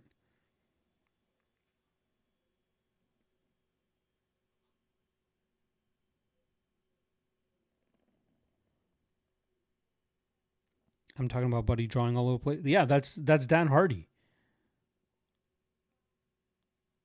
He has access to like that teleprompter thing, so they have like the. I mentioned it on one of the earlier fights, but like they have the keys to victory there, and then every time he's talking about one of the keys to victory, he puts a line through it. I'm pretty sure that's Dan Hardy.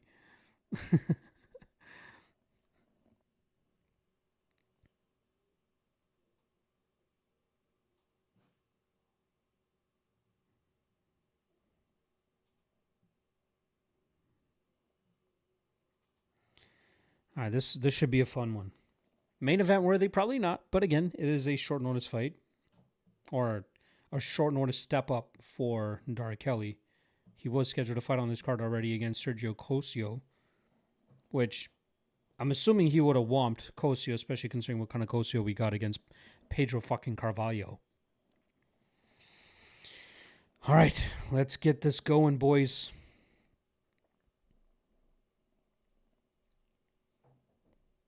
I'll let you guys know when the round starts. And I'm not going to be looking over at the chat until either the end of the round or a finish transpires. And I'm going to hide the chat too, so I can't fucking see you guys going crazy if there's a finish. All right, round one starting. Has started. Let's see how they choose to approach this fight. Who's going to be the first one to throw a calf kick? Ooh, Kelly with the nasty calf kick right away. Looks like he's going for more now.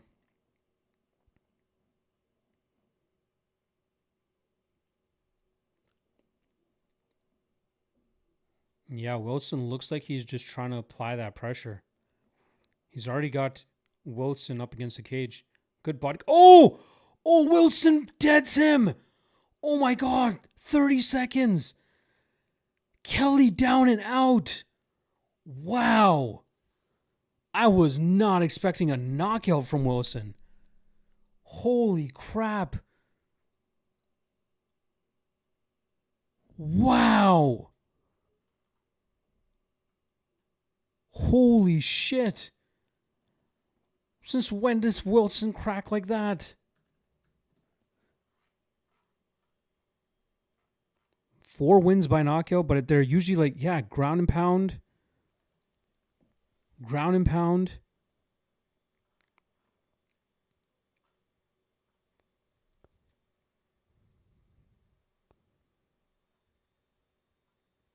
That's his first non-ground and pound finish in 6+ years.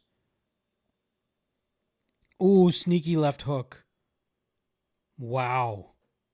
Kelly did not see that coming at all.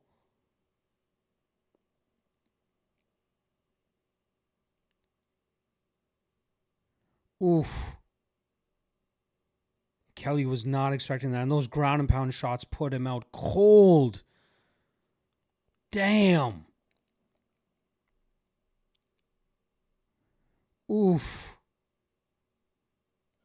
Damn, JJ. Good shit, guys. Good shit on anybody that took the JJ side. Did not expect him to go out like, or take him out like that. Holy fuck.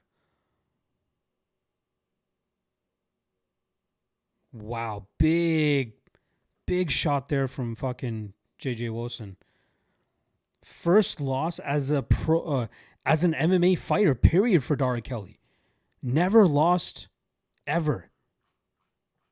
He went 9-0 as an amateur, with solid wins as an amateur too, and then was 9-0 going into this fight against Wilson. Crazy.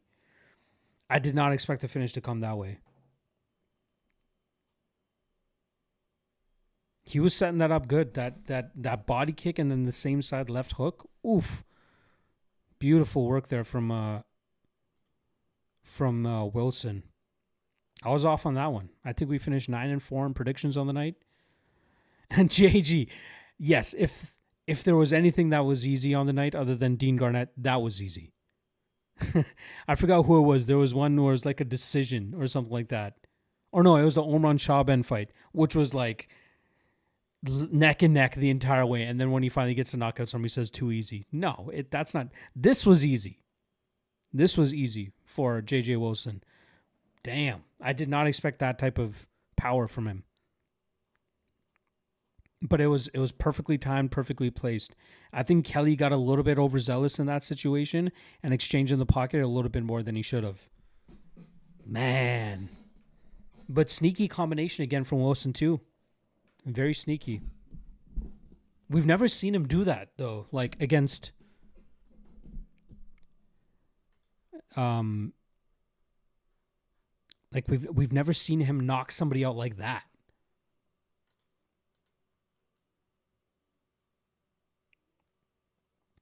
Like these are his knockout finishes. Ground and pound against Mads Burnell. I remember that Mads Burnell was gassing out badly and he pretty much just rolled over and gave up. Pedro Carvalho, big ground and pound shots there, finishes him. Missed weight in that fight too, by the way. Overhand right to ground and pound in 20 seconds in his Bellator fight against Sergio Dabari. Never heard of that guy. That guy is 6-3 now. And then his one before that, his third pro fight. 44-second knee and punches, overwhelmed his opponent Quincy Wynn, who has never fought since that fight. That guy went 0-1. He's like, sayonara, bro. Dean Taylor, yes, see you Saturday. I will be live for those UFC Winnipeg fights. P5C4, didn't realize the whole time I was streaming it was on YouTube for free on Fight Network. I know. I didn't realize that until halfway through the Dovlet Yakshimuradov fight. When somebody was recommending go to Fight Network, I thought they just meant the channel, but I didn't realize it was for free on YouTube as well. The entire card was free on YouTube. Crazy.